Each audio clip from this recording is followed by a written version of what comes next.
Smoke curled from the shattered battlements of Winterfell, drifting skyward in wan, sinuous ribbons.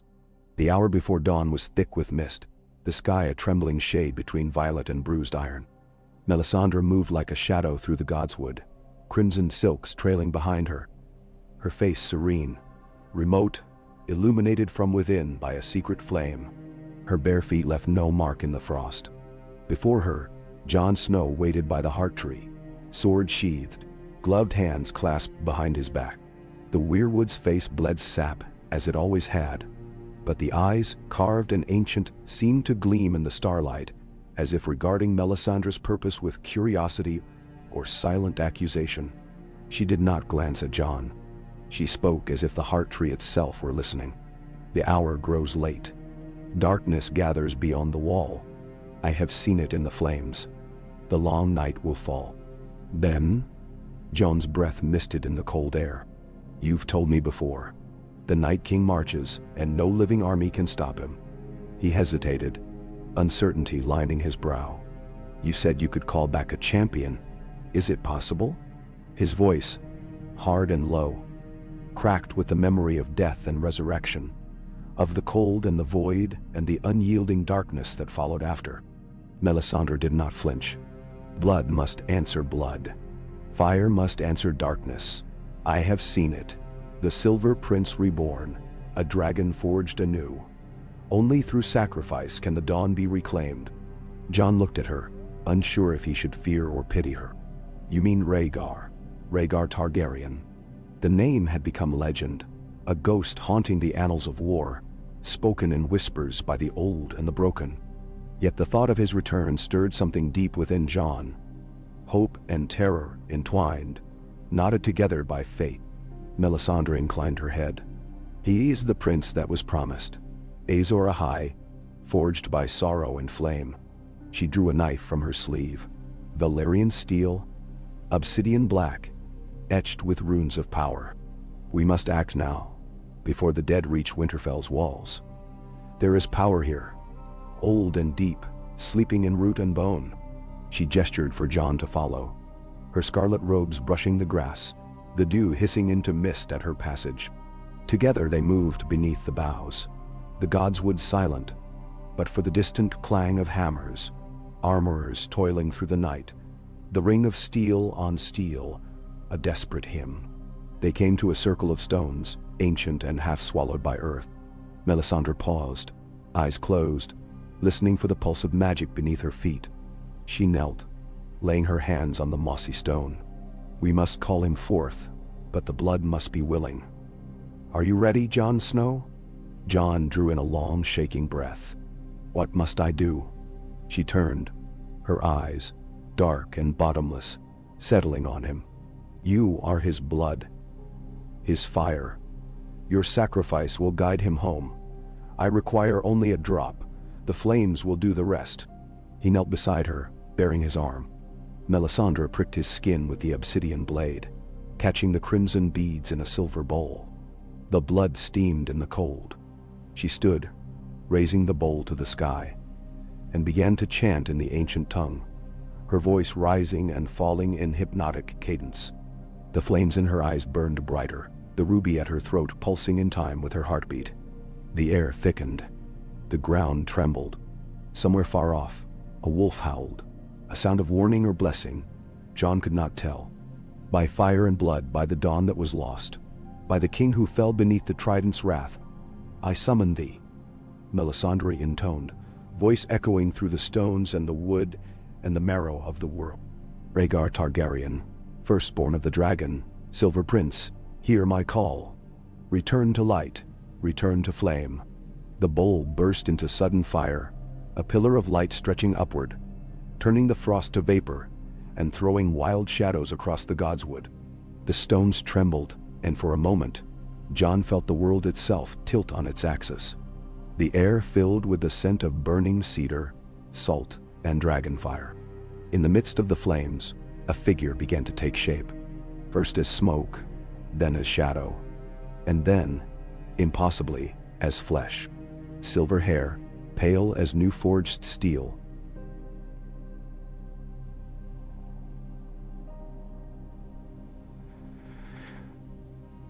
spilled over regal shoulders. Eyes the color of amethyst burned with confusion and pain. Armor, black and red, glinted with the seven-pointed star of House Targaryen. Rhaegar Targaryen stood before them, reborn, blinking into the pre-dawn gloom. Jon staggered back, heart hammering in his chest. He could not speak. Rhaegar's gaze flickered to him, puzzlement and recognition warring in his eyes. "Where am I?"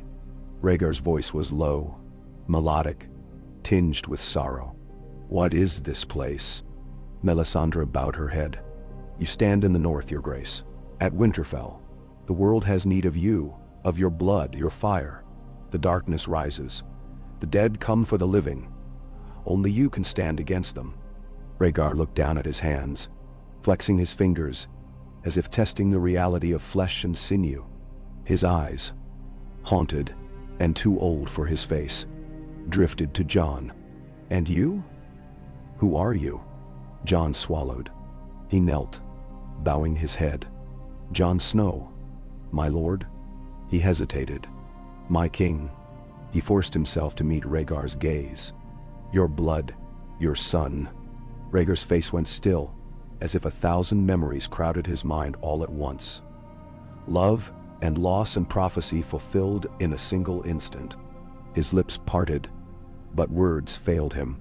Melisandre smiled, the expression both tender and terrible. "Blood calls to blood. Father and son united against the night. The war is not over. The long night falls once more." Jon felt the weight of prophecy settle upon him. A burden and a blessing both. He rose, steadying himself. "We must prepare. The dead march. There is no time for grief." Rhaegar straightened, the flames guttering around him, his presence as fierce and fragile as dawn. "Tell me what must be done." The world seemed to hold its breath. The lords of the north were summoned to the great hall, many of them stumbling from uneasy sleep or restless vigil.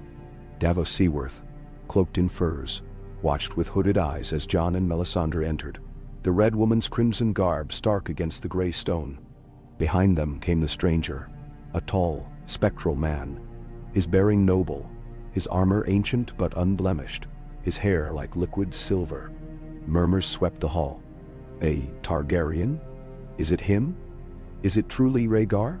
Sansa, standing by the high table, held herself stiff and cold. Arya's hand hovered near her belt, fingers curled around a dagger's hilt. Only Bran, pale and remote, watched with an unfathomable gaze, his eyes glazed with distant visions. Jon spoke, his voice ringing clear. "The Red Woman has called forth a champion from beyond the grave. Rhaegar Targaryen stands with us, reborn to face the Night King and his army." There was disbelief, fear, awe, a flicker of old hatred and hope. Lyanna Mormont scowled, face pinched. "Necromancy is forbidden in the old god's eyes. What have you done, Jon Snow?" Melisandre stepped forward. "Would you rather die in darkness? The dead are coming, and they will not care for your scruples or your gods." Brienne of Tarth, standing silent near the wall, studied Rhaegar with narrowed eyes. "We must unite, whatever the cost. If he is truly who you claim, let him prove himself." Rhaegar's gaze swept the hall, taking in the faces, fearful, resolute, hateful. He bowed his head. "I am Rhaegar Targaryen, firstborn of Aerys, crowned and slain on the trident. I come not for vengeance or for thrones, but to end the darkness that threatens us all. If you will have me, I will fight at your side. If not, I will face the Night King alone." There was a silence, heavy and uncertain. Then Davos nodded. Slow and grave. "We have seen stranger things. If fire can fight darkness, let it burn." Then, that night, as Winterfell made ready for war, Jon and Rhaegar stood alone atop the ramparts, looking out across the frozen fields toward the woods where the dead would come. Rhaegar spoke softly, voice edged with regret. "I have dreamed of this, of fire and ice, of darkness swallowing the world. I thought I would be the savior, the prince that was promised. But I fell, and the world burned anyway. Jon clenched his jaw. You died, but your blood survived. The prophecy was never meant for one man alone. We must fight together, or die alone. Rhaegar smiled faintly. Perhaps that is the true lesson. Alone we fall. Together we endure. He turned, regarding Jon. You are my son. I never saw you born. Never held you? Yet here we are, on the eve of the end. Jon's heart ached, torn by love for a father he had never known. If we survive this, perhaps we will have time to know each other. Rhaegar's eyes shone with unshed tears. If we survive. They fell silent, watching the horizon as the first snow began to fall. Soft and silent, the hush before the storm. In the crypts below Winterfell, Melisandre prepared her final ritual. She drew chalk runes on the stones, set candles in a circle, and poured blood into the cracks between the slabs. She whispered prayers to Rhaegar, the Lord of Light, and to the ancient gods sleeping in the roots above. She called for fire to meet darkness, for the world to be reborn. Bran came to her, silent and spectral, his gaze fathomless. Will it be enough? Melisandre did not answer. She stared into the flames, searching for a glimpse of what was to come. Above, the drums of war sounded. The dead had come. Dawn broke cold and pale. The army of the living stood in formation behind Winterfell's crumbling walls. Knights and wildlings, men of the north and soldiers of the Vale, Unsullied and Dothraki, and the shattered remnants of old houses. Jon and Rhaegar rode side by side at the front, ghostly twins in armor. Black for the Night's Watch, red and silver for the Dragon Prince. Drogon and Rhaegal circled above, their roars echoing across the fields. The dead spilled from the woods, an endless tide, eyes burning blue, the Night King riding at their head. Spears and swords and shields met them, the living's battle cry drowned by the silence of death. Jon fought like a man possessed, Longclaw flashing in the morning sun, the direwolf ghost at his heels. Rhaegar fought beside him, blade alight with fire, a song of ice and flame blazing in every movement. Melisandre stood atop the battlements, chanting, her hands raised to the sky. The dead pressed against the walls, climbing, clawing, howling. The living faltered, driven back step by bloody step. The Night King advanced, his cold gaze fixed on Jon and Rhaegar Dada. The dragons descended, fire sweeping the dead to ash. But still they came, relentless, unstoppable. Melisandre drew every scrap of power she could, her ruby pulsing with unholy light. Now, she screamed. Together.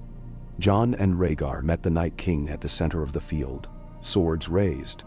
The Night King lifted his hand, ice blooming in the air, and the world shuddered. But Melisandre's magic blazed forth, a torrent of fire rushing from her hands to engulf the three men. Jon's sword burned with ghostly blue flame, Rhaegar's with gold. They struck together, fire and ice, father and son, shattering the Night King's blade, burning away the darkness. The Night King screamed, the sound tearing the world open, and the dead froze, then collapsed as if their strings had been cut. The silence that followed was total. When the sun rose at last, the fields were littered with the fallen. Friend and foe alike. Rhaegar stood in the ruins, his armor scorched, his sword dripping with melted ice. Jon stood beside him, blood on his face, exhaustion in every line of his body. Melisandre watched from the battlements, her face drawn, the ruby at her throat flickering.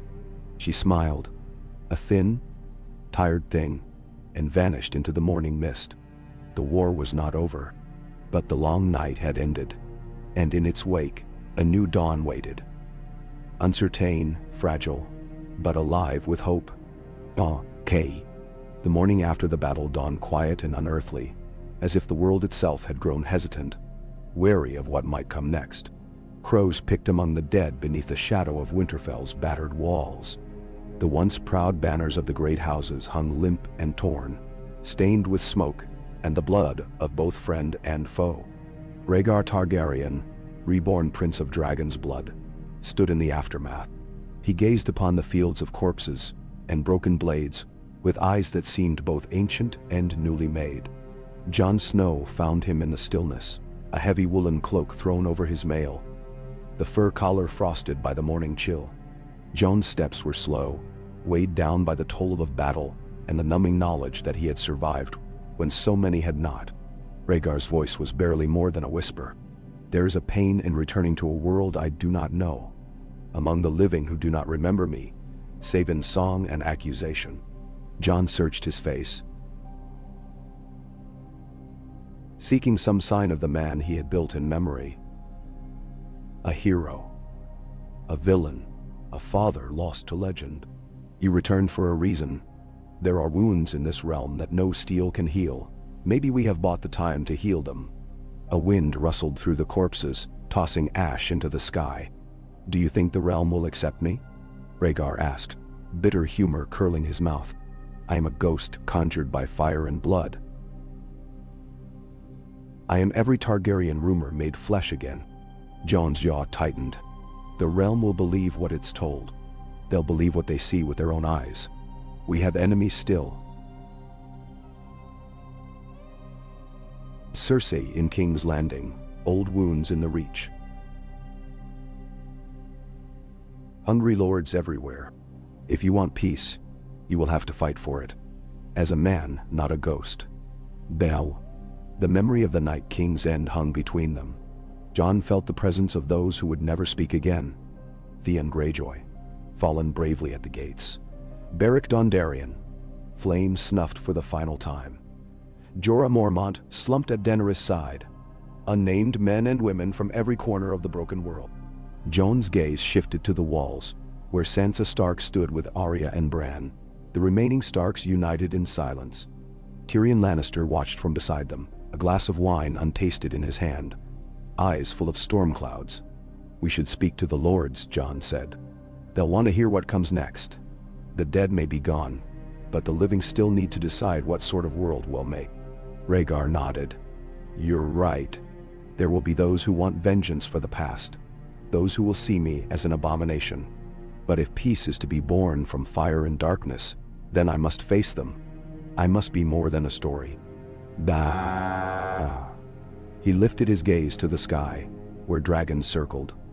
Drogon and Rhaegal, wings blotting out the sun, their shadows flickering over the field of the dead.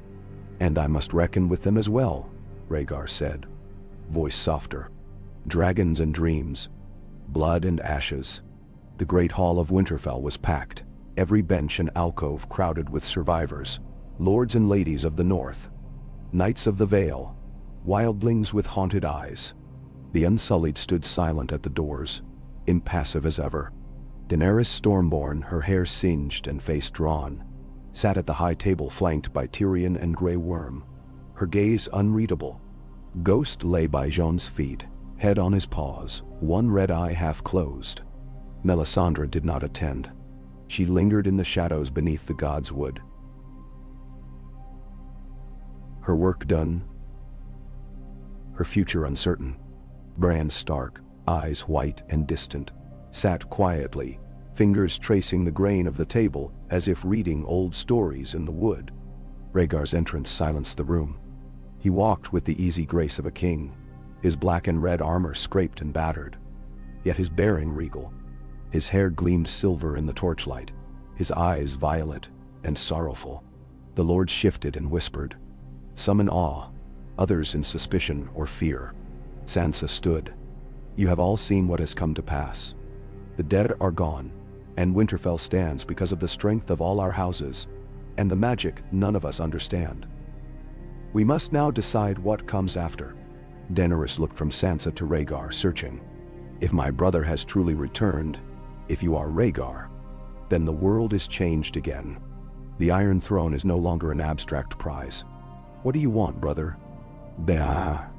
Rhaegar's voice, when he spoke, was steady. "I want peace. I want the end of the cycle of fire and blood. The war against the dead has cost us dearly. I did not return to claim a throne but to fulfill a purpose. Let the realm decide who will lead. If that is me, then I will rule for the good of all. If not, I will serve." Tyrion raised an eyebrow. And how, Prince, do you propose we avoid another war for the crown? Already, the lords of the Reach and the Riverlands will be jockeying for advantage. Cersei Lannister sits on the Iron Throne, and she will not yield it willingly. A murmur of agreement swept the hall. Glover, Manderley, Royce, all spoke in rapid succession, arguing over fealty,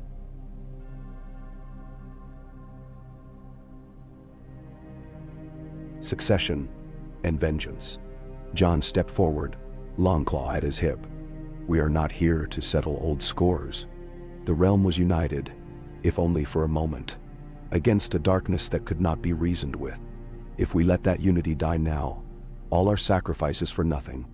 Ben? Arya's eyes were sharp as daggers. And what of those who would rather see another war? There are many who would never bend the knee to a Targaryen. Living or dead, Rhaegar faced the crowd, unflinching. I do not ask for blind loyalty. Let each lord speak for his house. Let the people decide. If I am to be king, it will not be by conquest. It will be by consent. There was a long silence. Bran's voice, distant and strange, cut through it. The wheel has turned and turned. Perhaps now it will break, if we will it so. Later, in the cold of early afternoon, Jon found Melisandre at the edge of the Godswood. She knelt by the heart tree, hands clasped. Her red robe spread around her like spilled blood. He stopped a few feet behind her. You never said what the cost would be. Melisandre did not look at him. All magic has a price. My lord, I have seen my end. The Lord of Light required my service. Now he will claim me. Jon hesitated. Will Rhaegar's return last? Or will he fade? She smiled, the lines of her face softening. He is of this world now, not a shadow or wraith. Flesh and blood born anew. The fire gave him back. Only time will take him again. He crouched beside her. You could stay. The people. He stopped. I could use your counsel. Melisandre shook her head, a faint, wry curve to her lips. The North will never trust me, nor should they. My road ends here. Yours continues. She rose, brushing frost from her hands. Take care, Jon Snow. The darkness may have been defeated, but the hearts of men are slow to heal. Guard your own. Now. She left him there, disappearing between the trees, her red shadow lost in the mist. By evening, the lords had debated themselves hoarse. Sansa convened a final council in the Solar. The main players gathered behind closed doors. Jon, Daenerys, Rhaegar, Sansa, Arya, Bran, Tyrion, and Davos. Sansa began. There must be a council to decide the future of the realm. We can call it a great council, as in the days of old. The lords and ladies of every house, great and small, will have their say. Arya frowned. And what of the Lannisters? Tyrion's mouth twisted. Cersei holds King's Landing. She will not surrender for anything less than her own death, or a force greater than hers. Daenerys' eyes blazed. She has dragons to contend with now, and the might of the North. If we go south, we can take the city. Rhaegar interjected, gentle but firm. No more burning. If I am to be king, it will not be through fire and blood. I have seen too much death. We can besiege the city, cut off her supplies. Perhaps, given time, the people will rise against her, or she will bargain. Men? Bran looked through them all, his voice heavy with prophecy. The city will fall, one way or another. But what is built after will matter more than the taking. Jon nodded. We call the lords. We send word to the Vale.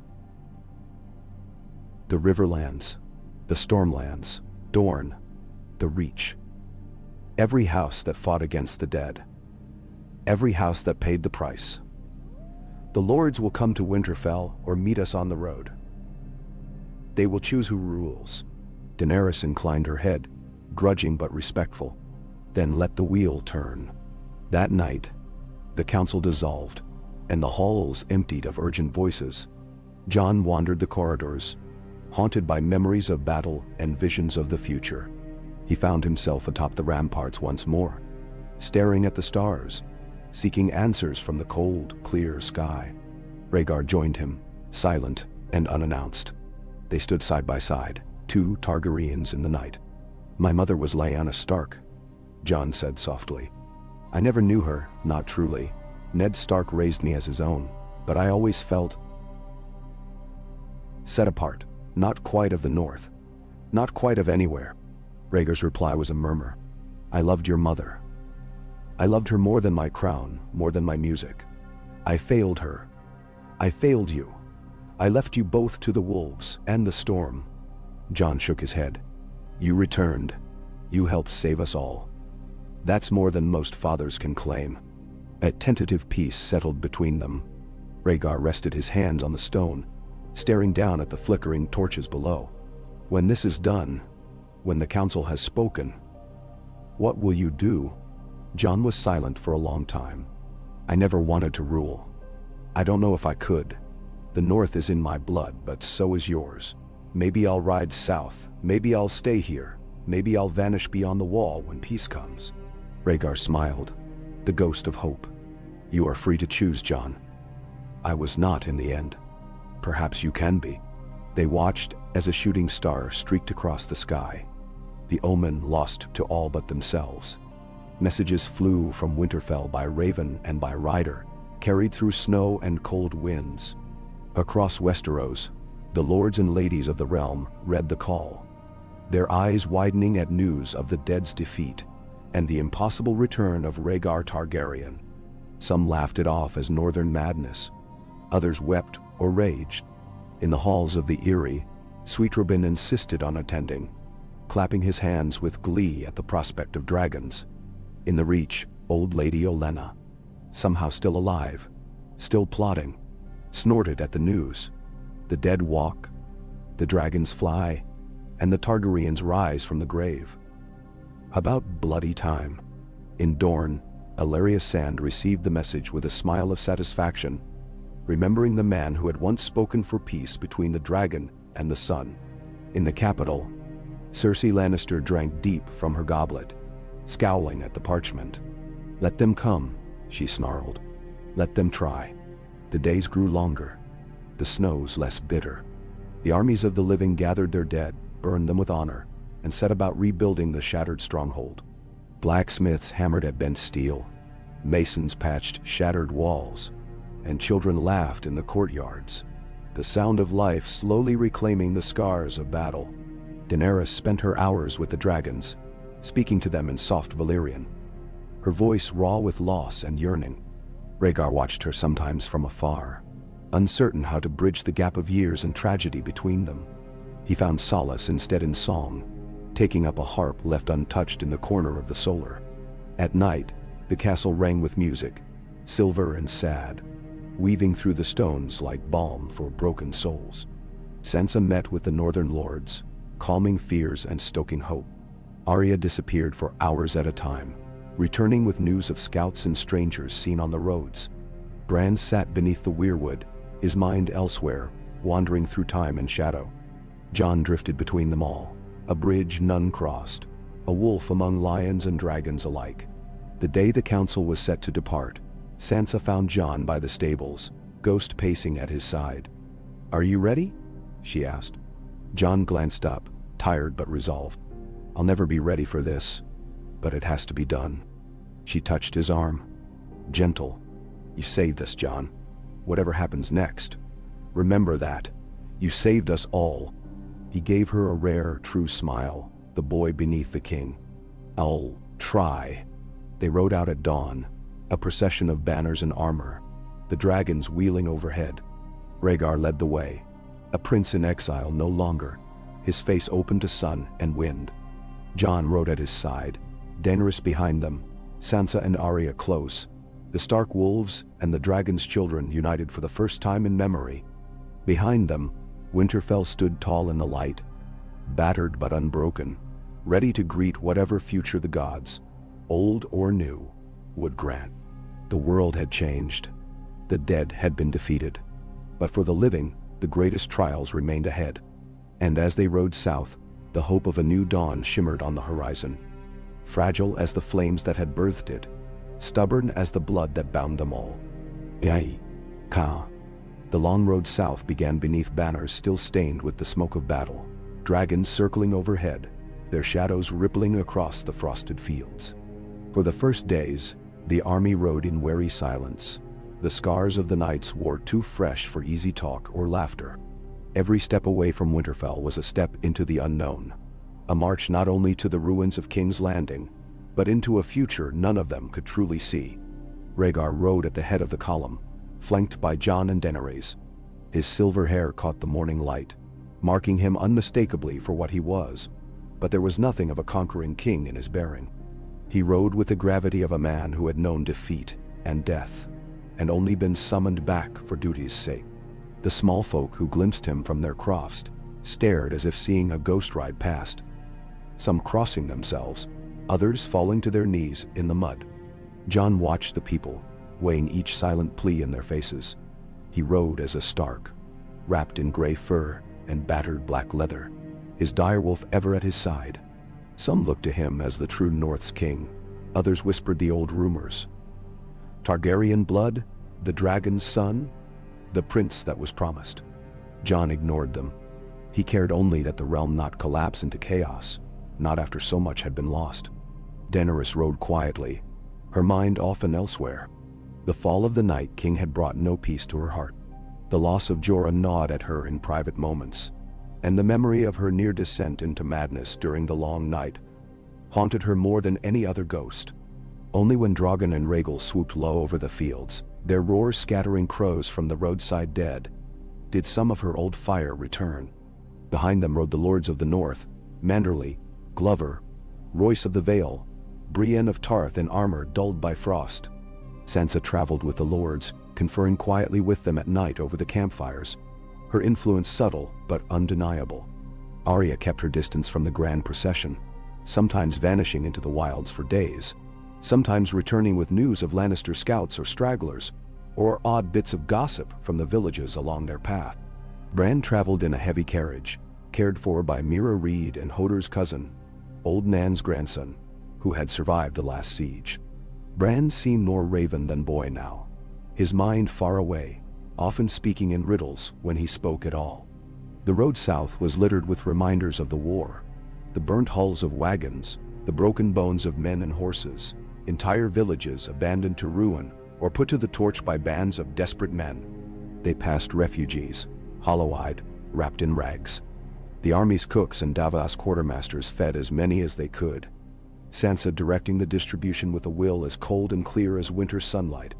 One cold evening, as the campfires burned low, Jon sat across from Rhaegar beneath a battered awning.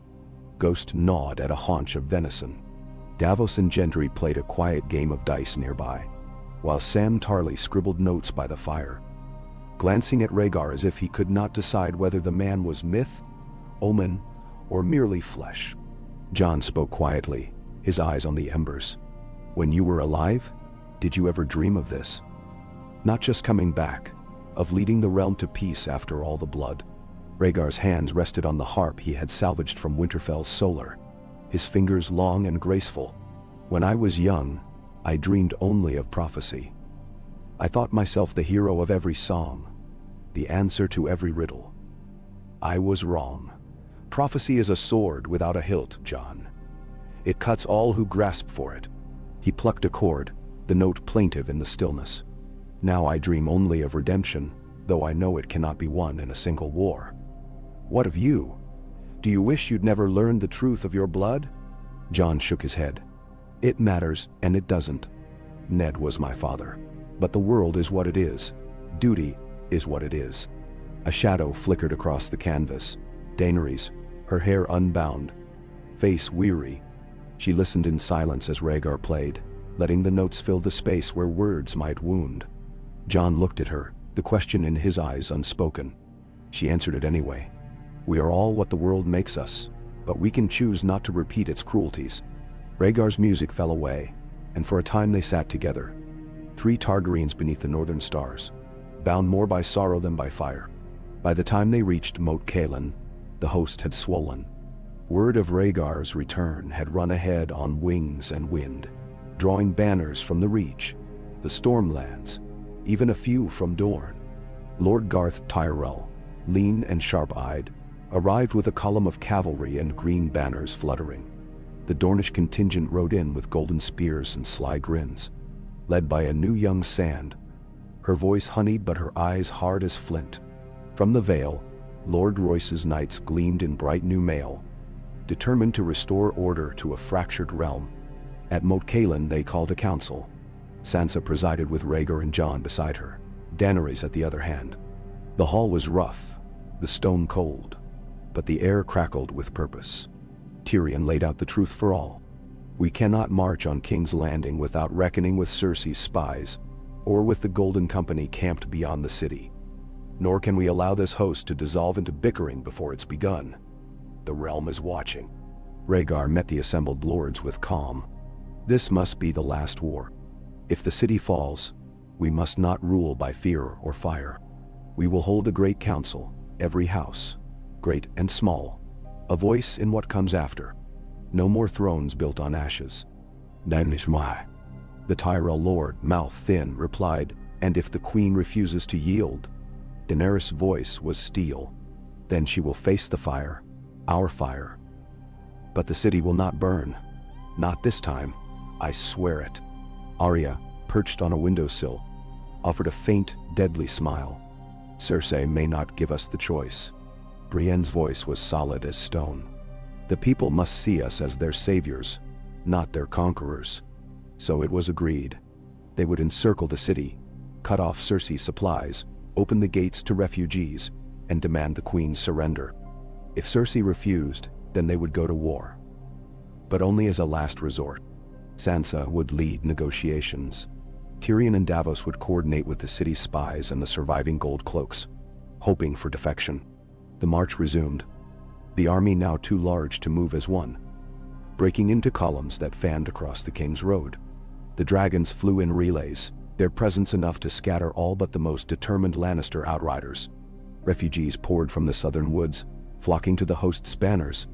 Sansa's careful rationing kept them from starving, while Gendry and Arya organized patrols to prevent theft and violence in the camp. One morning, Jon found Rhaegar at the edge of a pond, washing blood from a battered gauntlet.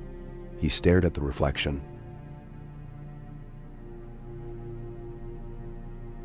Silver hair, sad eyes, scars new and old. Jon crouched beside him. You look like a man haunted. Rhaegar replied, perhaps I am. Every step south, I wonder if I am leading you to another field of fire, or another trident. Jon placed a hand on his shoulder. We're not here for thrones or for vengeance. We're here to keep the realm from tearing itself apart. Then, Rhaegar nodded, lost in memory. Do you know what it is to love something so much you'd see the world burn for it? His gaze flickered to Jon, then away. Regret etched in every line. I did. Once. I will not make that mistake again. By the time the towers of King's Landing rose on the horizon, the fields to the north had turned to mud, the camps grown restless, tension thick as the air before a summer storm. Spies came and went through Tyrion's tent, bearing news of the Queen's madness and the starving city. The Golden Company remained loyal, for now. But the small folk's patience wore thin. Sansa led the first parley, flanked by Brienne and Arya. Rhaegar and Jon watched from a nearby hilltop as the Queen's men, led by Sir Qyburn, gaunt as a crow, approached. Qyburn's words were oily. Her Grace will not yield. She commands you withdraw, lest the city burn. She commands your king to surrender or die. Ben? Sansa's reply was icy.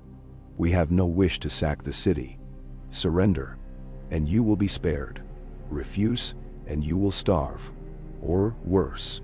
Arya's stare bored holes in Qyburn's skull, but the old maester only smiled thinly and turned away. The parley ended as it began. The siege began in earnest. Rhaegar walked the camp, speaking to each lord, promising mercy, swearing an end to fire and blood if the city could be spared. Jon rode the lines, reminding each man of what they had fought against in the north. The dead, not the living. Daenerys brooded in her tent, Drogon restless outside. Tyrion counseled patience. Bran watched the city, eyes blank, skin pale, muttering of turning wheels and the shadows beneath the Red Keep. 3 days passed. The city's gates stayed shut, the ramparts bristling with archers and spears. On the fourth dawn, as mist pooled in the streets and bells tolled for the dead, the gates opened. A flood of small folk streamed out, clutching children and bundles. Lannister soldiers watched them go, afraid to provoke the dragon circling overhead. Jon and Rhaegar rode to meet the first wave, directing food and water, promising safe passage to the camps. Among the refugees, a hooded woman pressed close, then slipped a dagger into Rhaegar's side before vanishing. Blood blossomed bright on his tunic. Jon caught him as he staggered, shouting for maesters. The camp erupted, Arya darting into the crowd, Ghost snarling. Rhaegar clung to Jon, his grip fierce. "Not like this, Jon. Don't let it end like this." His breath came shallow. "The world must be better. Promise me." Jon nodded, voice hoarse. "I promise." Maesters worked feverishly in the prince's tent. Daenerys held vigil at his bedside, her rage kept in check only by Sansa's presence. The army waited, uncertain, their cause, so close to triumph, threatened by one blade in the dark. Rhaegar lingered for 2 days, delirious with fever.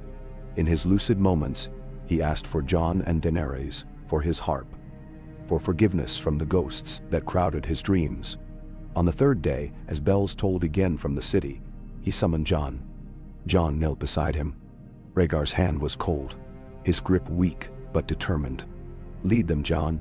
Be better than I was. Break the wheel. Save them if you can."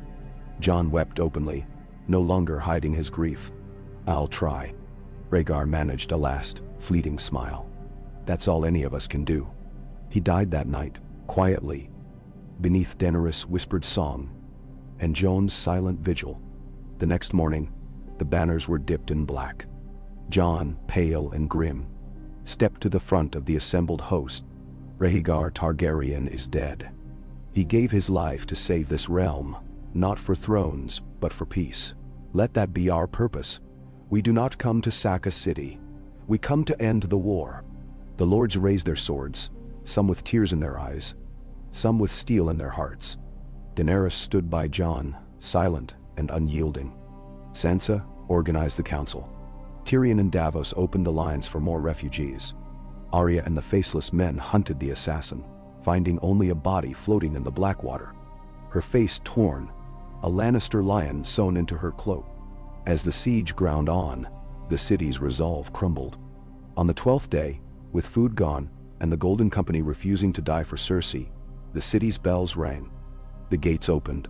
Cersei was gone, vanished into the labyrinth beneath the Red Keep, leaving only her crown and a blood-stained letter. Jon entered the city at the head of a procession of Northmen, Vale Knights, and Dornish spears. The small folk lined the streets, silent, watching the dragon banners flutter in the spring wind. No sack, no burning. Only the quiet arrival of an army grown tired of death. The Iron Throne stood empty. Daenerys and Jon walked the length of the throne room together, Sansa at their heels, Arya slipping through the shadows behind. Tyrion placed Rhaegar's harp on the dais, a tribute to the prince who had returned for peace. The great council assembled in the weeks that followed. Every lord and lady, every knight with a name, every free city sent envoys. Jon was crowned not by fire or blood, but by acclaim, the north remaining free, the rest of the realm pledging fealty to a king who had never wanted to rule. Daenerys was named his hand, Sansa queen in the north, Arya set free to sail west, Bran keeper of lore. And though the memory of war would never truly fade, the world woke to a new age, born not in fire, nor in darkness, but in hope, as the dragon soared over a city at peace, and a harp played in the shadow of the throne, promising songs yet unwritten. Okay. The city of King's Landing breathed uneasily in the weeks that followed the opening of its gates. The old fear lingered, a scent in the streets, threaded with ashes from fires barely quenched in grief from the sudden vanishing of Cersei's cruel shadow. The hosts of North, Vale, and Dorne set their camps in the fields beyond the walls, but the banners of war hung at half-mast, more funeral shrouds than standards now, mourning the last Targaryen prince. Jon walked the city's broken alleys in plain cloak and battered mail.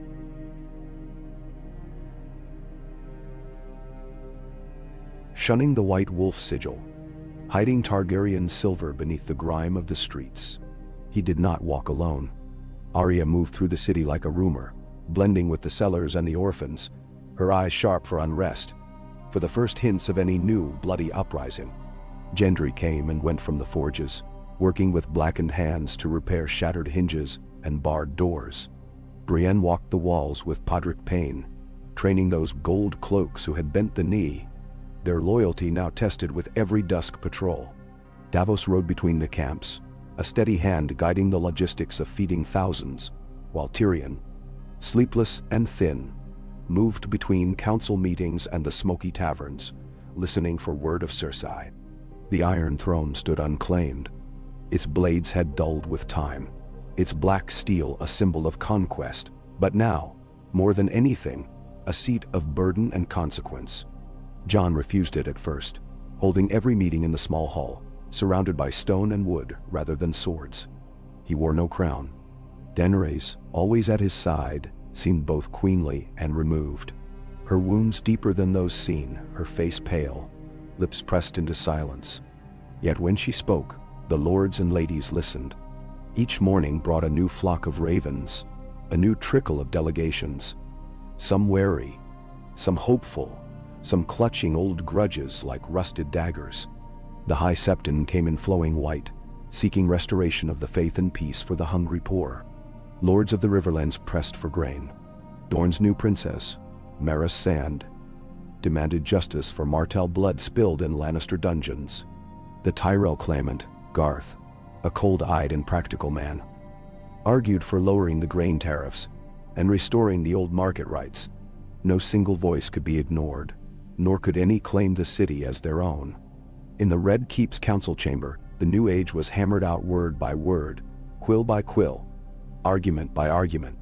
Sansa presided with the calm of winter ice, her red hair gleaming in the torchlight, her words sharp and precise.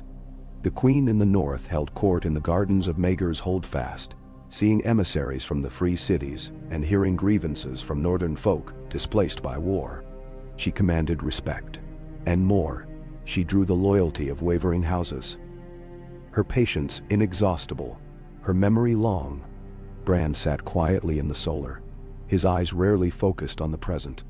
Sometimes, the council fell silent to watch him, his pale hands folded, his mind journeying somewhere beyond. Tyrion once asked him if he saw hope for the realm. Bran only smiled a thin, strange smile and murmured, "All things must mend, or break and be reforged." The great council convened in the dragon pit, beneath broken arches open to the sky. Lords and ladies arrived by the hundreds, banners whipping in the sea wind, their voices loud with old grievances and new anxieties. Jon sat at the high dais, Daenerys and Sansa beside him. Arya watched from the shadows, eyes missing nothing. Samwell Tarly, freshly arrived from Horn Hill, stood as Jon's steward, organizing petitions and keeping the hall from descending into chaos. At the council's opening, Jon stood and faced the gathering. He spoke without flourish, his voice plain and clear as snow. "I did not seek this crown. I did not fight to rule, but to save the living. The wheel of war has broken too many of us. If you would have me as king, it must be with your consent and not with fire or fear. The North will be free under Queen Sansa. Each region shall have its voice in the new council, as the free cities do. If any among you wish to claim the throne, speak now and be heard." A silence followed, deep and uneasy, filled with possibility. Tyrell's lord, Garth, made a half-hearted claim but drew little support, his ambitions wilting under the weight of the gathered banners. Lady Maris of Dorne declined, smiling with desert irony, satisfied with her victory for Dornish self-rule. Edmure Tully stammered through a brief speech, but sat down to awkward laughter. From the Vale, young Robin Arryn, prodded by Royce, announced his support for Jon Snow, declaring, "The North saved us all, and so should lead us." One by one, the lords and ladies bowed their heads, voices rising to acclaim Jon. Some with genuine respect, others with reluctant resignation. The Stormlanders, leaderless since Stannis, deferred to Davos, who spoke quietly for Jon. The Riverlands, battered and tired, offered no resistance. Dorne and the Reach stood apart but did not challenge. At last, the hall erupted in cheers and the thundering stamp of boots. Jon was crowned not with gold, but with a simple circlet of black steel, cold forged from melted blades of the fallen, set by Gendry's own hands. Daenerys stepped forward, offering the crown with a steady hand. "All my life, I sought this throne.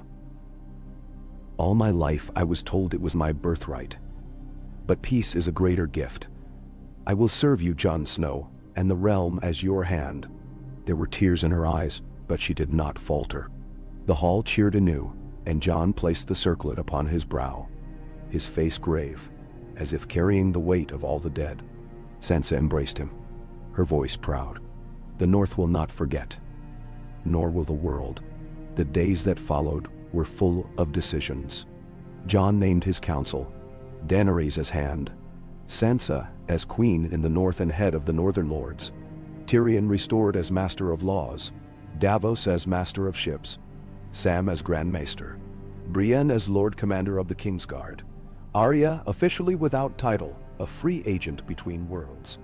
Bran, now known as the Broken, was given the stewardship of lore and history, his green council of wise men and women to gather tales and preserve the memory of the long night.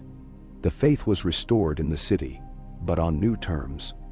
No more burning, no more purges. Tyrion negotiated with the Iron Bank, calming the realm's debts and arranging new loans for rebuilding.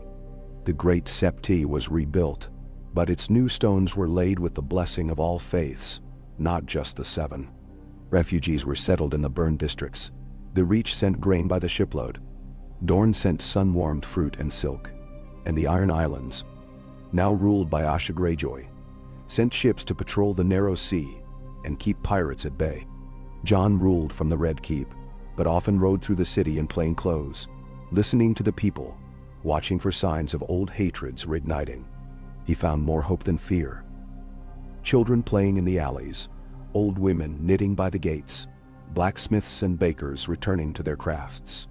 He spent evenings with Daenerys in the gardens, sometimes speaking of the future, sometimes sitting in silence, mourning the ghosts that still lingered. Daenerys took her place as hand, tireless and unbending, brokering truces, writing edicts, hunting out corruption among the remaining officials. She was softer with Jon than with others. Her ambition now transformed to something gentler, more generous, a vision of healing rather than domination. Sansa returned to Winterfell, but her absence was never long. She traveled often to King's Landing, a bridge between north and south, her court at Winterfell now the envy of the realm for its justice and wisdom. Arya's restlessness grew, the city too small, the world too wide. She visited the docks daily, questioning sailors from Braavos and Lys, listening for tales of lands beyond the maps. Jon gave her leave to commission a swift ship, the Wolf Sister. And on a bright spring morning, she sailed west with a hand-picked crew, promising to return with stories and news, her sword needle at her belt, and a new map stitched to her sleeve. Bran lingered at court for a time, but the city's noise and bustle did not suit him. He set out for the Isle of Faces, intent on studying the old gods in the weirwoods, carrying his own small council and a library of scrolls. Sometimes, ravens would bring strange messages, dreams of dragons flying north, visions of peace and war yet to come. Brienne, now Lord Commander, reformed the Kingsguard, recruiting men and women of proven honor. Podrick was knighted, his shield silver and blue. Gendry returned to Storm's End, legitimized as Baratheon, charged with rebuilding the ruined keep and ruling justly. Ghost remained always at Jon's side, a living shadow, a reminder of the wild and the wolf. Peace did not settle all at once. In the east, the Golden Company fractured, some returning to Essos, others becoming mercenaries. Euron Greyjoy's last raiders haunted the Stepstones, but were driven off by Asha's longships and Dornish spears. Pockets of resistance lingered, old Lannister loyalists, bitter at the loss of Cersei. A few red priests who declared Jon the prophesied king, stirring unrest in the alleys. Jon weathered it all, refusing to rule by decree or force. He held open courts, heard the petitions of the poorest men and women. He sought justice for the crimes of the war, not revenge. For those who had committed atrocities, the penalty was exile or hard labor rebuilding the city. Tyrion crafted new laws to protect the rights of small folk, and Sam reorganized the city's healers, rebuilding the once feared order of maesters. One afternoon, as summer's warmth spilled over the city, Jon climbed the walls of the Red Keep and looked out at the narrow sea. Daenerys joined him, her hand in his. Below, the city buzzed with life. Merchants crying their wares, bells ringing in the great sept, children chasing a striped cat along the street of flour. Daenerys spoke quietly. "We could leave, you know. Take the dragons, sail for Valyria. Let the world mend itself." Jon smiled, a ghost of the boy he'd been in the snow. "We could, but we won't." She pressed her head to his shoulder. "No. We won't."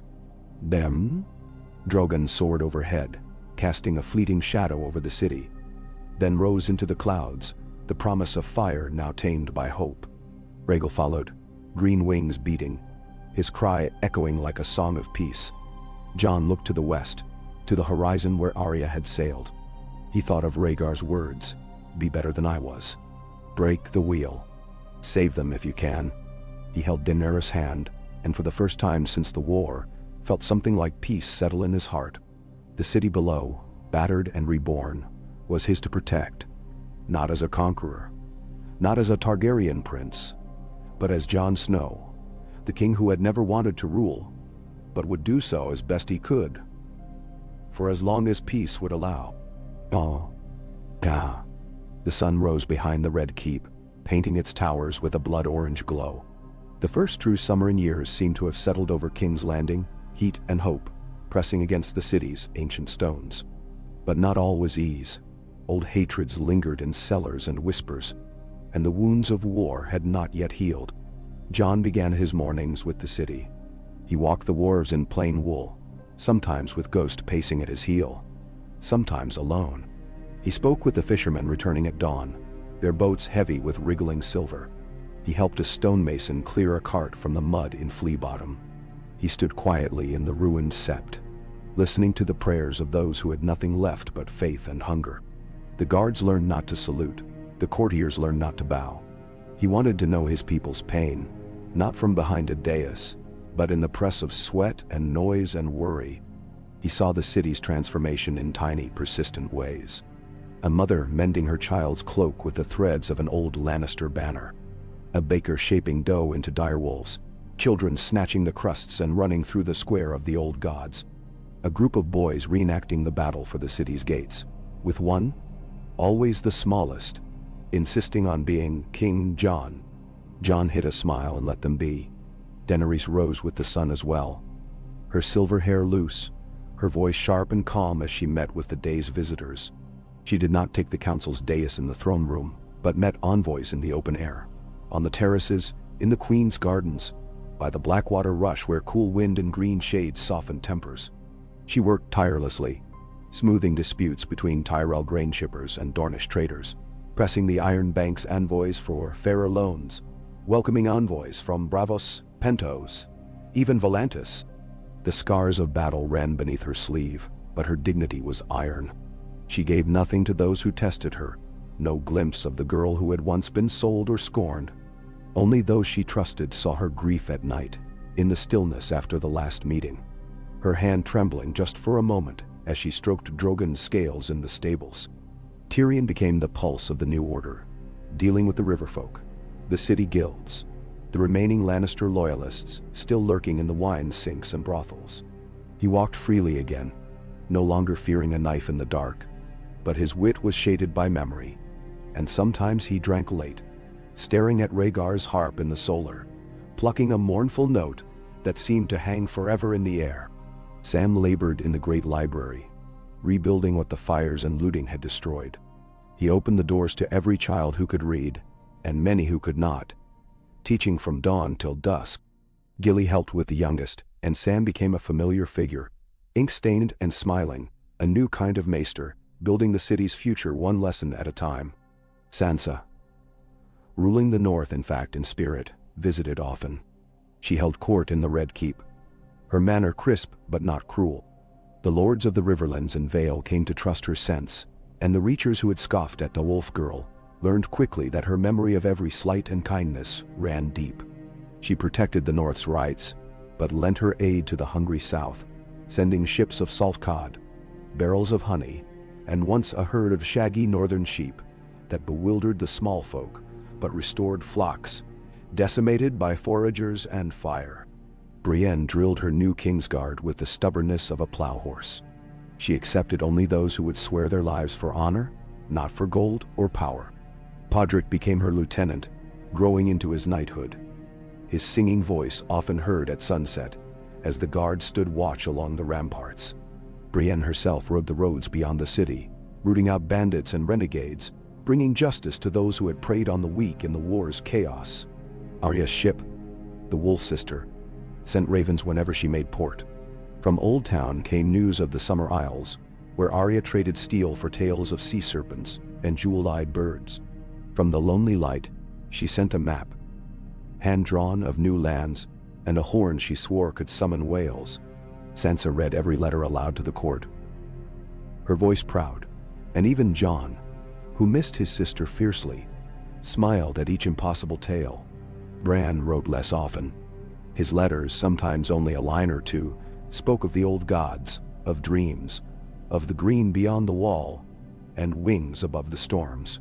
Sometimes his ravens brought gifts, a feather from a snow eagle, a carved piece of weirwood, a prophecy written in a language only Sam could decipher.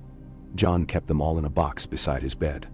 As spring waned, Jon convened his council beneath the high windows of the small hall, light pouring over the table. Daenerys presided at his right. Sansa and Tyrion faced each other across the board. Brienne stood guard at the door, her white cloak shining. Davos held a sheaf of trade agreements, his hair now streaked with gray. Sam took the minutes, his quill scratching tirelessly. Gendry attended, now Lord of Storm's End, his hands never clean of soot. The Dornish princess, Maris, sent her brother by proxy, sun-browned and irreverent, always with a jest or sly question. On the agenda that day, famine in the Riverlands, a dispute between the Ironborn and the Mermen of the Shield Islands, new ports to be built, a delegation from Braavos seeking audience about a missing loan. The small folk were invited to bring their grievances, and the king heard them without shield or crown, his counsel giving judgment that was hard but just. Jon learned to listen before he ruled. He was slow to anger, but unyielding once he made his mind. He spoke plainly and without ceremony, but when he addressed the council, there was no mistaking his authority. The lords learned to respect it, and the city learned to trust it. In the afternoons, Jon would walk with Daenerys through the gardens, sometimes in silence, sometimes in debate.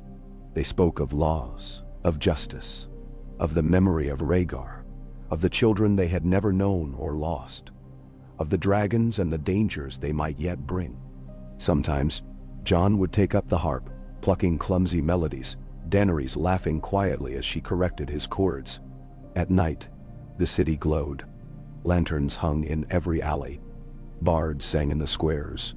The blacksmiths' forges burned late, and the market stalls sold sweetbreads and pies again. The bells of the Great Sept rang not for war, but for weddings, for births, for the living. The Iron Throne remained in its hall, but now stood behind velvet ropes, a relic rather than a seat of power. Children came to see it, their fingers tracing the pitted steel, their mothers telling them the old tales of dragons and queens and wars now ended. Sometimes Jon would stand there, watching the sunlight paint the swords gold, remembering every life lost to win peace. He never sat on it. One evening, as dusk softened the city's towers, a raven arrived bearing a single line in Bran's thin, crabbed hand. "It is not over. Look to the north." Jon read the message twice, then again, his brow furrowing. He summoned Daenerys and Sansa, sharing the note in the candlelit solar. Daenerys' eyes darkened. He would not send this lightly. Sansa's voice was iron. "Whatever comes, the North stands ready. That night, Jon rode to the lords of the North and the Wall, ordering scouts into the Wild and Ravens to fly at every sunrise. He ordered Brienne to double the city's watch, and Davos to ready the ships for any sign of trouble. The following days brought rumors.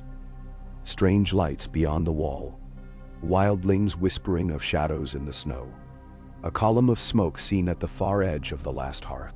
A trader from Skagos reported an entire village vanished, as if swallowed by mist.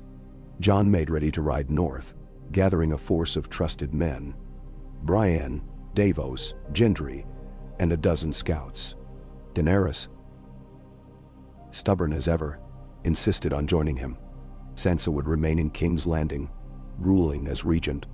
The city watched as the party rode out, Jon at its head, Ghost silent beside him, Daenerys riding regal, Brienne in white, Gendry armored in black and gold. Arya's ship had not yet returned, but her legend followed them, and Bran's message was heavy in every saddlebag. The journey north was colder, wilder than before. The castles of the Neck bristled with banners. The wildlings opened their gates to Jon, treating him as kin. The wall loomed as they approached, ancient and forbidding, but the men of the Night's Watch greeted Jon as a brother, their numbers thin but hearts unbowed. They pressed on beyond the wall, into snow-laden forests and valleys, where the wind howled like a thing alive. The wildlings spoke of old evils, of a wolf pack grown too large, of a night with no dawn. Jon listened, marking each word, his heart troubled. One night, as campfires flickered beneath the aurora, Bran came to Jon in a dream. A boy perched among weirwood roots, eyes milky with sight. Winter's not ended, Jon. There is always a shadow beyond the fire. Peace must be guarded, or the night will return. Jon woke with the message burning in his mind. At the edge of a frozen lake, they found what Bran had warned them of. Not wights nor walkers, but something older. A circle of stones, slick with blood, runes gouged deep, and in the center, a tree with roots black as pitch. Brienne touched its bark. Shuddering, Daenerys drew close, her dragon rumbling uneasily, and the wind rose with a sound like voices arguing. Jon placed his palm on the tree. The cold bit deep, the runes burning. Visions swam in his mind. A city aflame, a king with no face, 1,000 ravens wheeling above a field of bones. Bran's voice whispered, distant but clear. This is the price of peace. You must guard it always. Remember, the wheel turns only when pushed. Jon drew back, the bark cracking under his hand. He knew then that rule was not a rest, nor peace a gift freely given. The world must be watched, the dangers never truly gone. The living would need their king, the dead their memory. He mounted his horse, the north wind biting, Daenerys at his side, her eyes bright with understanding. They turned south, toward the wall, and the city beyond, the long shadow of peace stretching before them. King's Landing greeted them with bells and banners, but Jon's heart was tempered, his purpose renewed. He ruled not for glory, but for the living, for those who could not guard themselves, for the promise that dawn would always follow night. If men of honor, women of will, and children of hope stood together against the darkness. And as the years passed, as the city grew and the dragons soared, the memory of winter never faded. Jon Snow, king of the realm, knew that the fight for peace was endless. But in that struggle, life itself found meaning. And the realm was not broken, but remade again and again, for all the days to come. In the years that followed Jon's northern journey, the rhythms of the realm grew steady, but never dull. Peace was a river always threatened by flood. Jon ruled with that in mind, each day's calm earned by watchfulness and the hard-won trust of the people. The seasons ripened. The scars of war faded but did not vanish. Every spring, the city held a feast to honor the fallen. From Hardhome to King's Landing's walls, the bells tolled for the dead, and the living broke bread together in the open squares. Jon insisted on leading the ceremonies, never dressed as a king, but as a man of the Night's Watch. Black cloak, battered sword, Simple words. His humility became legend. Some called it strength, others called it the last remnant of the wolf in the dragon's skin. The children of King's Landing cheered him in the streets and begged stories of direwolves, white walkers, and the prince who came again. The city itself transformed. The ruined alleys where rats and beggars had huddled became gardens and markets. The river gate opened to ships from every corner of the world. Green-tiled Bravos galleys, Summer Isles dhows, Norvoshi longboats with painted sails. The cries of hawkers rose with the dawn, and the songs of minstrels drifted through the midnight air. Sellswords laid down their blades for honest work. Orphans found shelter in the old sept, rebuilt as a hospital by Samwell's decree. The houses of the noble and the poor sat side by side along the rebuilt street of silk, their stones cleaned by 100 hands. Davos, now called the Old Hand, managed the city's trade, his word law among the dockmasters and guilds. Tyrion's reforms, equal justice, a fairer coin, city watch drawn from every district, became the new custom. The Tyrell lord, Garth, built glass houses in the Blackwater meadows, flooding the city markets with fruit and vegetables even in winter. Princess Maris sent spiced wine and olive oil from Dorne. The Iron Islands sent salt and fish. The wildlings, under the giant-shouldered chief, Tormund, traded furs and carved walrus tusks from beyond the wall. The north sent barrels of honey and wheels of white cheese. The south, fragrant oranges and pale roses. Joan's council remained close, bound by old loyalty and new vision. Daenerys' leadership as Hand was fierce and unyielding. Her passion burning in council, her laughter warmer in private. Her dragon, Drogon, made a lair among the scorched stones of the Blackwater bluffs. Seldom seen, except by moonlight, his massive shape a living warning to all who would think to threaten the peace. Rhaegar, tamer and more curious, sometimes let the city's children approach, snorting at their offerings of roasted mutton. Sansa ruled the north with quiet, relentless wisdom. She returned south every year for the spring feast, her presence a promise that the two realms would never again be foes. Under her, Winterfell became a haven, not just for Starks, but for free folk, outcasts and children orphaned by the wars. She and Daenerys grew close in the years that followed, two queens bound by grief and steel. Arya's ravens arrived less often, her journeys growing ever longer. Sometimes a battered ship would dock with a wolf's head banner, its crew brown-skinned, eyes wide with tales of Arya the Blade Dancer, Arya the Storm Rider, Arya the girl who walked on islands where the stars were green. On quiet nights, Jon would sit at his window and read her letters, the pages scented with brine, each tale a spark in the long dark. Brienne's Kingsguard grew famous. 7 knights, men and women both, sworn by the old code and the new. Podrick became her most trusted captain. His ballads the favorite of every tavern. Gendry, Lord of Storm's End, hosted tournaments every summer. The children of the court raced horses and swung wooden swords beneath banners stitched by Sansa and Brienne. Lady Maris's cousin wed Gendry, bringing the Martells into alliance with the Baratheons for the first time in memory. Bran's letters, always cryptic, began to speak less of danger and more of wonder. He wrote of the weirwood's slow dreaming, of wolves returning to ancient dens, of the wall stones singing at dawn, of a dragon in the east, yet to be born. The old magic slept but never died, he warned. The realm would need its guardians for as long as the wind howled. Sam's library grew so vast that he founded a second branch by the docks, staffed by acolytes of every tongue and nation. Gilly became the city's foremost healer, her lessons in midwifery and medicines transforming the lives of countless women. Sam's daughter, born in the year of peace, learned to read before she could walk. Time passed. Children grew. Ghost, grizzled and slow, patrolled the city at Jon's side, beloved of all. When at last he died, the city mourned with Jon, and his likeness was carved into the base of the old sept, guarding the people in stone as he had in life. Jon ruled by consent, never decree. He refused to rebuild the Iron Throne, instead presiding from a simple bench in the small hall, surrounded by the people and his council. He married no one, fathered no heirs, but the realm called him Father of the Dawn. Daenerys, beloved as the Hand, became his partner in all things, her own sorrow softening into joy as the years went by. Sometimes, they rode north together to visit Sansa and Bran, or south to Dorne, or sailed upriver to the golden fields of the Reach. For all its peace, the realm did not forget vigilance.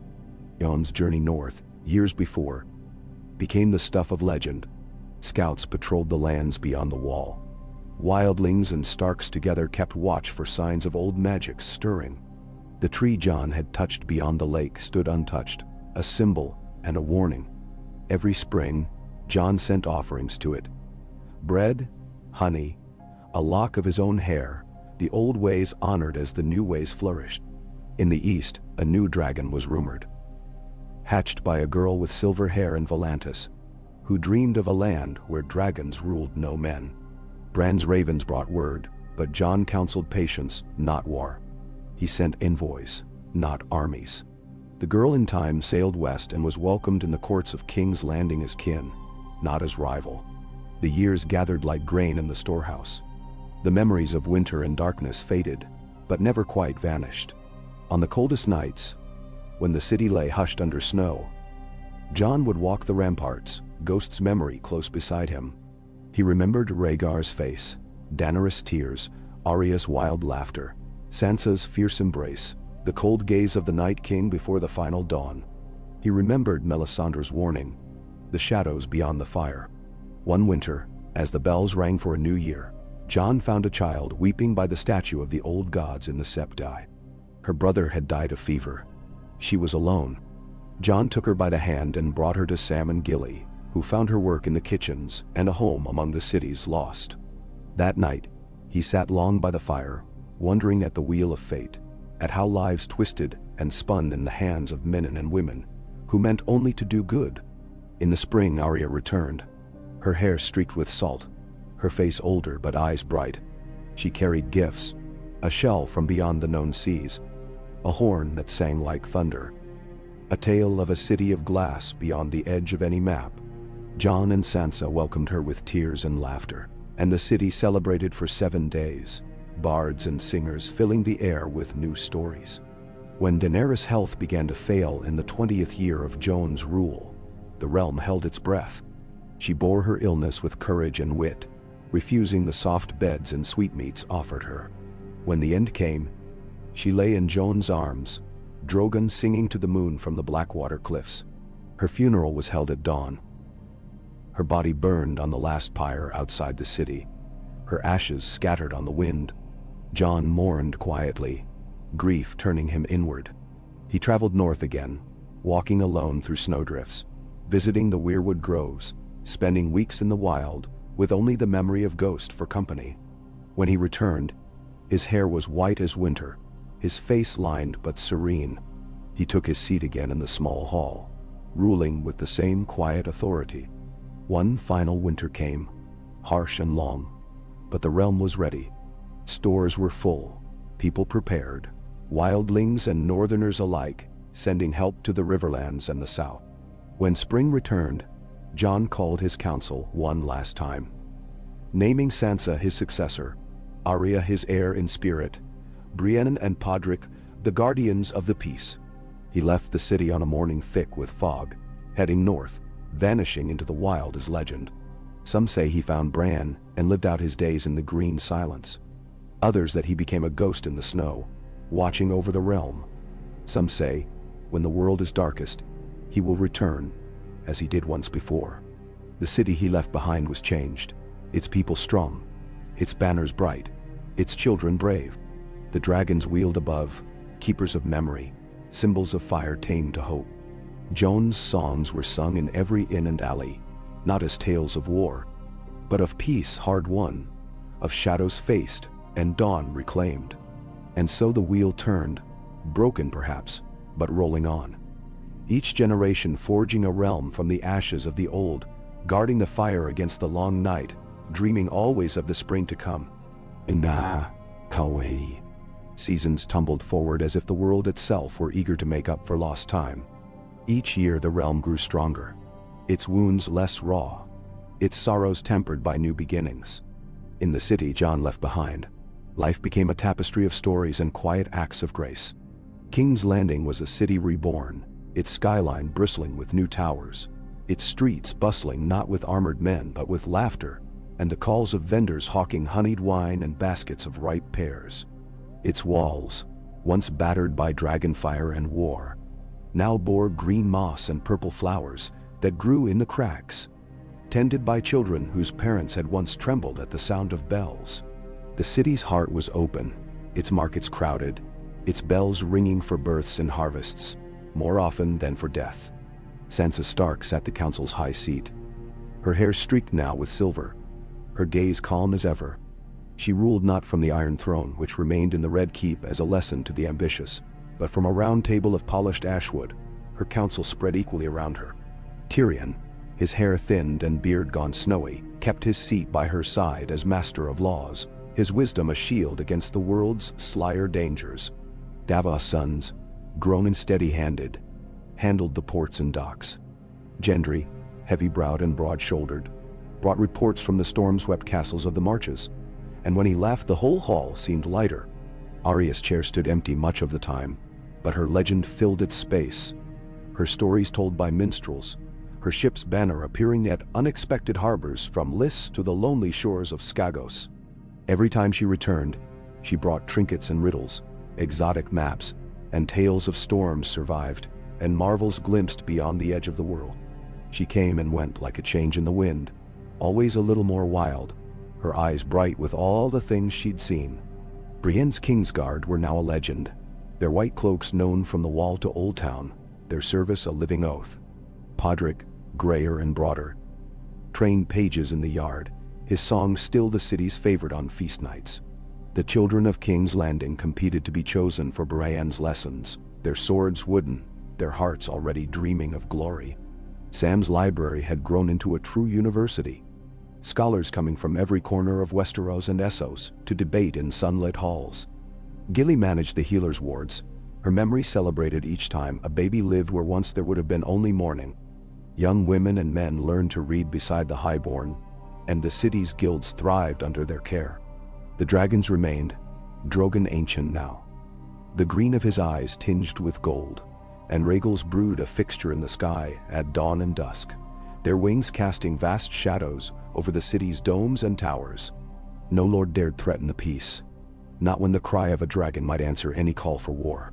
But more and more, the dragons were symbols of vigilance, not vengeance, their presence reassurance, not a threat. One summer, Arya returned with a strange new companion, a girl of dusk-colored skin and eyes bright as citrine, who spoke a dialect no maester knew. She bore a small egg in a pouch at her side, hard as iron and banded with gold and violet. Arya claimed to have found her on the farthest western shore, in a city of crystal and bone where the sun set twice and the sea hissed like a snake. The girl, named Celis, became a favorite at court, her laughter contagious, her courage fierce. The egg she guarded did not hatch, though Sam and Sansa both wondered what would come of it in time. As the years unfurled, Sansa grew frail but never lost her edge. She named her successor a year before her death, a council of 6, drawn from each corner of the realm, chosen by the people as much as by blood. Gendry's eldest daughter, Marielle, clever as her father and stubborn as her Baratheon ancestors, took the southern seat. Arya's protégé, Celis, was given the west. Brienne's grandnephew, a silent, stalwart knight, held the north. The council's reign began with a new motto: by choice, not conquest. Sansa's passing was mourned by the whole city. The bells tolled for 3 days, and lords came from the farthest reaches of the Stormlands and Skagos to bear witness. Her statue was placed in the Godswood, beside Jon's, beside Bran's, and beside the white marble likeness of Daenerys, whose legend had grown only brighter with each passing year. Arya sailed again, as she always had, the wolf sister vanishing into the mists with new charts and old maps. Celis stayed behind, her strange accent now familiar, her wisdom trusted, the dragon egg ever by her side. Podrick's last ballad was sung by every bard in the city, a tale of wolves and dragons, of sisters and kings, of a peace so hard won It could never be taken for granted. Years gave way to decades. Peace was not without challenge. Flood and famine came and went. Wildlings sometimes rode south in lean winters. Ships from old Volantis and Korth tried to stir up trouble in the ports, and every so often a lord tried to claim more than his share.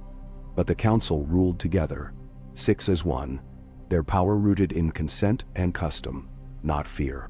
The memory of Jon's humility, Sansa's justice, Daenerys' fire, and Arya's wild courage shaped every law, every compromise, every new beginning. Children grew in the shadow of dragons and the legacy of winter. In their games, the Iron Throne was just a relic, cold and spidery in its forgotten hall. They ran in the Godswood, climbed the towers, dove from the docks, and listened to the elders' stories in the dusk. Their names were different: Stark and Sand, Baratheon and Reed, Manderley and Dane, some from beyond the sea, some of wildling blood, some with no house but the city itself. Every winter, as the snows threatened the north, a delegation would ride out from King's Landing. A counselor, a bard, a healer, and always one of the white-cloaked guards. They would break bread in Winterfell, hear the grievances of the Northmen, and carry back news of snow wolves and green dreams. Sometimes, when the moon was full, a white-haired man in simple black was said to be seen among the trees, silent and watchful, a sword on his back and a direwolf at his heel. One autumn, as the leaves turned red and gold, the dragon egg in Celis keeping began to stir. At first, it was only warmth, then a faint pulsing, then cracks like veins of fire. The council assembled in the old Sept, the city holding its breath. On the eve of the equinox, the shell broke and a dragon emerged, small, golden-eyed, and swift as a kestrel. Its first cry rang out over the city, a clarion of change and new beginning. Celis named it Sunrise. The people took it as a sign that the old world was gone, and something bright had come in its place. That peace could bear fruit as wondrous as war ever had. The dragon grew, and with it, hope. The council's authority deepened, and the city turned outward again, to trade, to knowledge, to exploration, and to the future. And in the oldest part of the Godswood, beneath the boughs of the Heart Tree, stories were told each night. Of Jon Snow, who ruled without a throne, of Daenerys who loved a broken world, of Sansa who forgave but never forgot, of Arya who crossed every sea and returned always to her kin. Children pressed their palms to the red bark, feeling for the pulse of ancient magic, and old men smiled to see them. The city endured. The wheel did not break, nor did it bind. It rolled gently forward, pushed not by war or prophecy, but by the quiet, stubborn will of its people. Each generation, each spring, each small act of kindness, building on the last, as the dawn brightened, year by year, over a realm that had learned, at last, to choose peace. Yeah. Munda. A hush lingered over King's Landing in the first pale light of the new era, as if the city, so long haunted by war and ambition, had finally drawn a steady, peaceful breath. The bells that once tolled for slaughter now chimed for birth and harvest, their music echoing from the whitewashed houses along the Street of Sisters to the sun-dappled waters of the Blackwater Rush. The river's banks were green with willow and rush, barges drifting heavy with fruit and casks of rich wine. The city's pulse beat strong and slow, a heart at ease. The great council of 6 governed from the round table in Maegor's Holdfast, their debates heated but their unity unbroken. Miriel Baratheon presided with clear-eyed energy, the strength of Storm's end in her jaw and the shrewd wit of her mother's kin. Celis of the West, mysterious and clever, became beloved among the merchants and shipwrights. Her stories of the world beyond the sunset sea, the envy of every scribe and sailor. Brienne's silent kinsman, called simply the Shield, spoke rarely, but his judgments carried the weight of old oaths. The Manderley heir oversaw the ports, ensuring trade flowed as easily as the tides, while the Dornish counselor, lean and laughing, brought fire to the council's arguments and comfort to its quarrels. Sand's youngest son, now a maester grown gray at the temples, handled the city's learning and health, a living bridge to Jon's legacy. In the city's lower streets, tavern signs swung in the salt breeze. Children gathered to hear the tales of the old days. Arya sailing beyond the edge of maps, Sansa's winter court in the north, Daenerys' last flight with Drogon, and Jon Snow's silent journey into legend. Minstrels competed for coins with songs of the Great Council's birth, their voices echoing from the marble steps of the old sept to the tangled shadows of Flea Bottom. The godswood flourished, its boughs red and thick, the faces in the heart trees worn gentle by time. People pressed offerings to the roots, loaves of bread, carved trinkets, letters to the dead. One autumn afternoon, the golden dragon sunrise, grown now to the size of a hunting hound, soared above the rooftops with Celis perched light as a swallow upon her back. Children shouted and pointed as the dragon glided low over the market, her scales iridescent in the sun. Sunrise landed atop the Blackwater bluff, her wings flaring, and Celis waved to the crowd. In the evenings, the dragon's cry joined the city's dusk bells, a reminder that magic still moved in Westeros, but not as conqueror or curse. The people of King's Landing learned to take pride in peace as they once had in power. When a lord from the east arrived with a gold-trimmed retinue, demanding special privilege in trade, Miriel greeted him herself, offering a seat at council and a tour of the old Iron Throne, now surrounded by tapestries, its steel dulled by dust and memory. "Here is what power becomes," she told him, "when the will of the people outlives the will of kings." Old alliances deepened, and new ones grew. Dorne sent water rights and seeds for gardens. The north sent new bred sheep that thrived in southern fields. The Riverlands rebuilt the ruined mills along the Blackwater, sharing flour with the city in lean winters. The Reach's glasshouses, ever expanding, provided citrus and tomatoes even in frost. Asha Greyjoy's fleet, flags bright with seahorses, protected the realm's coast, their ships as likely to bear grain as swords. Refugees from Braavos and Pentos became teachers, smiths, and merchants, their children learning the tongue of Westeros and singing both the hymns of the Seven and the old Rhoynar lullabies.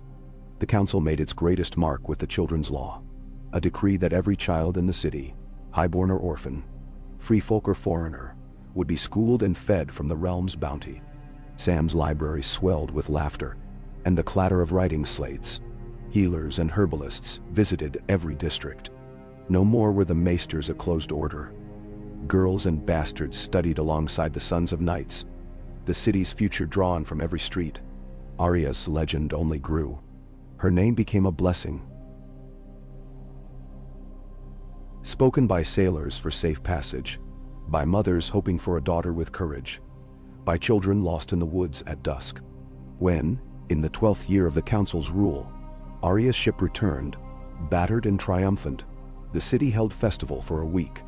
Arya herself, older now, her face weathered by wind and sun, arrived with a scroll full of charts and a trunk of strange, whispering shells. Celis met her at the docks, and the two vanished into the city's maze, leaving tales and laughter in their wake. In the Godswood, beneath the boughs of the old heart tree, Sansa's and Jon's statues grew green with moss. But people came every evening to lay flowers or kneel in silent prayer. Children traced the runes carved at the statues' feet, listening as elders spun tales of the long night, of mercy shown to enemies, of rulers who did not seek the crown, but took it for duty's sake.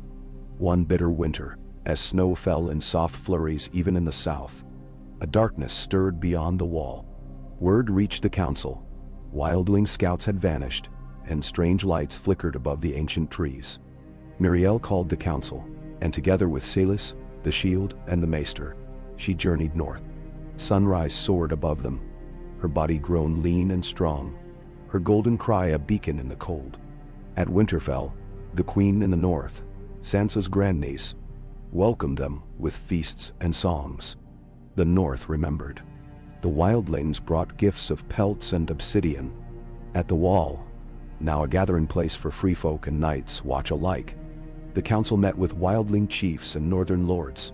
The threat, it seemed, was not the dead but a sickness, one that turned men feverish and delirious. Maesters and wise women from the city joined their northern kin. sharing herbs and knowledge. When spring returned, the sickness was gone, and the council rode home with northern songs in their ears. Year followed year. Brienne's shield trained new generations of guards. Sam's son and his daughter codified the council's laws and histories. Trade flourished. The Blackwater swelled with ships. The bells rang for new heirs, for old friends mourned, for dragons flying at dawn.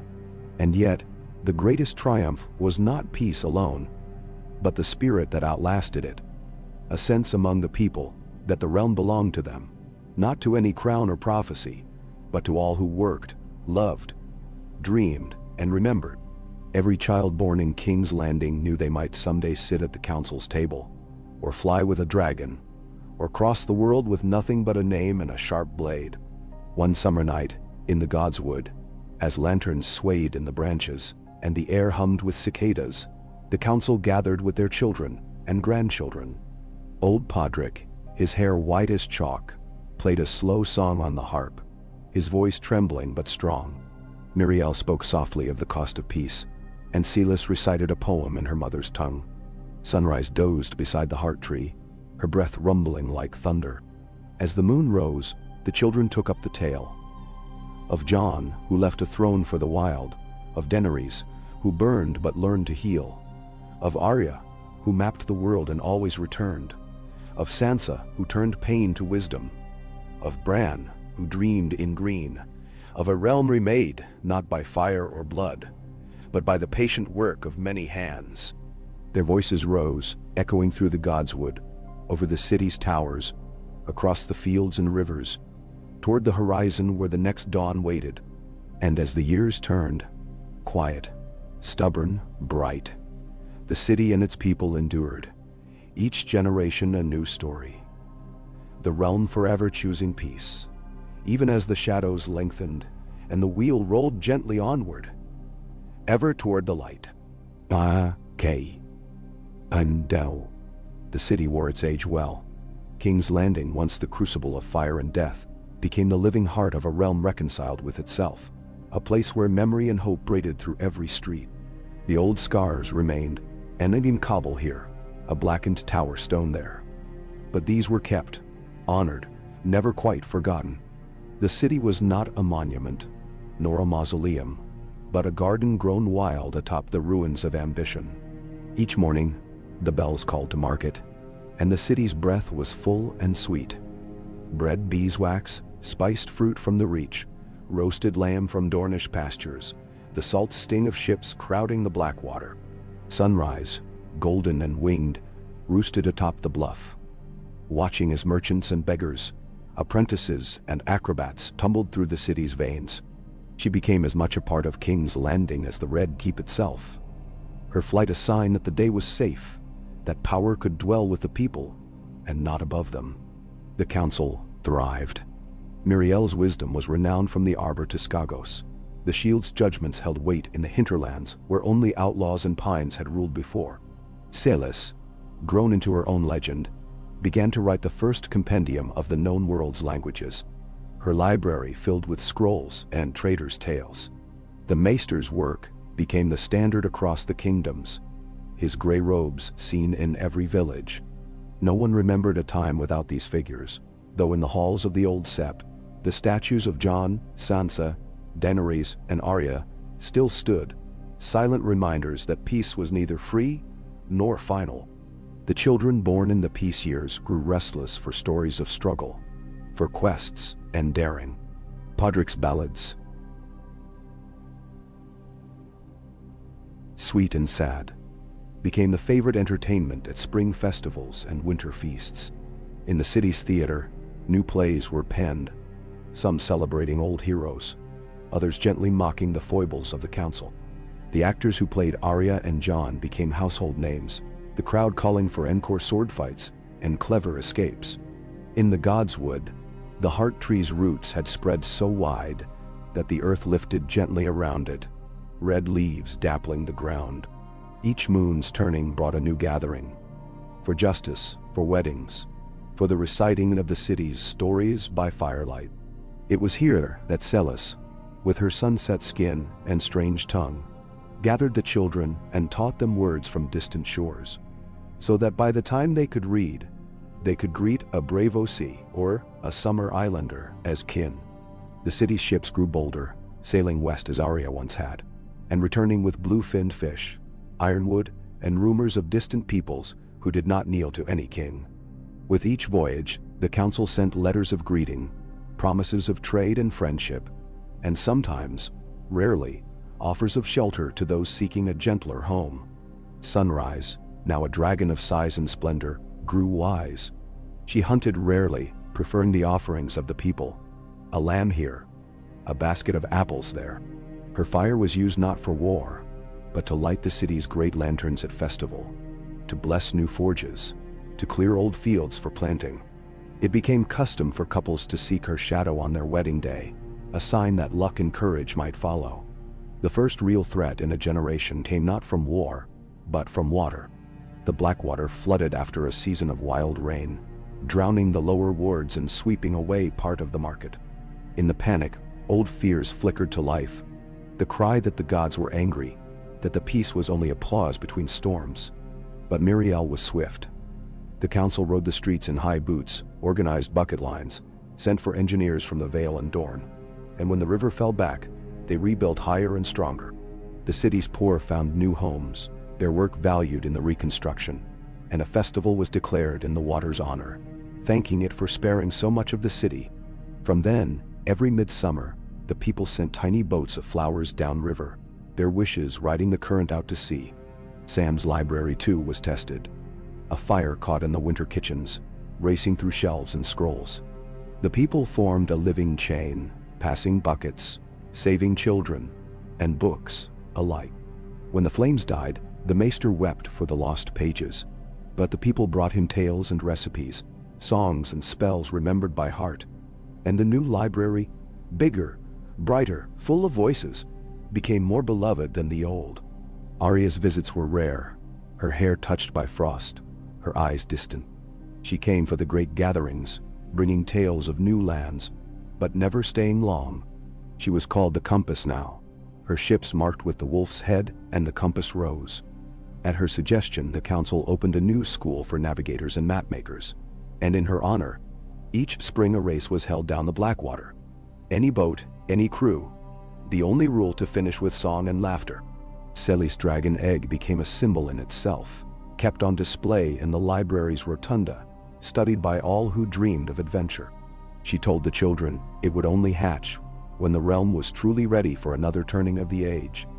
And so the children left it offerings, drawings, coins, whispered wishes, believing their hope would shape the future. Generations shifted. The shield's daughter, called the Bastion, became the city's chief protector, her armor decorated with etchings of the heart tree and dragon wings. The Manderly heir grew old at the docks, teaching the young to read the winds and tides, his counsel as sharp as ever.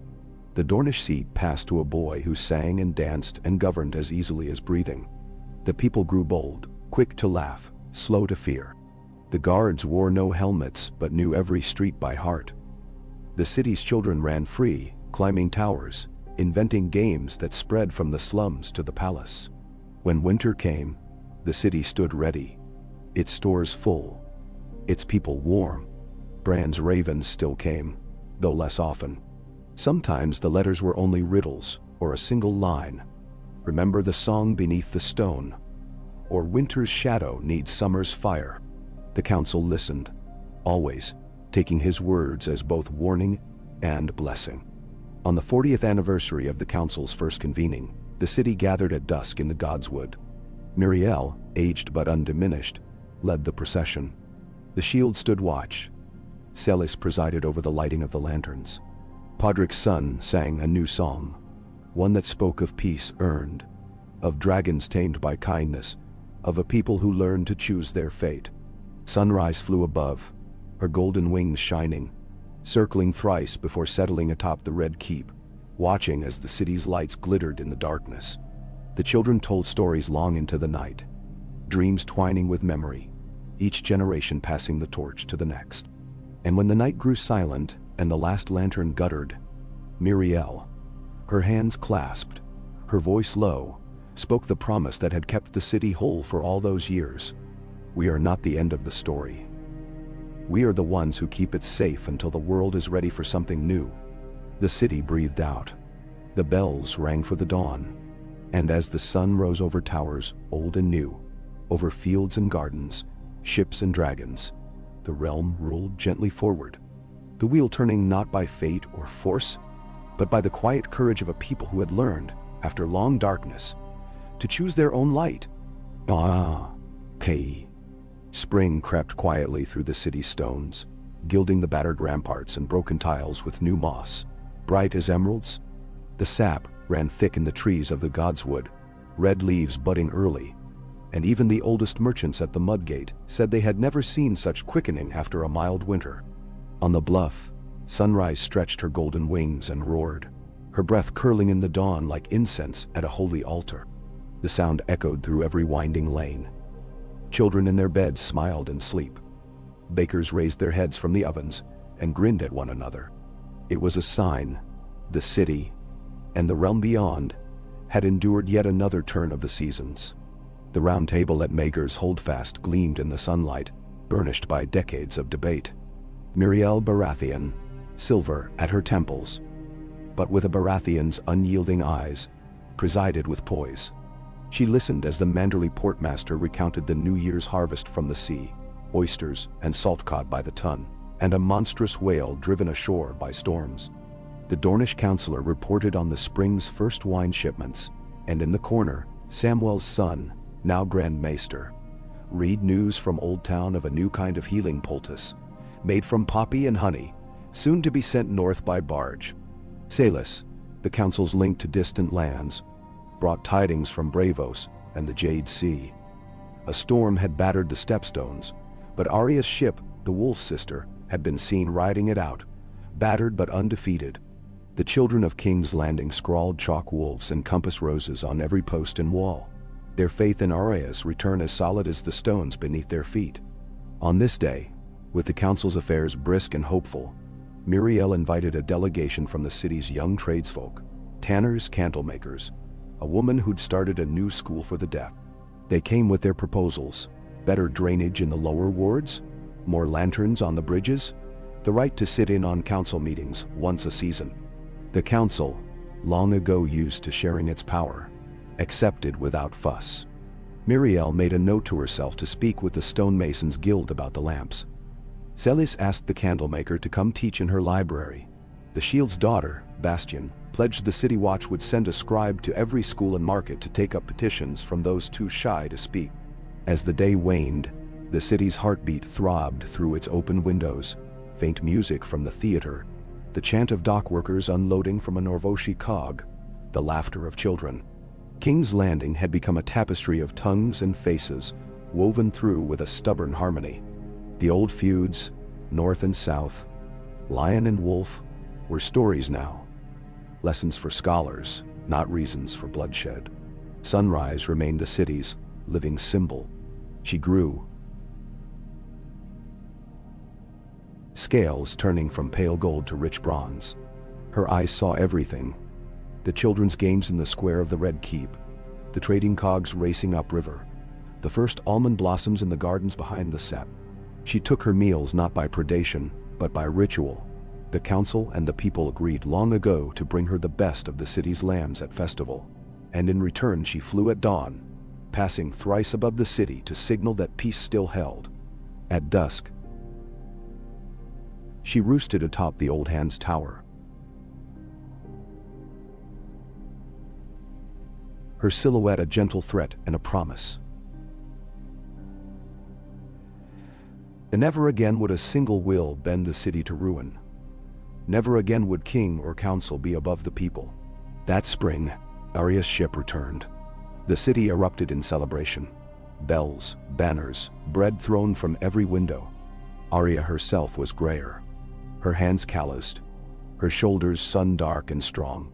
She brought news of islands further west than any maester believed, where the sun set green on waters teeming with whales, and the people painted their faces with blue clay. Her crew, a mix of Westerosi and Summer Islanders, was welcomed as kin. Arya brought gifts: jewels carved from coral, a map drawn by hand in midnight ink, a vial of perfume so sweet the whole council room was scented for a week.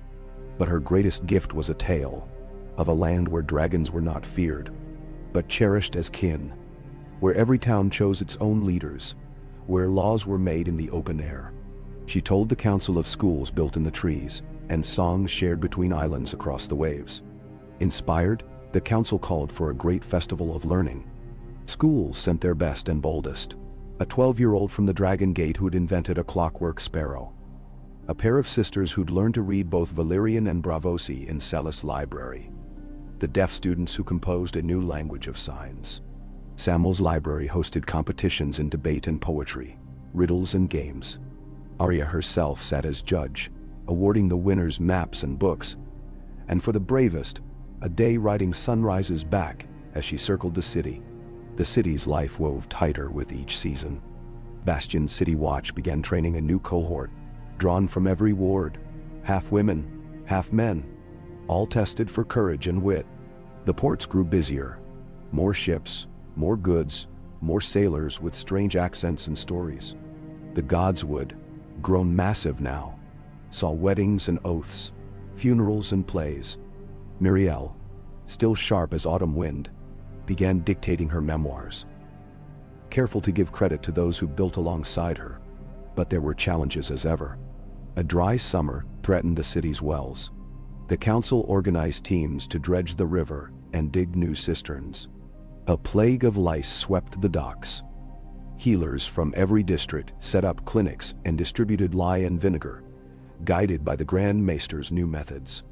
A fire broke out in the tailor's ward, but within an hour, a chain of citizens, children included, had passed buckets until the flames were quenched. The council endured by trusting the people. Any crisis became a lesson, every victory a shared celebration. Each year, at midsummer, the council and city walked together through the old streets, ending in the Godswood, where stories were told and lanterns hung from every bough. Children ran free, singing the songs of Arya, Jon, and Sansa. Old-timers recited verses about Daenerys' dragons and Podrick's ballads. It became the custom, too, for the city's poorest children to bring wishes to the Red Keep's old throne room. The Iron Throne, now overgrown with ivy and roses, was their playhouse and confessional. They left scraps of dreams, drawings, coins, locks of hair, tucked among the swords. In time, the council began reading these wishes at their meetings, letting the voices of the smallest guide the will of the greatest. One autumn, sunrise vanished for 3 days and nights, and anxiety prickled through the city. When she returned, her wings battered, her scales muddied. The people gathered in the squares to watch as she carried a strange broken shape. A ship's mast, snapped by a storm, with survivors clinging to the wreck. The city welcomed the rescued sailors as guests.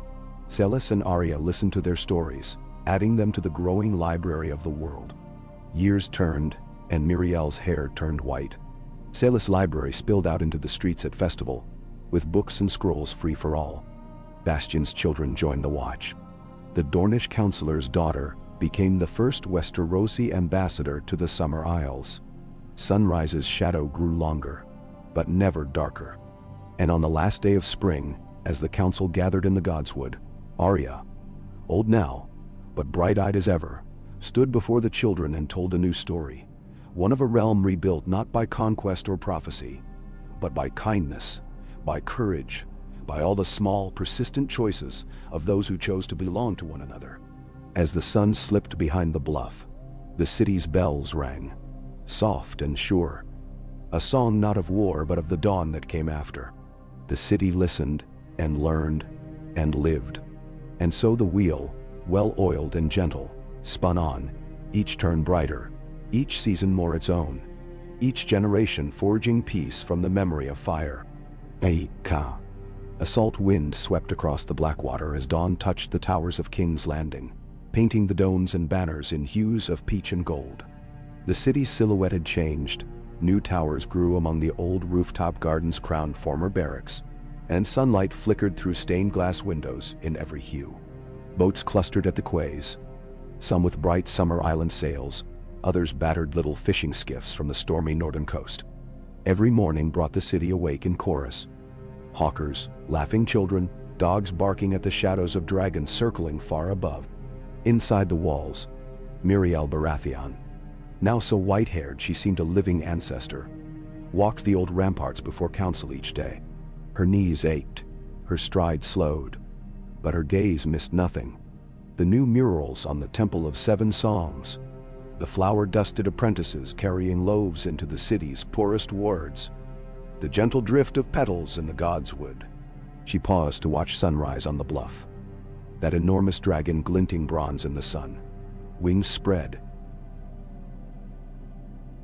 scenting the wind. Miriel smiled. Sunrise's presence had long ago stopped inspiring fear.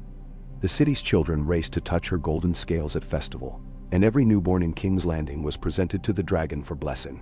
A tradition the maesters said was borrowed from the Rhoynar, but it felt to the people as if it had always been so. Below, the city teemed with 1,000 voices.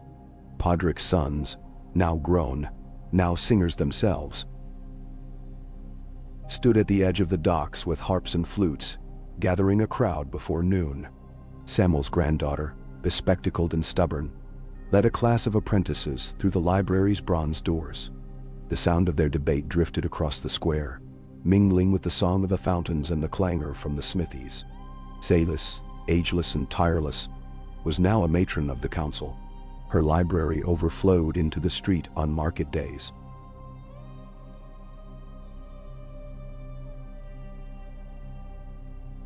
Scrolls in Braavosi, leaflets in the tongue of the Summer Isles, primers for children in half a dozen dialects. She welcomed merchants and explorers alike, cataloging their stories and maps, always with a question, always with a smile. She hosted debates in the open, inviting the boldest children and the quietest elders to speak side by side, each voice honored. That day, the council convened early.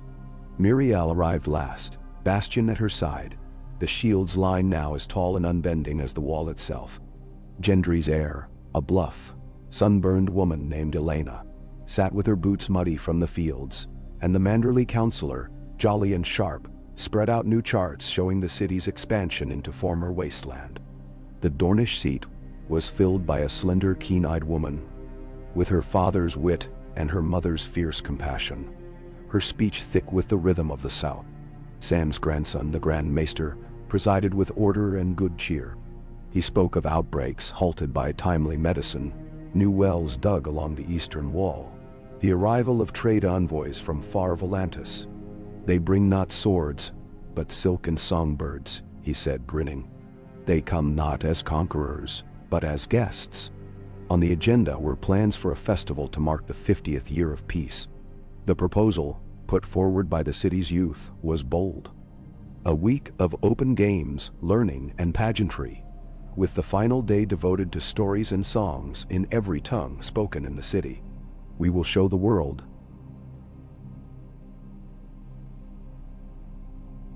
said the Dornish counselor, that peace is not an accident or a truce, but a living work, made and remade each day. Debate flowed easily, more family than formality, each member mindful of the city's true sovereign, its people. It was agreed. Each district would send a troupe of performers. Every market would hold competitions for bread and cheese and painted cloth. And at festival's end, every child would write a wish or a story to be tucked into the cracks of the old Iron Throne, now nearly hidden by moss and roses. Outside, preparations began. Banners were sewn in every color. Bakers prepared sweet cakes with dragon fruit and lemon. Shipwrights raced to finish new boats for the Blackwater Regatta. The old actors rehearsed Jon and Arya's legends. Children queued for a chance to ride on Bastion's great charger, and all the city scribes met in Celis Library to copy and translate the festival stories. The day before the festival dawned clear. Sunrise circled high above, her shadow trailing across the rooftops. Arya arrived by river, her white hair in braids, a sack of trinkets and scrolls slung over her shoulder. She found Saelys in the Godswood, and together they visited Jon's statue, tracing the old weathered runes. Arya laid a shell at Sansa's feet, Celis left a folded map at Daenerys. "We remember," Celis whispered, "and we make new." As dusk fell, Miriel climbed the ramparts once more.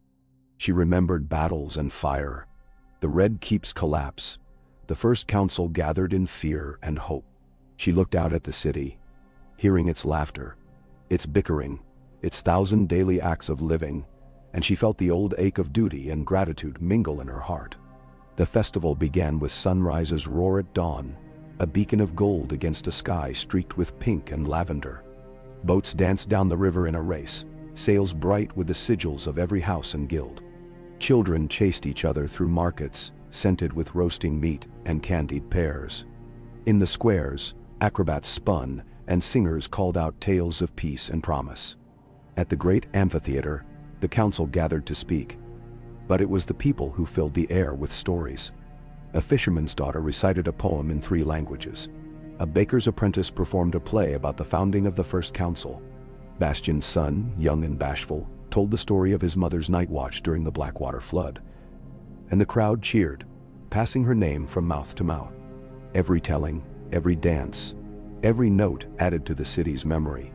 A living tapestry. At night, lanterns floated into the sky, each bearing a wish or a promise, and the bells rang out over the city and the river and the waiting sea. In the Godswood, the council and their children, Celis, Arya, Bastion, the Manderly and Dornish heirs, sat together beneath the heart tree, telling quiet stories of what had been and what might yet come. Arya's voice was low but clear. Peace is not the end. It is the beginning, the story we give our children, the hope we keep alive. Mememdat. Later, as the city slept, and the moon cast shadows across the red leaves and moss stones, sunrise curled atop the bluff, eyes glowing as she watched over King's Landing. The river glittered with the last of the lanterns, wishes drifting out to sea, each one a promise renewed. In every dark corner and silent room, the memory of fire was present, not as threat, but as warning and as light. So the realm continued. Each dawn the bells rang. Each night, stories wove together old and new.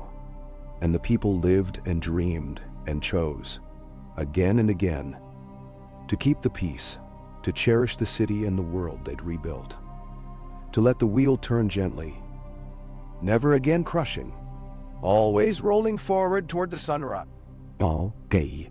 The city woke to a hush of expectation, as if the air itself shimmered with a promise. 50 years had passed since Jon Snow's reign and the Great Council's first oaths, and King's Landing had become a place of quiet marvels, each generation adding its own story to the living memory of the realm. The Dawn Festival was more than a celebration. It was an act of faith, a promise that peace was not a fluke or a fleeting gift, but a work renewed, tended and reimagined by those who lived under the shadow of dragons and the hope of spring. At sunrise, the bells rang not from fear or grief, but from every tower and temple in joyful clamor. Sunrise, massive and golden, circled the city, her wing-stirring banners strung across the streets, wolves and roses, stags and ships, the colors of every house and district flying together. Her roar startled a flock of doves into flight, and children shrieked in delight as petals and ribbons fluttered down from the heights. Every household, rich or poor, set out bread and fruit at the doorstep, a tradition begun in leaner years, when no one could be sure of a full table. Now, it was an offering to memory and to the city itself.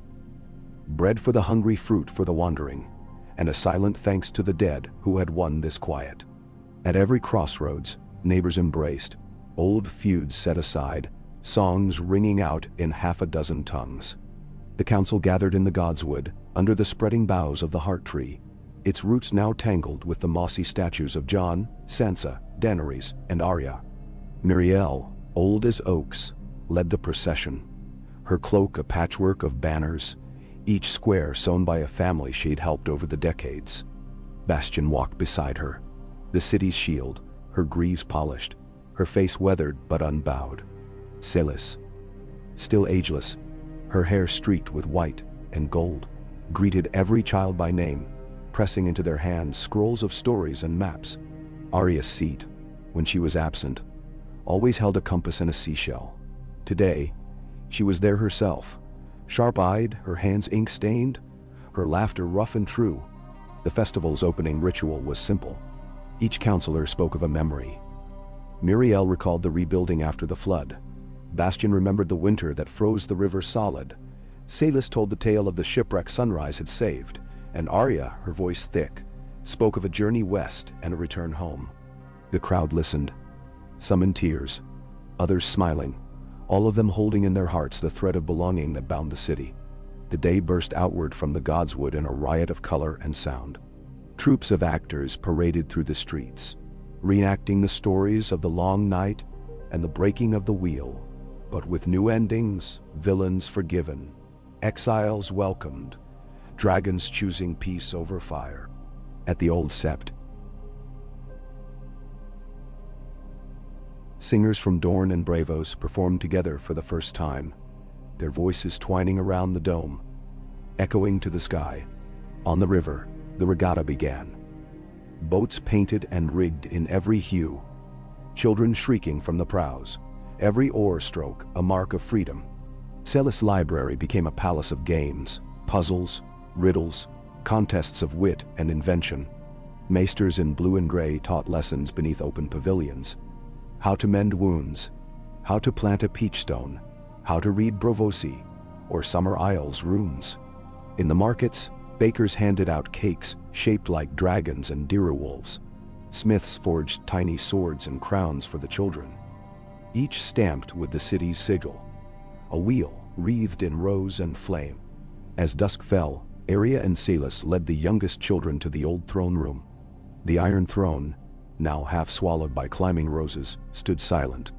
Each child placed a scrap of parchment into its tangled blades. A wish, a secret, a promise. Arya read some aloud. Wishes for new brothers and sisters, hopes for adventure, dreams of peace forever. No wish was dismissed. Every voice mattered. Night arrived with lanterns, housens, lit in every ward, their light shimmering on sunrise's wings as she soared above. Podrick's grandchildren, musicians all, led a ballad in the square, a song that began with sorrow and ended in laughter, the verses passing from old to young and back again. Bastian's watch stood silent, a living wall, not to keep out danger but to witness joy. The festival's last rite took place in the Godswood beneath the stars. The council gathered with the oldest and youngest of the city, Samwell's great-granddaughter, a healer, Gendry's heirs, now smiths and builders, children of wildlings and ironborn, Dornish and Bravosi. Arya told the final story, her voice winding through the roots and leaves, of how the city had been broken and then mended, not by swords or spells, but by hands held out in hope, by wounds tended, by the courage to forgive and begin again. Miriel, her voice thin but clear, declared the dawn of a new year, and Salis scattered petals over the crowd, blessing them in every tongue she knew. Sunrise landed quietly on the bluff above, her presence a benediction. Later, as the festival drifted into memory and the lanterns burned low, the city's elders gathered in the Godswood. Bastian spoke softly to her daughter, telling her how to listen, how to serve.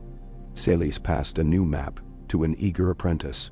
Arya pressed her compass into the hand of a girl who dreamed of the sea. Miriel, leaning on her staff, gazed at the statues of her old friends, her voice barely a whisper. Let it last. In the city's silence, as dawn threatened the horizon, the wishes tucked into the Iron Throne stirred with the breeze, hopes and vows and memories braided together. The children's laughter echoed along the walls. Sunrise lifted her head and roared once. Her cry not a warning, but a welcome to the coming day. And so King's Landing entered its next era, not untouched by sorrow or shadow, but always choosing peace, choosing kinship, choosing to believe that the work of mending was the highest calling of all. The wheel turned, softer and truer with each generation, and the realm endured, guided not by fear, but by the gentle, stubborn hope of its people and the legends they continued to write. Oh, hey. Morning unfurled over the city like a silken banner, the sun glancing gold and rose from every eave and cobblestone. King's Landing, once the crucible of blood and power, was alive with a gentler rhythm now. The great bells had barely faded from the dawn festival, yet the city moved as if still humming with song. Market women swept petals from the steps, their brooms perfumed by bruised rose and lemon leaves. Apprentices carried baskets of leftover bread to the god's wood for the ravens. On the bluff, Sunrise stretched, tail curling about her perch, eyes half-lidded with contentment. Celis was first to council that morning. She sat with her tea at the round table, already sifting through letters from the library. News of a merchant ship from the Far East, word from Arya that her fleet would soon return from another venture past the lonely light.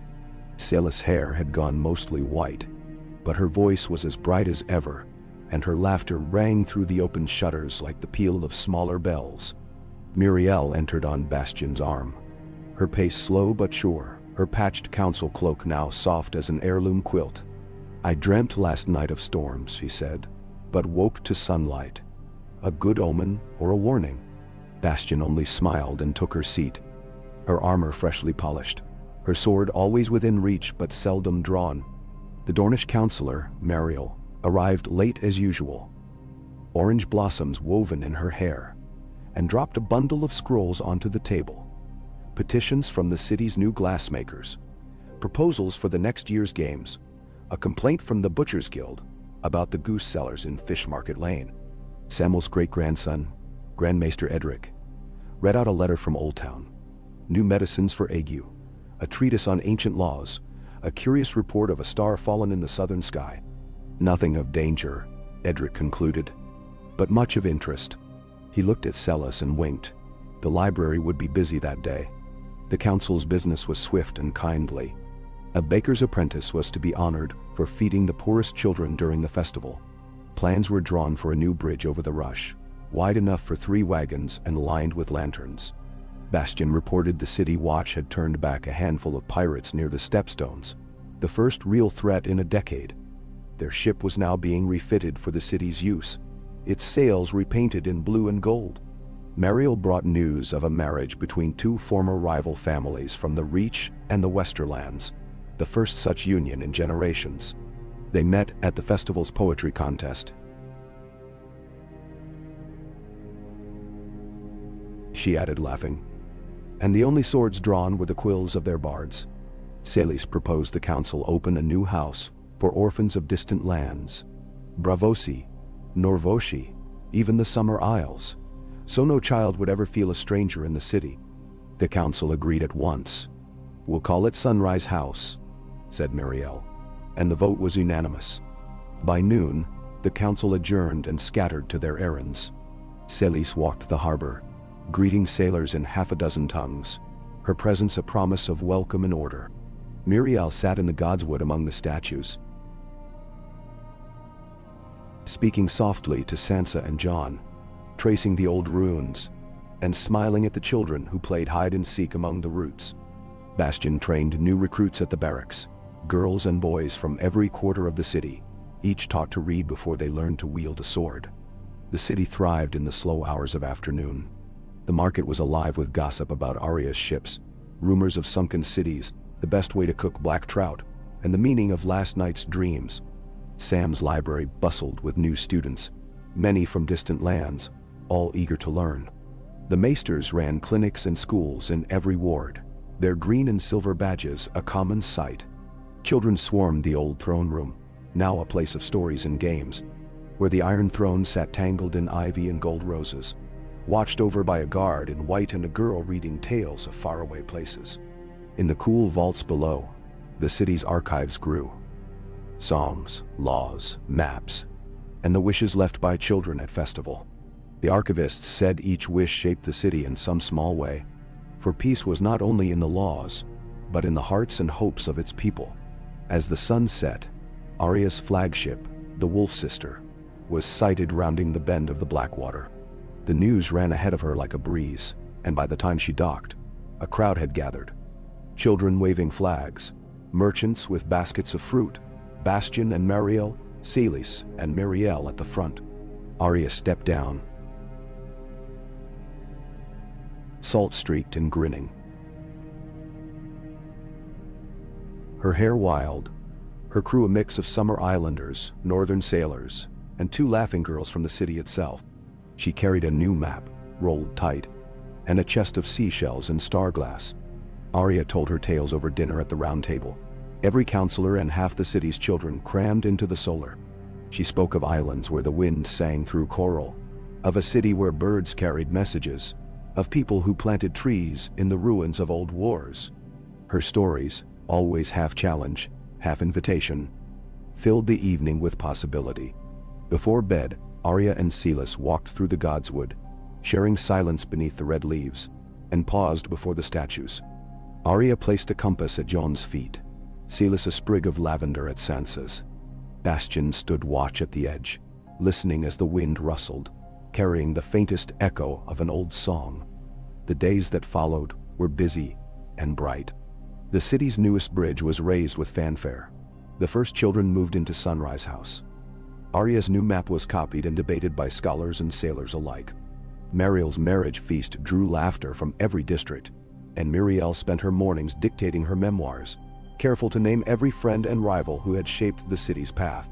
Celis hosted the first gathering of orphan children from across the seas, each given a book, a warm cloak, and a promise of belonging. Challenges still arose. A dry spell threatened the fields beyond the walls, but the council organized a water train from the rush. A fire in the fish market was quelled by the watch and a chain of bucket-wielding children.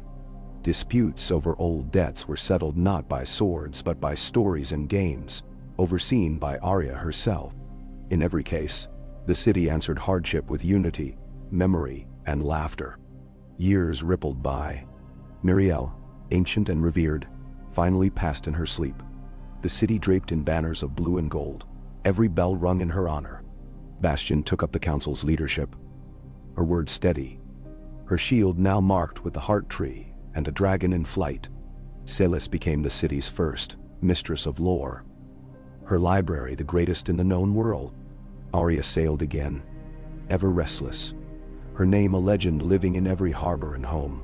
Sunrise grew slower with age, but every spring she flew 3 times above the city, a living pledge that peace endured. At her last flight, as the city watched and wept and cheered, a new hatchling broke shell in the godswood. A little dragon, golden and bright-eyed, curled up at the foot of Jon's statue, as if to listen to the stories just beginning. In time, Sunrise slipped quietly from the city, as legends do. But her child remained. Children grew up with dragons overhead, with stories in their ears, and with the wheel turning gently beneath their feet. So it was. The cities sung a long, slow crescendo, always new, always echoing old hope. Each spring brought fresh blooms and fresh stories, and as the sun rose over towers, old and new, King's Landing endured, a realm reborn by kindness and memory, by courage and laughter, by hands joined around the council table, and by the children who never stopped dreaming.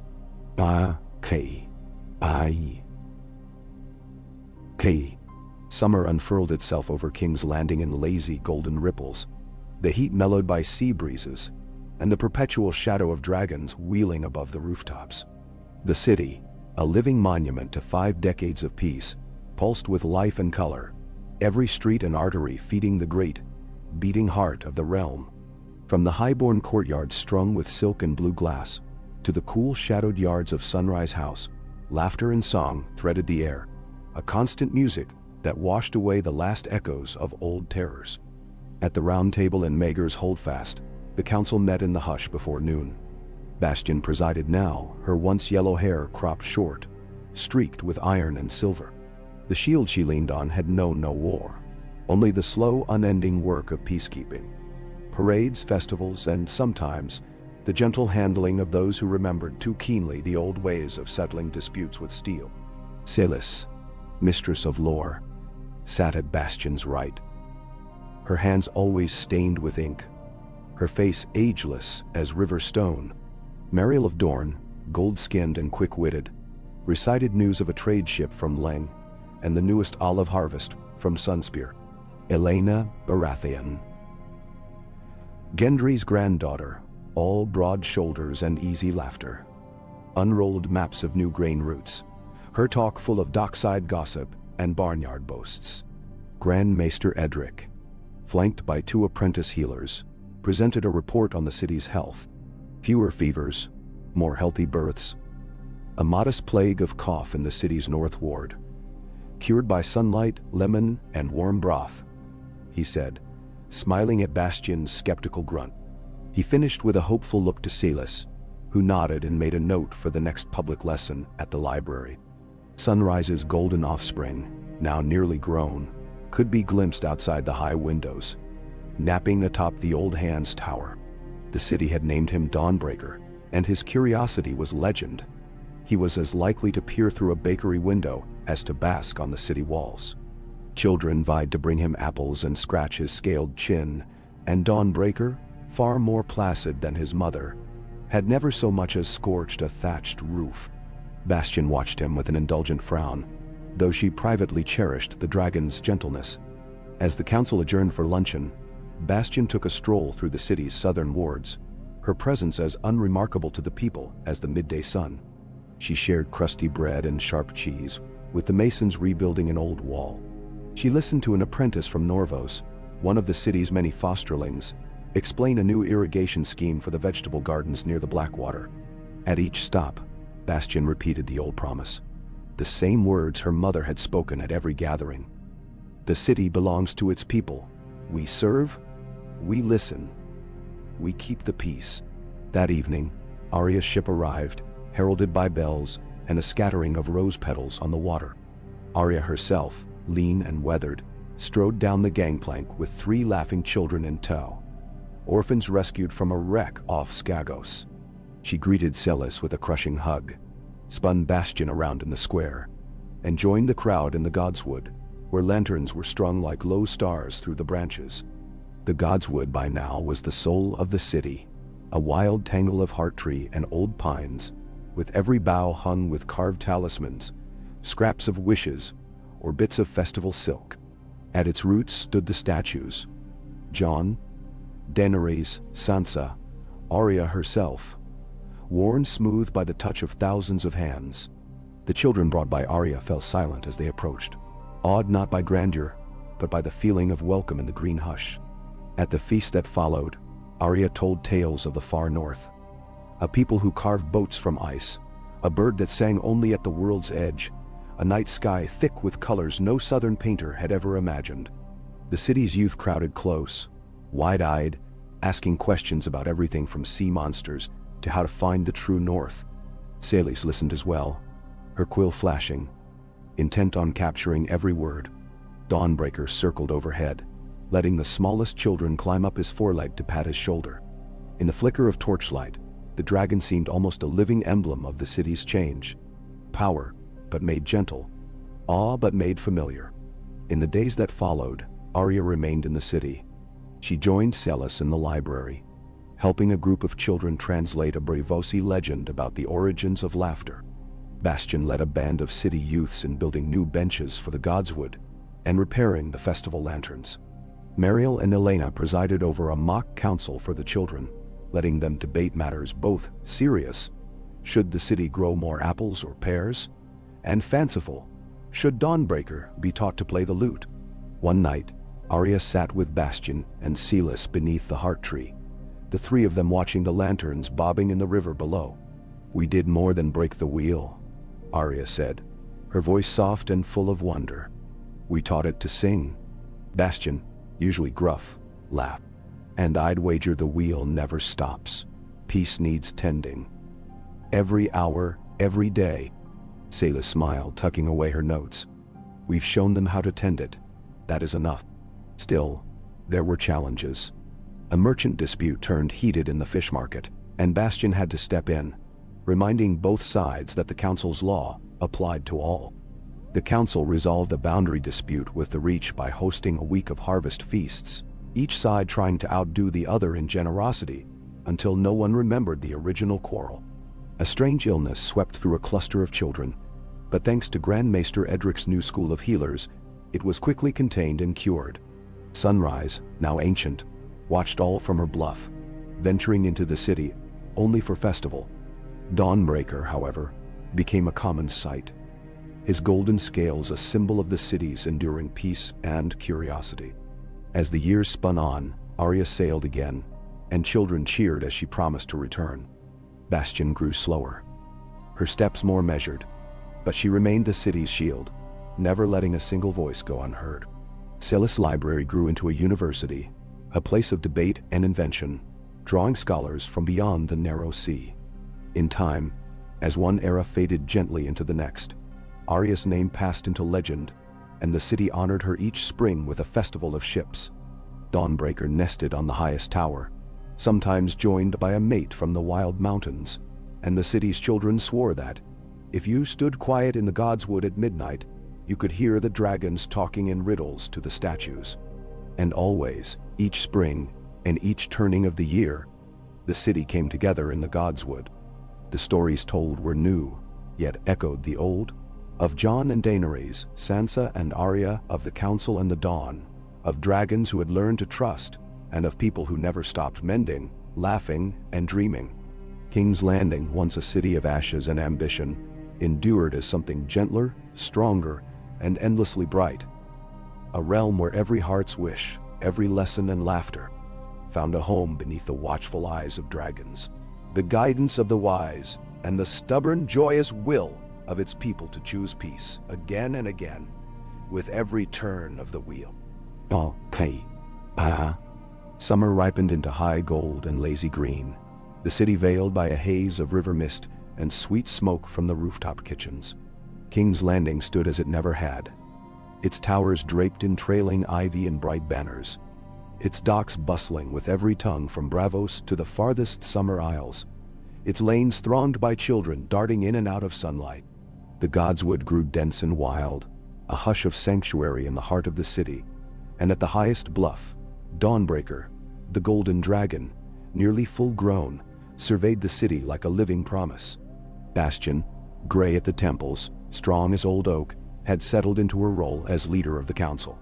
Her stride was slow, but purposeful, her laughter a comfort in the council chamber, and on the market streets alike. Every morning, she took the long walk from her little house on the green hill to Maegor's Holdfast.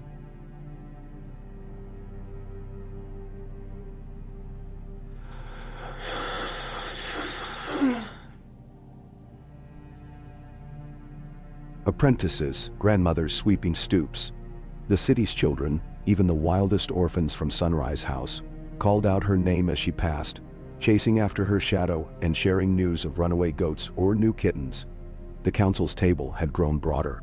Celis, still mistress of lore, presided over a vast network of scribes and explorers, her library now the heart of a university. Mariel of Dorne was joined by her son, whose wit matched hers, and whose poetry drew crowds to the city's open-air theater. Elena Baratheon ruled the wharves and granaries, her bellow carrying across river and barn, her hands quick to help any child or sailor in need. Edric the Grand Maester, older now, tended his gardens and clinics, his students as likely to be daughters of the fishwives as sons of knights. Orphans from Sunrise House became apprentices in every craft, and many earned places at the council, their voices a reminder that anyone from any corner of the world might belong. That summer, Arya's legend loomed even in her absence. Her last return had left the city with maps of strange lands and a new method for charting the tides, taught to the children by summer islanders with song and laughter. Stories spread that Arya had sailed farther west than ever before, to a place where the sun sank green in a sea of glass, and every night Bastion lit a lantern in the Godswood for her, its light a signal and a promise. Festival followed festival. The old tale-telling became a living tradition. At the Midsummer Games, children from each district performed stories and songs, some ancient, some new. A masked child, Lauter revealed as a Sunrise House orphan, performed Arya's ride on the back of a direwolf, drawing gasps and laughter in equal measure. The winner of the festival, a boy with a lisp who juggled apples while reciting Podrick's Ballad of the Wheel, was crowned Story King for the day and invited to eat at the council's table. His wish: a new well in the poorest ward, granted before the month's end. On market days, Bastian could be found walking the stalls with Dawnbreaker trailing behind, his tail carefully curled to avoid tripping carts. Children scrambled onto his broad back for a better view of the puppet plays, while merchants handed up apples and scraps of sweet bread. Dawnbreaker loved to nap in the sun outside the bakery, his snores shaking the window panes and his dreams running wild. Sometimes the bakers swore they woke to find him gone at dawn, only to see him return with driftwood or curious stones from the shore, gifts for the children and the city's craftsmen. Trouble never vanished, but it found little purchase. When a dry spell threatened the city gardens, zealous scribes organized a water chain, each home sharing buckets from the rush, each child given a token for every trip made, later exchanged for books or festival cakes. A squabble over dock fees was settled by a race. Whoever offloaded their cargo fastest, with the help of Sunrise house children, earned first pick for the next month. The solution, clever and kind, became law, and other cities sent messengers to learn how King's Landing kept its peace. Yet the city knew sorrow as well. Grand Maester Edric died that autumn, his last days spent in the Godswood, reading to children beneath the red leaves. The city mourned him with music and flowers, each guild and house sending a token. A loaf, a book, a single blue feather. Bastian wept openly at his funeral and made a vow to finish his garden, turning the space behind the library into a riot of herbs and flowering trees, open to all. With winter's approach, a chill swept the river, and a rare, sudden frost dusted the rooftops. Sunrise, ancient now, stayed close to the bluff. Her eyes dulled, but her fire gentle as a hearth. When she passed, it was in her sleep, her head tucked beneath one wing. Dawnbreaker circled the city thrice, keening high and strange, and the people mourned as if for a queen. Bastian ordered a festival in her honor. Every oven turned out golden bread and honeyed cakes. The last scales from her moult worked into a mosaic in the Godswood. Change crept through the city with the new year. Bastian, feeling her years, began to train two young captains from the watch, a brother and sister from the fish market ward who'd shown wit and patience beyond their years. Celis named an apprentice as her heir, a shy girl from Norvos who loved languages and birds. Muriel's son began work on a new play, celebrating not heroes of war, but the quiet victories of healers, bakers, and builders. Elena opened new granaries, and in spring, the first true kingfisher nested at the rush. An omen, the old crones said, of luck and gentle days. Arya returned just before spring's end. She was changed, her hair silvered, her gaze fierce but fond. She brought news of a place where winter never came, of a market city built on barges, of a people who honored memory above all. The city welcomed her home with stories, with tears and laughter, and Arya, at the Midsummer Festival, crowned a new story king, a Sunrise house girl who wrote a tale of a dragon learning to dance. The years gathered. Bastian faded, her steps slowing until she spent her mornings in the Godswood, telling stories to the littlest children and listening to the city's music. When at last she passed, she was mourned by every hand, every voice, every banner. Celis, older but strong, presided over the city now, her council united, the wheel turning smoothly. Dawnbreaker grew vast and wise, a true guardian, his golden wings seen from the stormlands to the river's source. The city flourished, every ward a patchwork of voices, every market a meeting of worlds, every festival a song for the future. Dragons soared, statues wore moss, and the wishes of children filled the Godswood. Arya sailed again, her legend a wind beneath every new tale. And King's Landing, reborn, mended, forever in motion, remained the realm's beacon, a place where peace was not a secret, but a song taught anew with every dawn. Oh, Kai.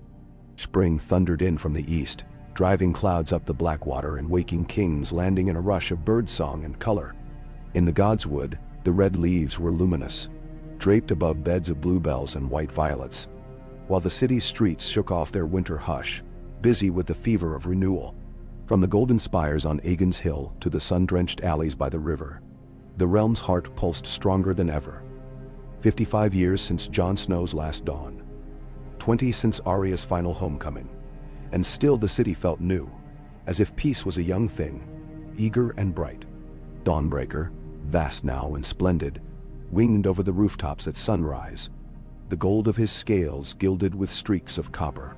He rumbled a greeting to the city every morning, and each time he landed in the Godswood, a tide of children and poets and pilgrims spilled in to touch his talons, to tuck messages and ribbons beneath his massive wings. The dragon seemed to carry the city's hopes aloft. Every time he soared, the bells rang, and sailors said his shadow stretched as far as the gates of Duskendale. At the council's round table, Celis, now mistress and matriarch, presided with quiet force. Her white hair shone in the morning light, her eyes undimmed, her laugh the same bright chime that had first enchanted the city a lifetime ago. Her apprentice, Mary, the Norvoshi girl grown quick and sharp, sat at her side, translating a letter from Lys about a new kind of windmill. Mariel Dorne's son, now called the Laughing Lord, sketched festival banners while his mother, still tireless, debated with Elena Baratheon about new trade with the Summer Isles. The new Grand Maester, a woman with copper skin and a voice like honey, brought news of a distant storm, and of a merchants' guild from Old Town seeking the city's wisdom and counsel. Dawnbreaker's presence was not the only legacy of the dragons. In the deep vaults beneath Celis' library, the last shell of sunrise, polished and painted, rested on a velvet altar. Children made pilgrimages to see it, each leaving a coin or a scrap of poetry. It was said the city's fortunes would always rise as long as the shell remained. There was talk, quiet but persistent, of another egg being found, carried overland from the east, hidden in a merchant's cart. But the council kept such rumors close, wary of ambition's shadow. The city itself was more a quilt than a fortress. Districts blended into one another, markets full of barley and saltfish, glassblowers from Myre and Bravos, cheese sellers from the Vale, a dozen languages crackling in the air. At the heart of it all, the Godswood's wild hush offered sanctuary, its statues now draped in offerings for luck, health, or memory. Celis' library, now spilling into 3 wings and 2 open courtyards, welcomed scholars from every corner of the world. Old men read there beside orphans, wildlings beside reach-maids, and the new council's debates often continued out on the grass, with children listening, arguing, and sometimes offering better answers than their elders. It was a city that remembered its pain but did not hoard it. Every festival, Arya's lantern was lit at the wharf, and her compass kept on Joan's statue. Each new child at Sunrise House learned the words of the Dawn Oath. Peace is made, not given. All are kin who choose to belong. The city stands together, or not at all. Celis' days were busy, her memory long. Her council trusted even beyond the city walls. When a fire broke out in the grain market, it was Mary who led the bucket lines, children and elders alike, passing water until the flames guttered. When a merchant tried to cheat the orphan boys of Sunrise House, Elena brought him before the council, and Bastion's old law was quoted.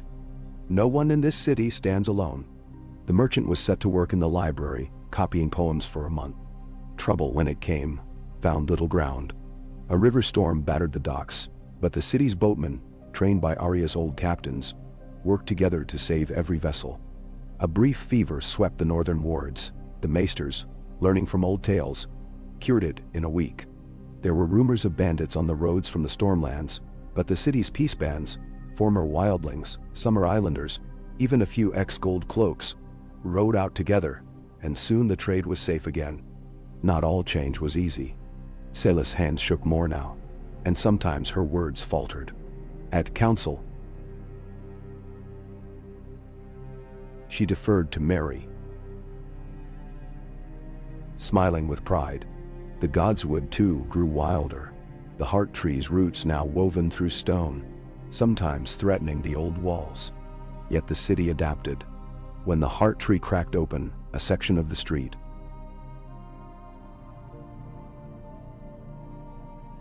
Children planted wildflowers there.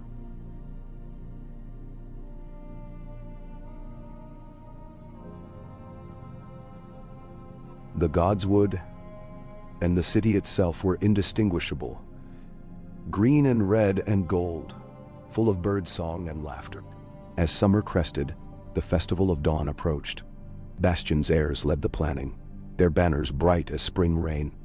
At dawn, the city gathered on the riverbank, watching as Dawnbreaker circled and landed atop the bluff, his cry as clear as a trumpet. The children carried lanterns through the streets, each one bearing a wish or a memory. The council and their apprentices led the crowd to the godswood, where the oldest, Celis, Mariel, Elena, read aloud from a great scroll. The names of the city's founders, the stories of the old days, the promises made and kept. Mary, standing in Celis' shadow, spoke to the crowd. "We are the keepers of memory, the tellers of peace. We choose again and again to make this city a home for all." That night, as the lanterns floated down the river and the bells rang, Dawnbreaker soared above the rooftops, trailing sparks from his jaws. Children ran through the streets with painted faces, singing Podrick's ballads, reciting tales of Arya and Jon, Daenerys and Sansa that died. In the godswood, the council gathered one last time. Celis' head bowed, her hands clasped over the old compass, as Mary read the Dawn Oath for a new age. And so King's Landing endured, each year brighter, each shadow answered by light. The city was not perfect, but it was alive, forever mending, forever hoping, its wheel turning gently beneath the watchful eyes of dragons and the stubborn, joyful will of the people who called it home. Okay. Autumn seeped softly into King's Landing, cool and gold. A whisper through the flags atop the Red Keep, and a hush in the godswood's leafy halls. The city wore the season like a mantle, market stalls gleaming with apples and late figs, windowsills stacked with jars of honey and rosehip jam, and every alley redolent with the smell of wood smoke and baking bread. Dawnbreaker's shadow lengthened in the waning light, his great form casting golden dusk over the rooftops as he glided homeward, each evening a benediction. The council, now a tapestry of old and new, met more often beneath the open beams of Celis' expanded library than in the vaulted chambers of Maker's Holdfast. Bastion's apprentices, grown into leaders themselves, were joined by the children of Sunrise House, now full citizens, some the children of former slaves, others wildlings, a few the last of the old nobility. Their debates were lively, sometimes unruly, but always grounded in the shared vow that the city's peace would be shaped, not by force, but by every voice. Celis, still the city's revered matriarch, leaned more and more on Mary, her Norvoshi heir. Celis' once sure hands trembled now, but her words, when she spoke, rang like temple bells. She took comfort in the chorus of voices at council, proud of the wisdom and the stubborn, playful arguments of the next generation. "Peace is no inheritance," she reminded them, "but a seed sown new each season." Mariel of Dorne, hair white as chalk now, still ruled the council's festivals, her laugh cutting through any gloom. Elena Baratheon, her knees stiff but her mind quick, handled the city's trade and harvests with the help of her granddaughter. Small, fierce, and already known for her knack with numbers and her habit of slipping extra bread to hungry children. The city's rhythm was marked not just by council and trade, but by the rituals of autumn. The harvest parade wound its way from the fields to the godswood, with children dressed as dragons and stags, shepherded by Bastion's captains. In the evenings, the city lit bonfires on every hilltop, and people gathered to tell stories. Of the time Arya chased a thief through the floating market, of the year the river flooded but not a soul was lost, of the first festival of dawn when the children's wishes outnumbered the city's old debts. Dawnbreaker, grown to full majesty, became ever more a creature of myth and daily life. Each morning, he soared the city's length, gathering messages and offerings in a great woven net. Slung around his neck, petitions for the council, poems for the godswood, a pie from the baker's guild, a set of tiny wooden flutes from the city's youngest musicians. Children argued about whose message would be delivered fastest, or which token the dragon favored most. Celis' library held a growing archive of these gifts, now catalogued by Mary's scribes and displayed for all. Yet, for all the city's gentleness, autumn brought its challenges. A late blight struck the potato fields beyond the city walls, and for a tense fortnight, the council coordinated relief, calling in extra grain from the north, fish from Dorne, opening the granaries without hesitation. The old wall by the eastern market began to sag. Bastion's former captains led teams to shore it up, and volunteers, young and old, turned out to mix mortar and lay stone. A harder sorrow came when Mariel's son, the Laughing Lord, died suddenly, his poetry left unfinished on a sheaf by his bed. The city grieved for him. His funeral saw streets thronged with mourners, and every window bore a slip of verse. Mariel, stricken, took comfort in the council's embrace. And at the next festival, children recited her son's poems in 100 voices, their words a quilt of memory stitched with love. Life pressed on, undeterred by loss. The Festival of Lanterns arrived with the first frost. At sunset, every child in the city,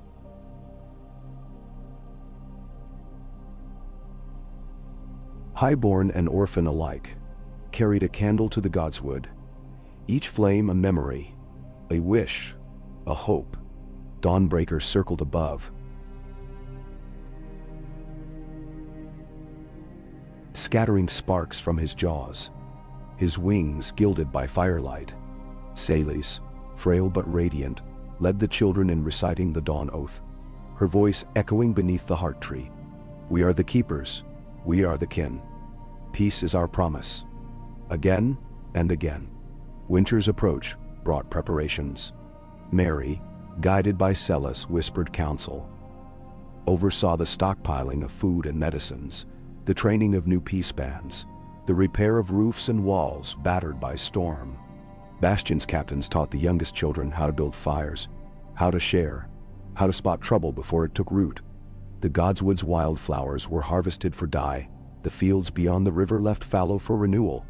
As the city braced for cold, the council met one night beneath a moon so bright, the river gleamed like a blade. Arya was gone, vanished once more into legend, but her compass remained on Jon's statue, a silent vow.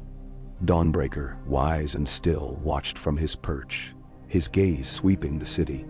Mary, at Celis' side, presided with a voice both gentle and firm, ensuring each concern, however small, was heard. In the heart of winter, when snow dusted the rooftops and wind howled up the rush, King's Landing was never silent. Children practiced songs in the library's warmest room, bakers taught orphans to knead bread, and every home kept a lantern burning at the window. The Godswood, stripped of leaves but not of spirit, became a gathering place for stories and warmth. Celis faded as the year waned, her last days spent among books and friends, her legacy woven into every word spoken in council, every story told by the fire. When she was gone, Mary led the city in mourning. A festival of books and song, a new promise at the heart tree, a dawn of remembering and beginning. Dawnbreaker soared at sunrise, his cry a beacon across the white city. Children ran through the snow, chasing after hope and each other, their laughter the city's new anthem. And so the story continued. Seasons spinning, leaders rising and resting, dragons watching, the people learning and teaching, building a peace that was neither fragile nor perfect, but enduring, gentle, and endlessly renewed. King's Landing at last had become not a throne, but a home, and its wheel, guided by 1,000 hands, turned ever forward into the light. Ah, Kai, Ka. Winter never comes to stay forever in the south, but that year its touch lingered, drawing sharp breaths and red cheeks from the people of King's Landing. The city glittered under a dusting of frost, sunlight throwing daggers of light from icicle to icicle, windows painted with white by the cold hand of dawn. Children bundled in patchwork, cloaks played in the slush of the Godswood, their laughter ringing through the gnarled red boughs, making the old heart tree seem young again.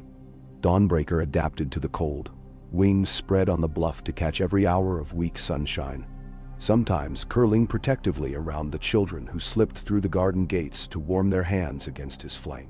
He had become not only the emblem of the city's peace, but its guardian spirit, a living memory of fire and flight, and a promise that, should darkness ever gather again, King's Landing would stand united. The council, now led by Mary with the serene confidence of one who had been taught both to listen and to speak, met by the fireside in Celis' library. Winter pressed them closer, made every argument warmer and every story brighter. Mariel, her hair whiter than the frost, often sat wrapped in shawls, her presence as keen as a morning wind.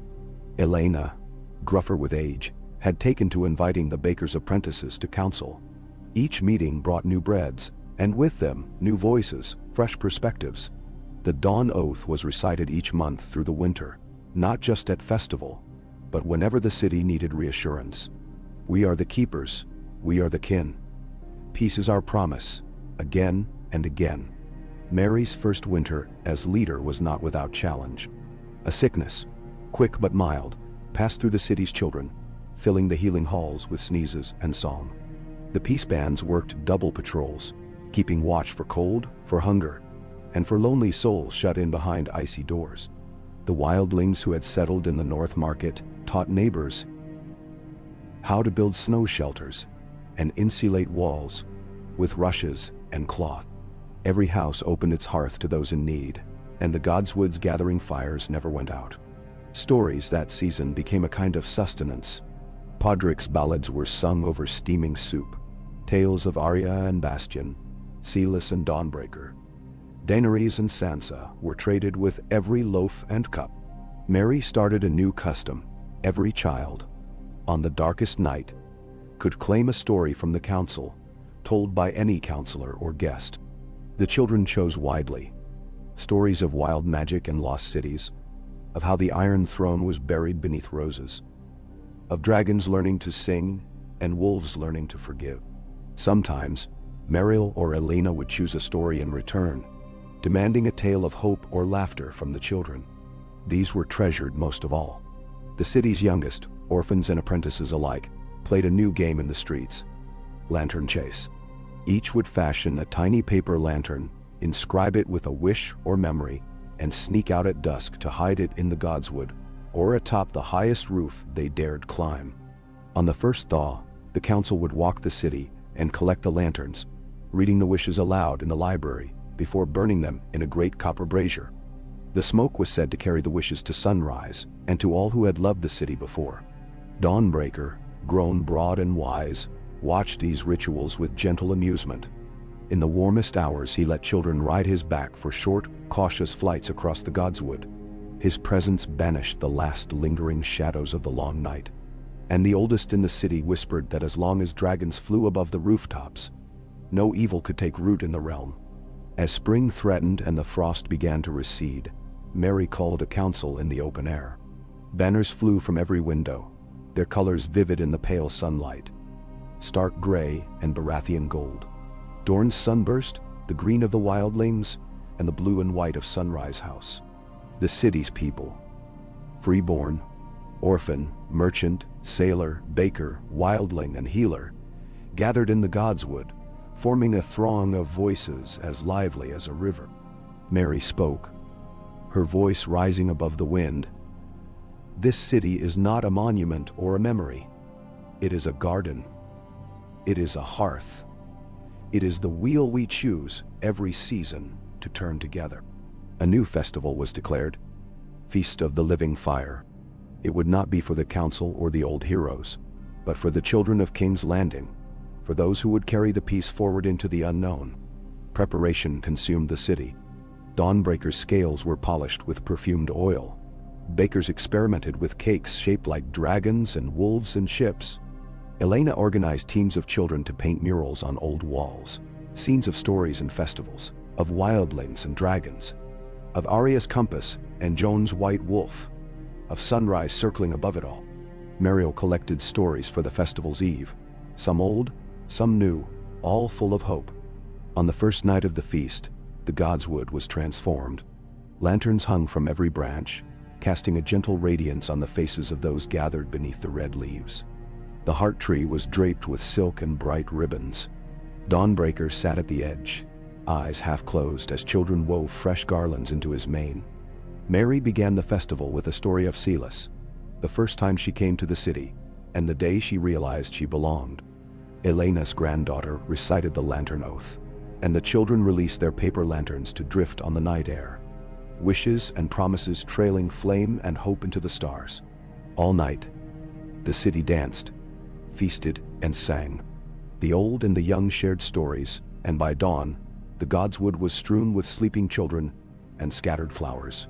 As the sun rose, Dawnbreaker took flight, soaring low above the rooftops, his golden shadow passing over the bells and banners, the bread ovens and river docks, the heart tree and the council's open table. Winter's memory faded, but its lessons remained. Mary wrote in the city's book of seasons, "We endure because we remember and because we choose. Our peace is the fire we share, passing from hand to hand, heart to heart, across every dark and every dawn." And so the city awoke to another spring. Changed, resilient, forever becoming itself. King's Landing, for all its history, had learned to greet every morning not with fear, but with wonder, laughter, and the stubborn hope that peace, like fire, can be tended and made new by those who believe in its light. Ka. The thaw of winter came slowly that year, like a hand brushing sleep from the eyes of the city. At first the change was barely visible, a trickle from a cracked eave, a softening in the air. Then one dawn, the heart tree in the godswood burst with tiny, scarlet buds, and every baker on the street of flour set out trays of steaming seed bread for the children running barefoot over cold stone. King's Landing stretched and stirred, old bones creaking, new dreams flickering to life in every alley. Mary, slim and upright now with the mantle of her own years, began her mornings walking the market lanes in the pale sun. She listened to the bartering. Cheese for ginger, buttons for honeyed apples, a story traded for a spool of bright thread. The city had become her family in truth, its rhythms as familiar as breath. When the first lambs arrived from the Stormlands, Mary herself helped herd them up the hill to the market green, laughing as Dawnbreaker landed nearby, scaring the boldest sheep and delighting the watching children. The golden dragon's great wings were patchy from winter's molt, his eyes softer with age, but he remained a living standard for the city. When he flew, all squabbles paused, and the city's pulse gathered itself around him. Dawnbreaker had outlived old legends, and in every festival story he was both symbol and friend. The promise that whatever might come, King's Landing would endure. The council gathered in the library's sunroom, where vines crept in from the godswood, and the air always smelled of green things. Bastion's young captains, now middle-aged and wise, brought news of the city's watch, petty thefts, new methods for catching fire before it spread, a badge system for the street healers so no sick child went untended. Elena's granddaughter, the city's best numbers mind, reported a record in grain stores and a quiet year at the docks.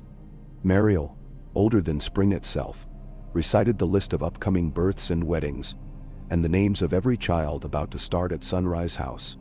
Celis' legacy remained everywhere. Her apprentices filled the library's benches, and every morning a queue stretched down the marble steps. Children hoping to read, ship captains seeking old charts, bakers trading for a new pie recipe in old tongue. Each council meeting ended with a reading from Celis' journals, memories of Arya's homecoming, the first harvest under Dawnbreaker's flight, a letter of gratitude from a northern mother whose son had become a healer here in the city. The thaw brought its own challenges, as it always did. A flash flood in the lower wards left 3 streets under water. Mary led the response herself, recruiting wildling engineers and city children to clear the drains, while Elena's granddaughter organized food and dry clothes. Dawnbreaker circled the city that afternoon, dropping driftwood and bundles of reeds to the workers, his great shadow a comfort rather than a threat. A merchant ship from the east arrived one blustery morning, its hull carved with strange runes. The traders brought copper, oranges, and a clutch of rare books, their captain a woman with hair braided in gold wire. She asked for an audience at council, and was welcomed with stories, bread, and sweet wine. In return, she told a tale of distant cities rebuilt after fire, where old wounds healed and new songs were sung in many tongues. That night, the council declared a festival of voices, each district invited to stage its own play or ballad, every tongue and tradition welcomed. The festival lasted a week. On the final day, Mary stood in the godswood, listening to children recite a poem of peace, written in 5 languages, with every chorus echoed by laughter. Elena's granddaughter tallied wishes for the coming year. New trees for the market, a statue of Arya at the river, more stories at the bakery before dawn. Dawnbreaker watched, golden and patient, as a flock of lanterns was set adrift on the rush, each one bearing a hope or memory from the city's heart. Change was constant. Mariel, frail but still quick with a smile, began to train her own apprentice, a boy from the city's edge who had learned the old songs by listening through shutters at night. The wildlings started a spring planting in the north gardens, mixing their seeds with those of the city, their ways adopted into every home, preserved meat, willow bark for fevers, the old custom of sharing tea before hard work. The Iron Throne, long abandoned and overgrown, had vanished almost entirely beneath vines and wild roses. Children called it the Sleeping Crown, their favorite place to play at court or listen to Mary's tales. The true seats of power were in the council's round table, in the library's benches, and in the godswood beneath the heart tree, where every voice was heard and no oath was ever forgotten. In the fullness of spring, as petals blew like snow down the street of sisters, Mary called the city to the godswood for a night of remembering. Lanterns swung from every bough, Dawnbreaker's scales flickered in the torchlight, and the council sat together for the telling of the long story, of war and sorrow, of flight and healing, of the peace that was chosen and built and guarded. One by one, every elder and apprentice, every orphan and lord, stood to speak their wish for the year to come. And as midnight neared, a hush fell over the crowd. Mary raised her hands, her voice quiet but clear. We are not the sum of our fears, nor of our wounds. We are the makers of tomorrow. The gardeners, the keepers, the dreamers.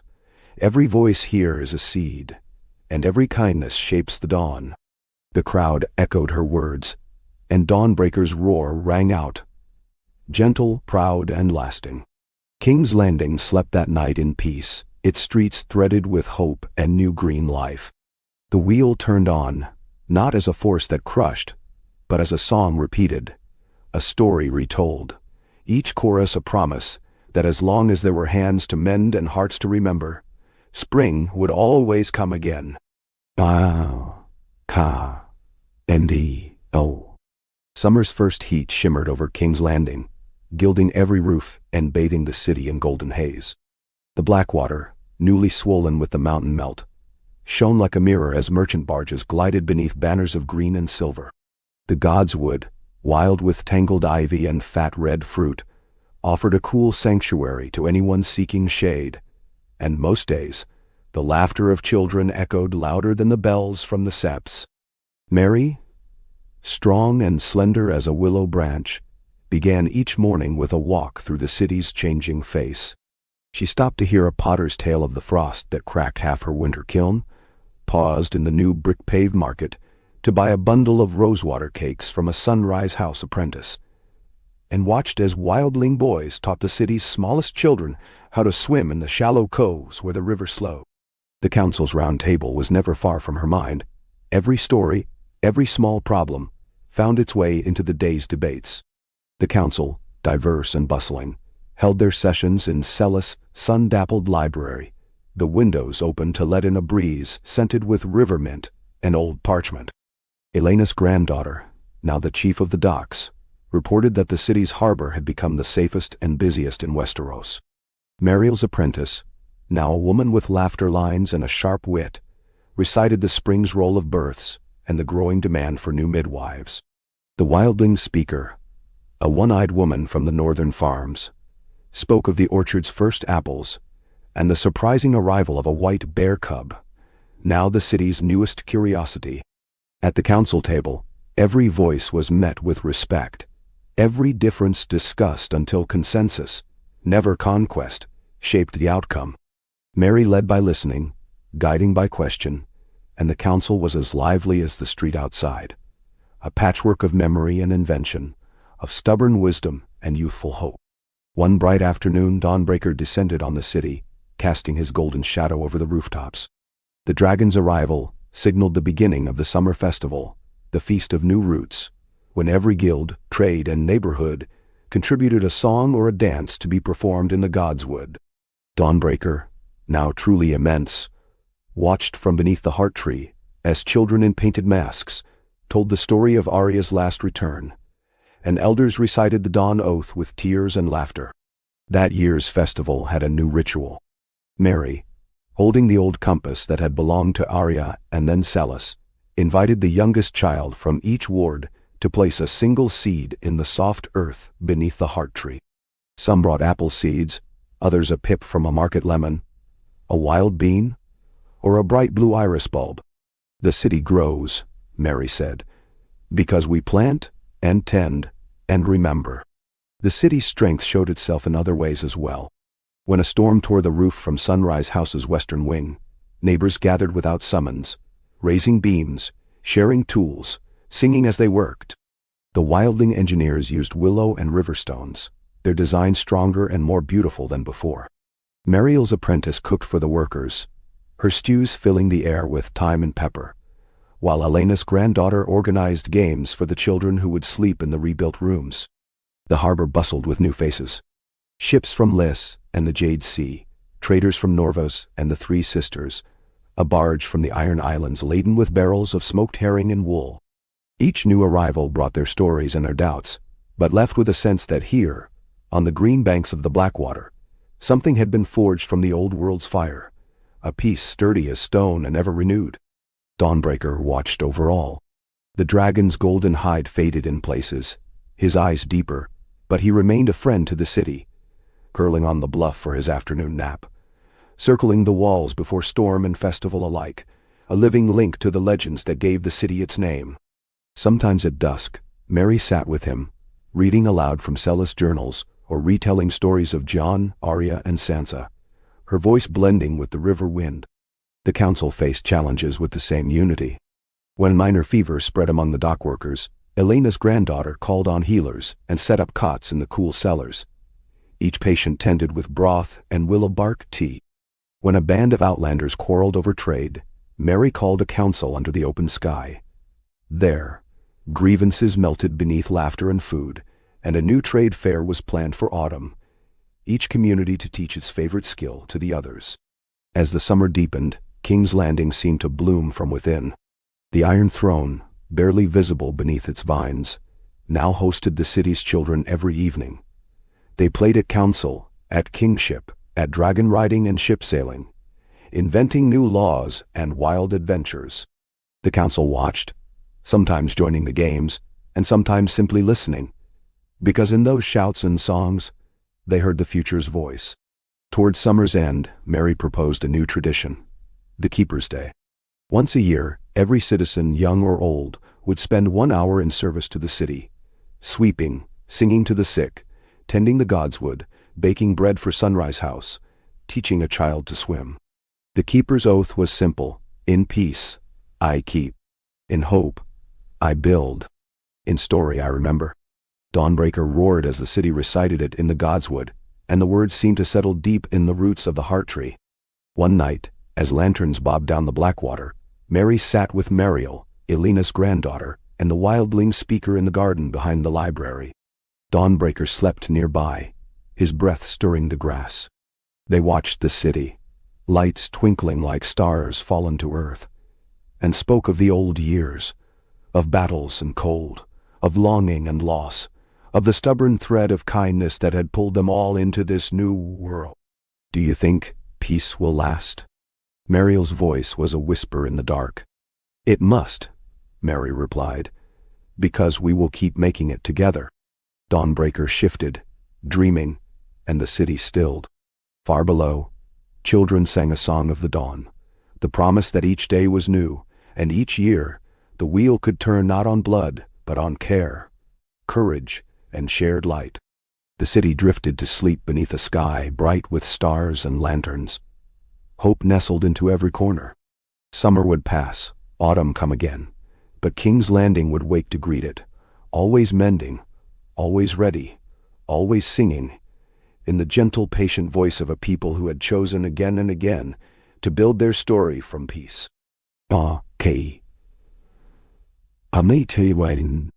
The late summer air was thick with the scents of river water, ripening figs, and the distant tang of sea salt from the galleys in the harbor. King's Landing pulsed, not with the feverish anxiety of old courts, but with a confident peace, a peace that had been built, word by word and stone by stone, by generations who no longer saw power as a sword, but as a promise. Each morning, bells rang from the sept of the 7 songs, not to call the city to order, but to mark the changing of the day. Every hour a gentle reminder that the wheel now turned by choice, not fear. Mary, her hair silver at the temples, but her eyes full of brightness, began each day before dawn on the bluff above the city. Dawnbreaker, grown vast and wise, greeted her with a low rumble and an outstretched wing. She leaned against his warm side, watching the sunrise flood the black water with molten gold, and took quiet measure of the city she had helped shape from Silas' teachings and the memories of those who had come before. Sometimes she read from Arius' compass, its lines worn faint by a century of hopeful hands. Sometimes she simply watched, listening for the city's pulse in the wind. By mid-morning, King's Landing was alive in a dozen languages and 10 times as many accents. The Godswood was a warren of voices, wildlings with new berry dyes for the festival, Bravosi merchants arguing over knots in the woolen market, a troop of children rehearsing a play about the day the dragon wept, their lines echoing off the mossy stones. Mary passed through it all on her way to council, accepting greetings, questions, and the odd pastry pressed into her hands by laughing Sunrise House orphans. Council days began in Silas' library, the sun streaking through tall glass. The round table was crowded with old faces and new Mariel's apprentice, now keeper of city festivals, and rivaled in wit only by the wildling woman who'd become the city's foremost judge. Elena's granddaughter, taller now than her grandmother, and famed for her fairness on the docks. A pair of twin brothers who led the Healers' Guild, their lessons and laughter woven through every ward of the city. Mariel, white-haired and still sharp, brought news from Dorne. Olive presses overflowing, a new partnership with the Summer Isles, songs traded by letter between children of both coasts. The city's wildling neighbors, now woven fully into its fabric, sent word of a new crop. Honeyberries, sweet and tart, a taste once unknown in the south. Elena's granddaughter reported that a skiff from the east had arrived, its hull filled with rice and silk and strange carved stones. The traders welcomed and swiftly matched with the city's weavers and masons. This summer, the council's greatest challenge was not war or want, but plenty. The riverside gardens had yielded a surplus of vegetables and grain, and so a new debate arose: how to share, and where to send the extra.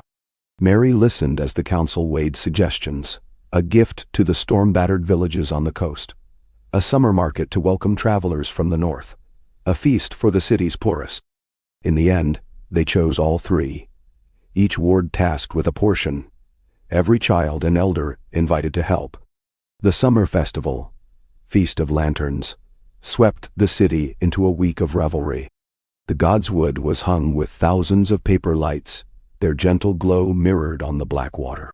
Children in painted cloaks paraded through the streets, carrying tiny dragon banners, and the bakeries set out pastries shaped like ships, deerwolves, and the crowned dragon that now adorned the city's coin.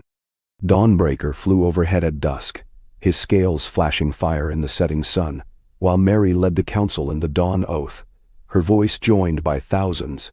The heart tree at the center of the Godswood, old as legend, had grown so vast that its branches formed a roof for half the city's gatherings. Under its shade, the council listened to petitions and read aloud wishes left by children on the sleeping crown. What the Iron Throne was now called, its blades hidden beneath moss and wild roses, a throne only for dreams and games.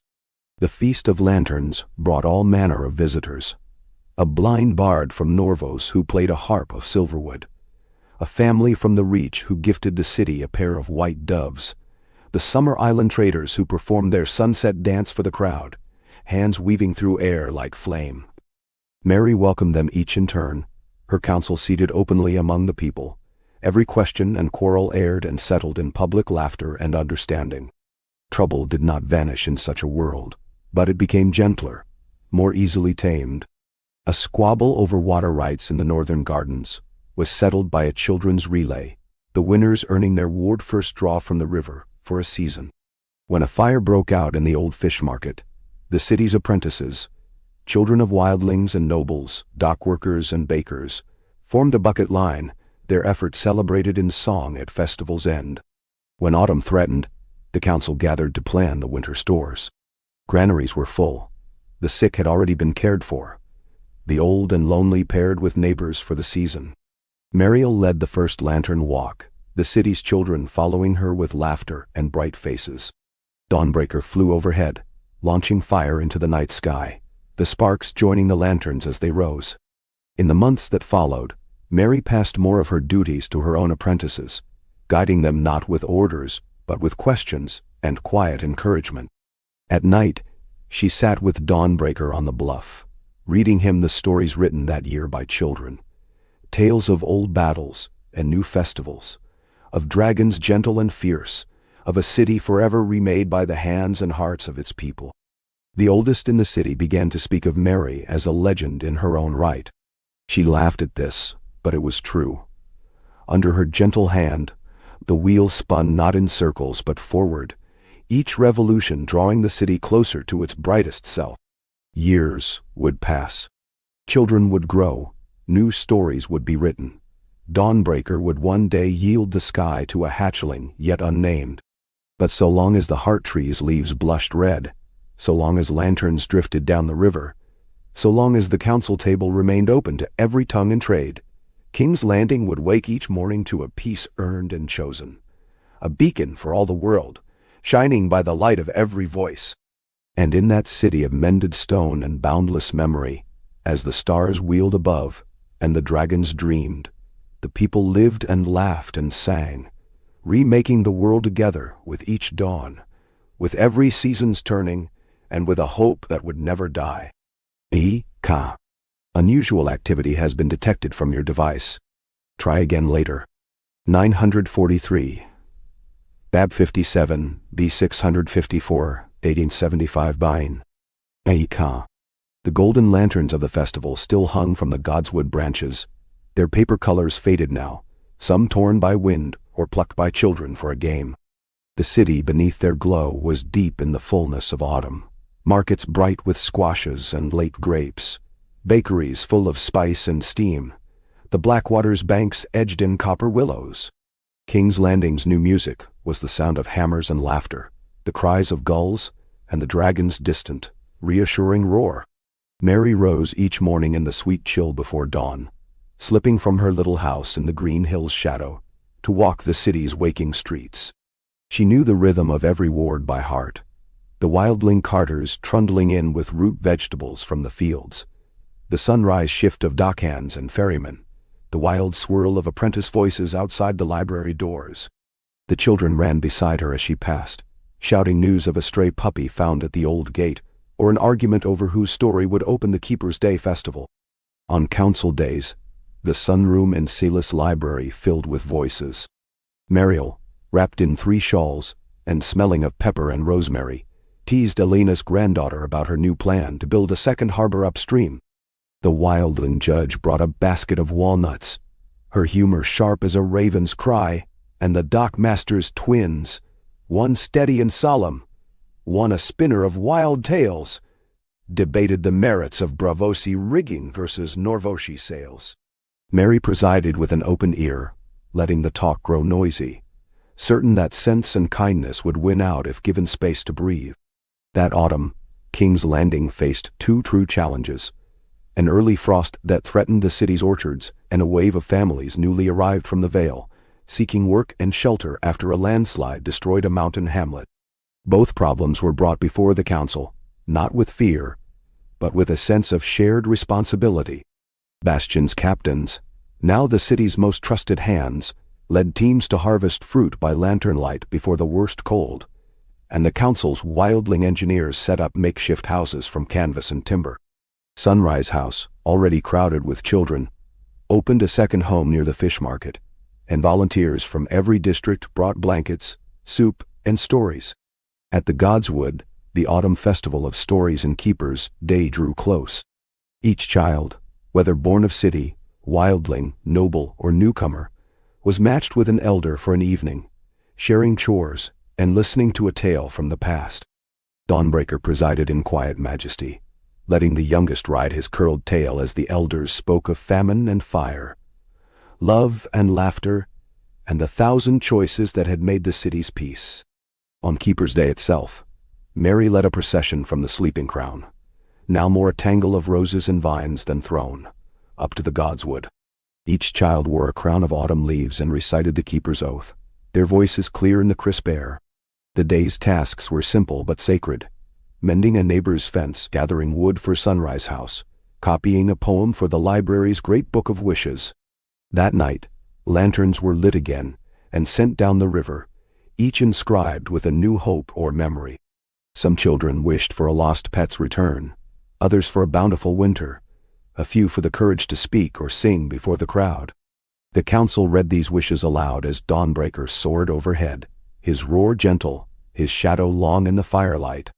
After the feast, Mary found herself sitting with Mariel and Elena's granddaughter on the stone steps outside the library, watching the festival wind down. The younger woman, still flushed from her first Keeper's Day as Chief Dockmaster, asked, "Did you ever imagine it would be like this? Not just safe, but alive?" Mary smiled, tucking her scarf around her throat. "When I first came to council, peace seemed a thing to be held tightly, a fragile treasure.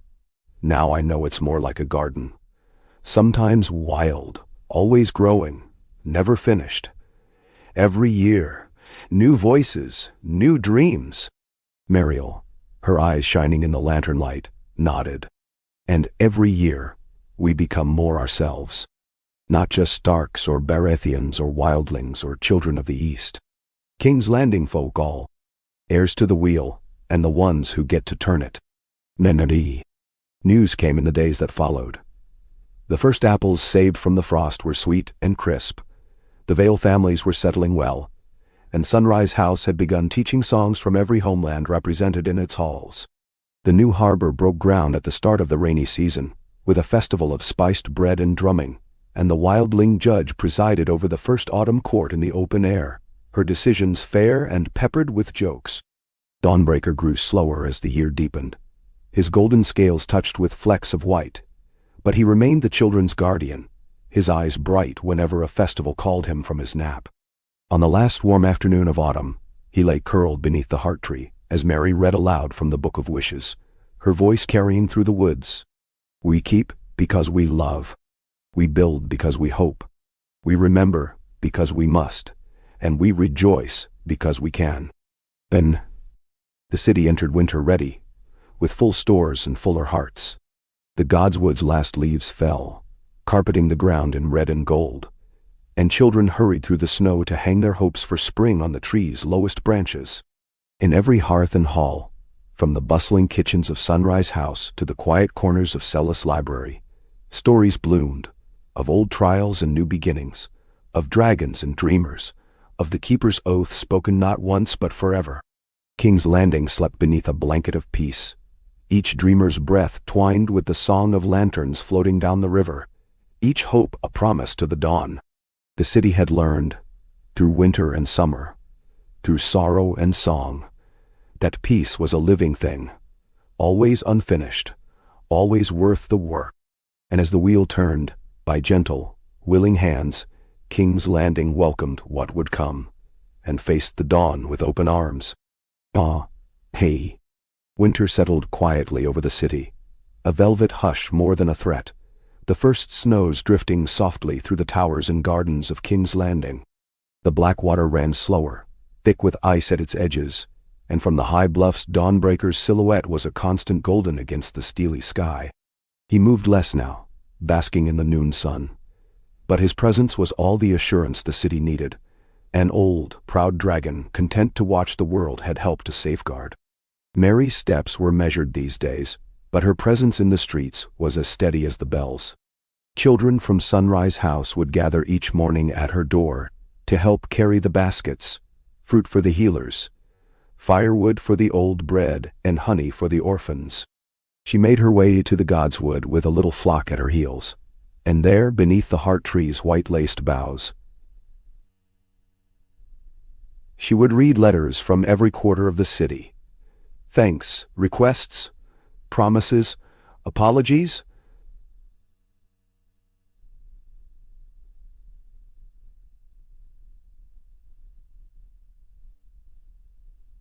Sometimes the council now met in the library's great hall, the hearths blazing, the windows steamed with breath and laughter. Mariel, still quick of wit though her sight dimmed, listened as Elena's granddaughter recounted the progress on the new harbor, and the plans for a winter feast to celebrate the first successful shipment of silver cod. The wildling judge's jokes were sharper than ever. The Sunrise House apprentices, now grown into teachers and captains, argued policy as fiercely as any lord. This year, the first snows brought a worry, a rumor of illness in the North Market, and an early thaw that flooded several cellars near the old walls. Mary called the council into swift action. The healers were dispatched, and the city's granaries were opened. Bastion's youngest captain organized work lines for sandbagging, and Elena's granddaughter coordinated meals and bedding for the displaced. Dawnbreaker himself made a low, gentle circuit above the market at dusk, as if to remind all that watchfulness was a form of love. Each winter, a new tradition had taken hold. The Keeper's Court, held in the Godswood's snow-bright clearing, was open to all, wildling and orphan, merchant and sailor, counselor and child. Petty disputes were settled with wit and laughter, and at the end, each attendee wrote a wish or a memory on a ribbon, tying it to the lower branches of the heart tree. By season's end, the Godswood glimmered with 1,000 colors, a living tapestry of hope and gratitude. Within Celis Library, Mary oversaw the compilation of the Book of Years, a sprawling record of festivals and hardships, of the city's great debates and smallest mercies. The scribes worked late into the night, copying stories in many hands, each illuminated with drawings by children. Dragons flying, bakers at work, the sleeping crown overgrown with roses, Arya's compass at the prow of a ship. The book, already too heavy for one person to lift, would be kept for all to see and add to, a record that belonged not to rulers, but to the city itself. As the darkest night of the year drew close, preparations began for the Feast of Returning Light. Lanterns were painted in every color, some shaped like ships or dragons, others as simple as a child's wish written on rice paper. Mary led the procession from the sleeping crown, every counselor and captain in attendance, their families, their apprentices, the children from every ward.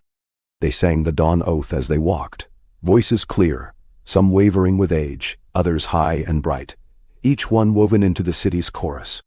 At the Godswood, fires blazed and bread was broken, and Mary, as was now tradition, recited the first wish tied to the heart tree. May we always have enough food, enough kindness, enough courage to begin again. Mariel's apprentice read a poem from the Book of Years, Elena's granddaughter led a dance, and the wildling judge told a story that left even Dawnbreaker rumbling with what might have been laughter. That night, as the lanterns were released on the river and the city's bells rang to greet the returning sun, Mary lingered by the heart tree, her old hands steady on the bark. She remembered every council she had led, every challenge weathered, every new beginning. Around her, children played in the snow, and the city, quiet, watchful, resilient, felt as close as family. Later, Mary sat beside Dawnbreaker's flank, the dragon's slow breath stirring her hair, and watched the lanterns drift downriver, carrying the city's wishes into the dark. She knew her own time was waning, and it brought no fear, only gratitude, and the gentle pride of one who had seen the seeds of peace sown and grown tall. When the new sun rose, the city shimmered, frost on every tile and laughter in every street. The Godswood's colored ribbons fluttered. The Book of Years awaited more stories, and the keeper's oath was spoken by 1,000 voices, old and young, hopeful and remembering. Dawnbreaker stretched, yawned, and launched himself into the dawn, golden and ageless as legend. King's Landing was more than a city now. It was a promise, remade each day in kindness, story, and choice, its peace tended by countless hands. As the wheel turned and the bells rang on, the city welcomed the new year, and whatever hope and challenge the dawn would bring. Yay! Winter was slow to leave the city, dragging its long tail through the narrow alleys and shadowed courtyards. For weeks after the Feast of Returning Light, snow lingered in the godswood's deep places, and every dawn the frost found new ways to glitter across the Red Keep's broken stones. But King's Landing met the cold as it had learned to meet every trouble, together, cheerfully, stubborn as old roots. Mary's hair was nearly all white now, and she moved with the cautious care of age, but her mind was keen as ever. She woke in the blue dark before sunrise, hearing the city's heart in the slow pulse of the river and the soft music of the bells. Sunrise House had become a second home for her in these years. Each morning she shared bread and tea with the orphans and apprentices, listening to their dreams, their feuds, their jokes, before she set out for her round of the city's corners. Dawnbreaker, older and grander, took his ease by the bluff and in the wide meadow north of the city, rarely flying far now but always watching, always listening. He was seen sometimes in the deepest night, standing on the high wall, gazing north as if remembering the wild snows and secret magics of earlier times. His golden scales, flecked with white, shone like a memory of sunlight even under cloud. Children still crept to his side to warm their hands or whisper their secrets into the curve of his wing, sure he would keep them safe. Inside the city, change moved quietly through the wards. The Vale families from last autumn had settled in. Their children ran with wildling boys and Sunrise House girls, their mothers weaving new patterns for the spring festival. The second harbor, at last finished, filled with small boats, fishing smacks and river barges, a sleek skiff built by the twin dockmasters, and even a handful of river traders from the Reach, drawn by tales of fair customs and safe mooring. The Song of the Lanterns, begun as a children's tune, now played in every market. Its chorus, "We keep, we build, we remember," echoed in the back rooms of bakeries and the sunlit arches of Celis Library. The library itself had become the city's pulse. Mariel's apprentice, now called the Autumn Reader for her chestnut hair, led the morning readings for a crowd of children and graybeards alike, each session a noisy argument about which story should come next. Elena's granddaughter organized the annual games of wit, and the wildling judge, when not holding open court under the heart tree, was always found in the far alcoves, translating stories from Skagos and the summer isles for the shelves. The council, more often than not, met in the garden room, firelight dancing on the glass. They planned the spring plantings, the repairs to roofs battered by ice, and, by Mary's gentle urging, began a new project, a garden of memories to be planted along the path from the Godswood to the bluff, each tree or flower marked with a name and story, so every visitor might walk through the city's history in green and blossom. Troubles were met as a matter of course. When a fever ran through the South Ward, the healers from Sunrise House and the twin brothers of the docks tended the sick with willow bark and clean blankets. When ice broke a section of the city's oldest bridge, the apprentices and wildling builders joined arms to repair it, singing as they worked, making the new stones stronger than the old. Dawnbreaker, for his part, was content to nap nearby, opening one golden eye now and then to watch over the labor. The thaw brought both relief and sorrow. One gray morning, Mariel passed quietly in her sleep, surrounded by old friends and students. The city mourned her with a festival of songs, each district offering a melody or poem, every singer, no matter how shy, urged to contribute. At night, lanterns were set afloat on the black water, each carrying a hope, a joke, or a memory. Mary herself sang the dawn oath, her voice trembling with age and gratitude. In the first true warmth of spring, Mary called the city together for the opening of the Memory Garden. The Godswood was in riotous bloom.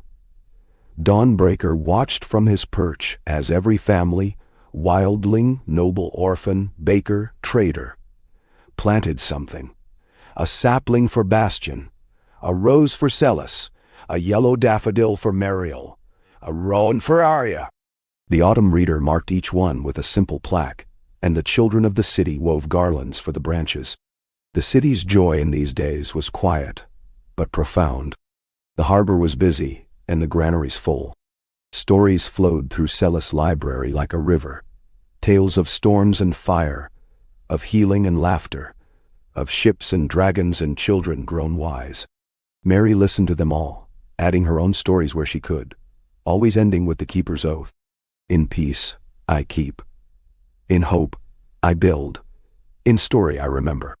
On Keeper's Day that year, a light rain fell, silvering every stone and leaf.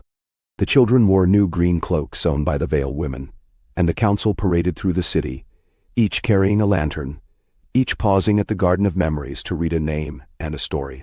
Dawnbreaker raised his head as the procession passed, and the city's bells rang in slow, sweet harmony.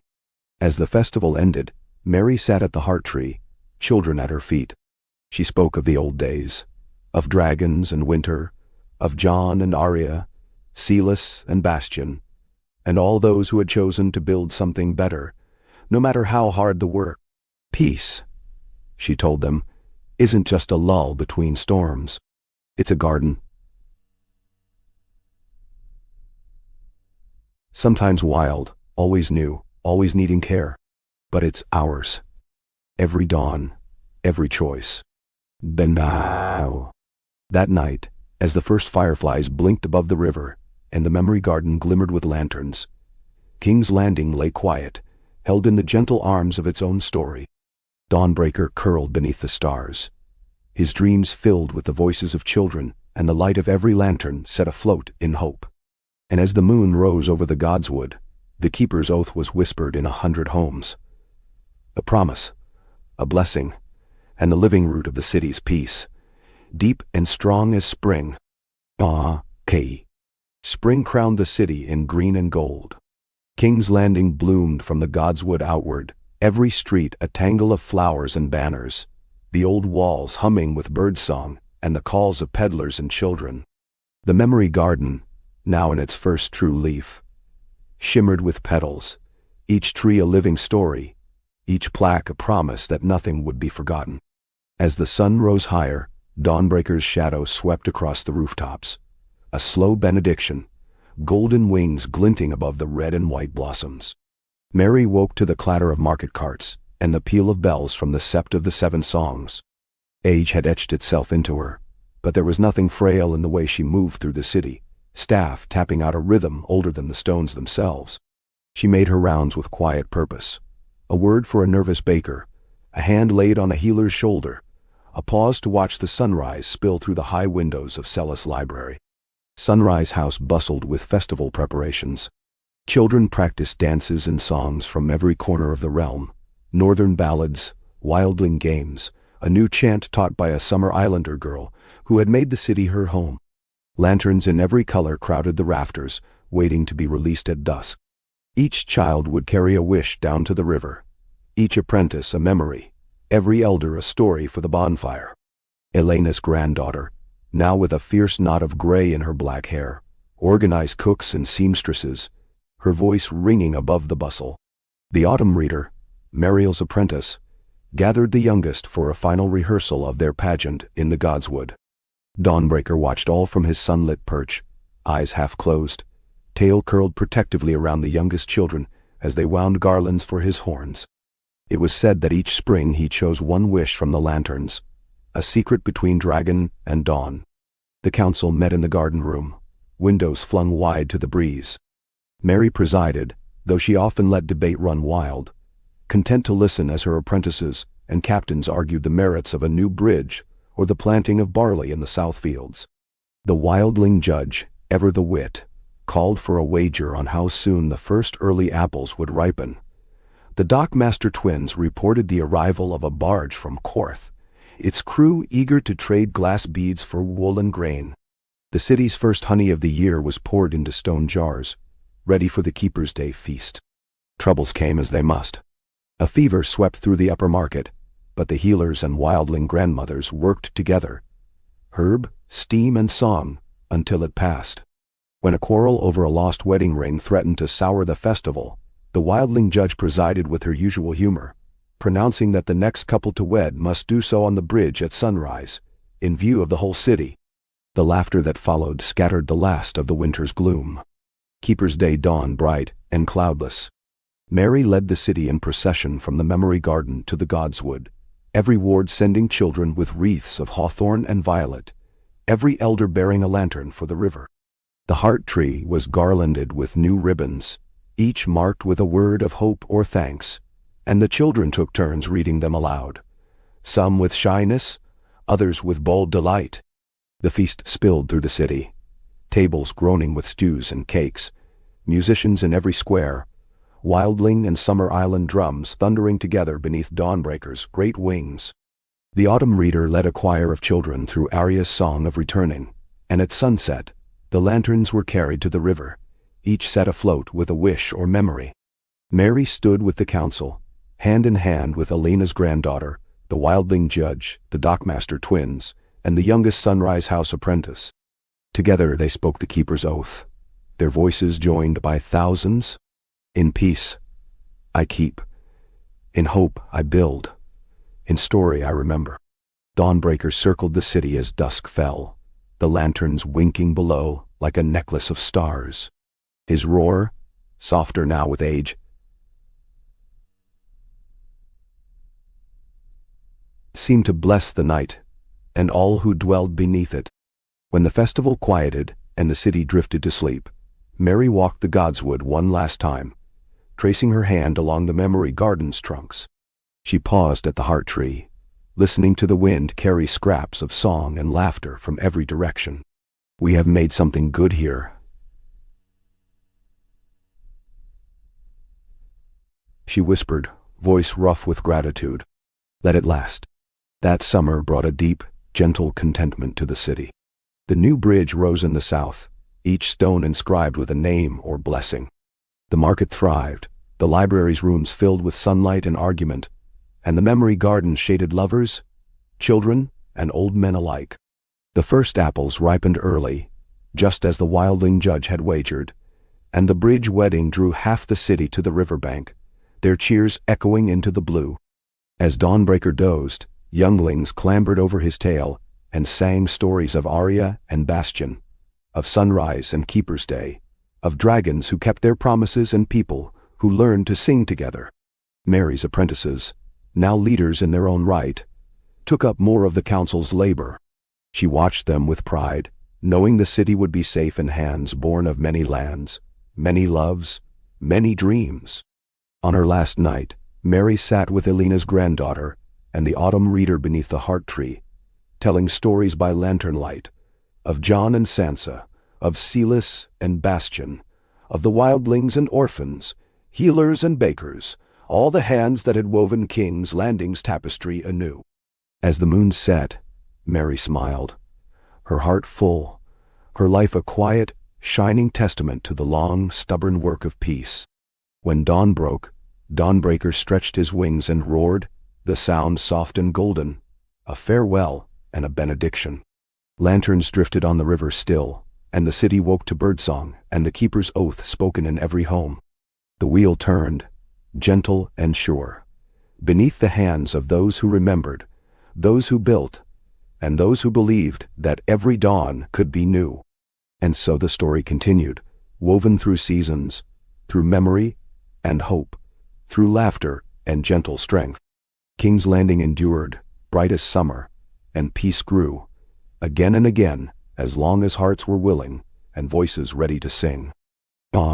K. That summer, the city pulsed with a sweetness as deep as the sun on its old stones. King's Landing, long ago remade from the ashes of war and the shadows of fear, lived in a harmony that seemed for a time almost effortless, though every elder and every wise child knew it was the fruit of stubborn years, the daily choice of many hands. The bells rang out each morning not to warn or command but to summon, to the markets, to the river, to work or song or counsel. Mary's passing, though gentle and surrounded by love, rippled through the city like the hush after a final bell. The memory garden bloomed wild, every tree ringed with offerings, scraps of stories, deeds, 100 different tokens of gratitude. The council set aside a day of silence. The city's shops shuttered, the dragons quiet on the bluffs. In the godswood, all gathered as the sun rose, and the autumn reader, her voice unsteady but strong, spoke Mary's story, how she had shaped the city not with power, but with listening, with curiosity, with her unflagging trust in what might grow if tended. The keeper's oath echoed through the boughs, each line a promise kept and renewed. Life, however, surged on, because that was the city's promise too. Keeper's Day came again, filled with laughter and the high, wild voices of children. The wildling judge, now oldest on the council, led the lantern procession. Dawnbreaker, slower but still golden, dipped his head as the wishes sailed down the black water, his eyes reflecting every flicker of hope. The council, now led by Elena's granddaughter, met beneath the heart tree in the new warmth. The autumn reader, wiser with each passing year, kept the library's doors open at all hours, stories and questions tumbling from every window. The Dockmaster twins debated river laws and the best way to host the next fleet from the Jade Sea, their laughter carrying all the way to the fish market. The wildling captain, grown tall and even-voiced, brought news from the orchard and plans for the next planting. The children of Sunrise House, now more a sprawling school than a refuge, carried word from every district. Their first work of summer was the founding of the Keeper's Hall, a house of study and gathering built beside the memory garden, open to all who wished to learn or teach. It was built by many hands, bricklayers from the docks, wildling carpenters, orphan apprentices, and elders with stories to trade for labor. The hall's beams were carved with the names of every counselor since Celis, every keeper, every child who had shaped a new tradition or mended an old one. On its first day, the autumn reader held open court, inviting children to recite stories or sing, to bring questions or simply to listen. As the season ripened, a delegation from the Summer Isles arrived, their sails bright as poppies, their speech a tumble of laughter and new words. They brought gifts, spices, seeds, painted silks, and asked for stories in return. The city welcomed them with open feasts. The summer islanders danced in the godswood, the wildlings drummed, and Dawnbreaker, roused by music, lifted his wings in a slow, stately circle above the festival fires. Challenges still came, though never so dark as in old days. When a summer storm toppled part of the second harbor's wall, the children organized teams of menders, racing to see which street could clear the most debris. When a rumor of illness flickered in the South Market, the healers of Sunrise House moved quickly, distributing willow bark and sweet broth, posting signs in a dozen languages to keep the city calm and cared for. Most problems were met in the open. When two old rivals in the wool trade began to quarrel, the wildling judge proposed a contest. Each would dye a bolt of cloth, and the children would vote the winner. The festival that sprang from it filled the godswood with color and laughter, and by its end, the rivals were trading dye recipes and toasts. As the days grew long, Dawnbreaker slept more, curled at the edge of the bluffs or basking near the memory garden. Children painted his claws with chalk, wove garlands through his horns, and when he woke, he would nudge them gently aside and listen as they recited the keeper's oath. The autumn reader, now considered the city's voice, came often to sit with him, sharing the city's news, reading aloud the wishes left on the heart tree, or the new tales written in the keeper's hall. At high summer, the city hosted the Feast of Rivers, a new festival, dreamed by a Sunrise houseboy who wanted a day for swimming, stories, and song. Banners rippled in every shade of blue, wildling and orphan children led parades from each city gate, and the riverbank filled with games and music. The Dockmaster twins judged a boat race. The wildling captain led a water dance. The autumn reader's choir sang from the bridge, their voices skipping over the water like stones. Dawnbreaker watched from his bluff, tail curled, his breath a lazy gold cloud in the evening sun. That night, after the last lanterns floated away, the council gathered at the keeper's hall. Old and young, traders and wildlings, healers and bakers, children sleepy but determined to hear one more story. The autumn reader, her hands ink-stained and gentle, told the tale of Mary and the city she had loved into its brightest shape. She finished with the keeper's oath, and as she spoke it, Dawnbreaker let out a deep, peaceful rumble that rolled through the city's bones and hearts alike. The summer waned, but the city's peace grew richer, more deeply rooted. Each day was built on kindness and memory, each season on laughter and shared labor. Children grew, stories were written and retold, and dragons watched over all, living reminders that even the wildest power could become a gentle keeper, given enough care.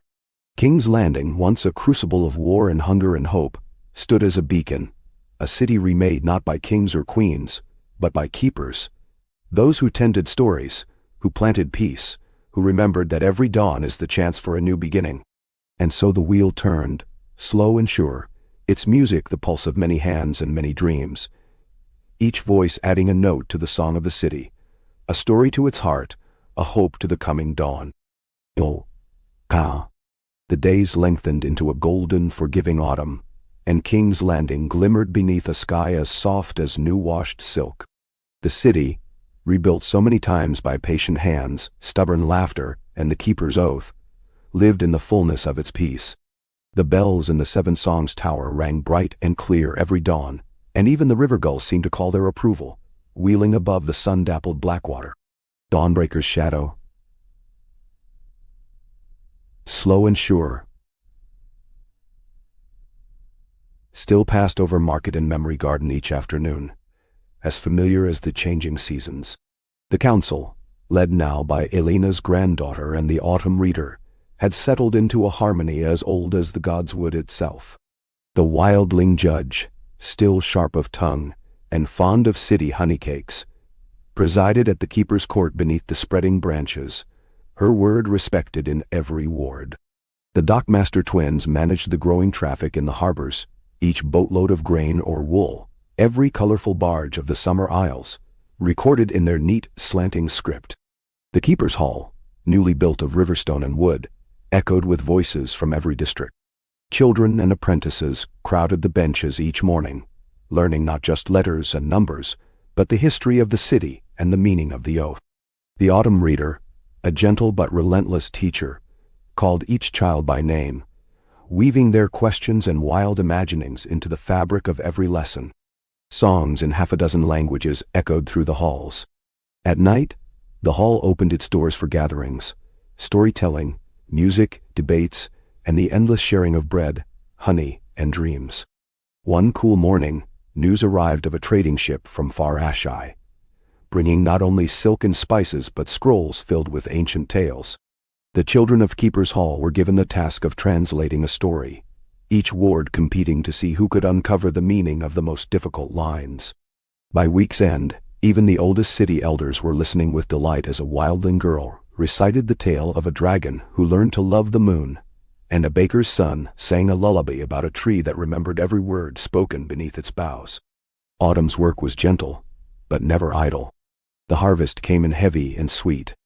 Wildlings and city folk alike joined in the threshing, the sharing of apples, the weaving of wheat into the festival crowns. At the memory garden, families gathered to add new plaques, each tree's story growing a little richer. A fisherman's first catch, a midwife's 100th birth, the tale of the orphans who built a new bridge from the ruins of a burned house. Lanterns, left from summer's end, bobbed in the evening breezes, a reminder of wishes still afloat. Dawnbreaker, slower now but regal, watched over it all. His golden eyes followed the wildling judge's youngest apprentice, a shy boy who sang to him at dusk, promising to bring him the first apples of every harvest. Sometimes the dragon lifted his head and blew a puff of warm breath, scattering petals and laughter. When Dawnbreaker dreamed, the city claimed to hear his deep, contented rumble in the roots of the godswood itself. The Keeper's Festival was the high mark of the season. The council led the city in procession from the heart tree to the river, each person bearing a lantern, each voice joining in the oath. In peace, I keep. In hope, I build. In story, I remember. Children recited their favorite stories. The wildling judge held a contest of riddles, and the dockmaster twins judged a fleet of tiny boats, each made by apprentice hands, each carrying a hope for the coming year.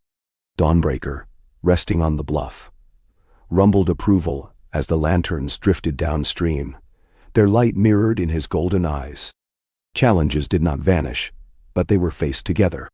When a fire broke out in the farthest fish market, the city's water lines, devised by a team of Sunrise House engineers, kept the flames from spreading, and bakers fed the families left without a roof.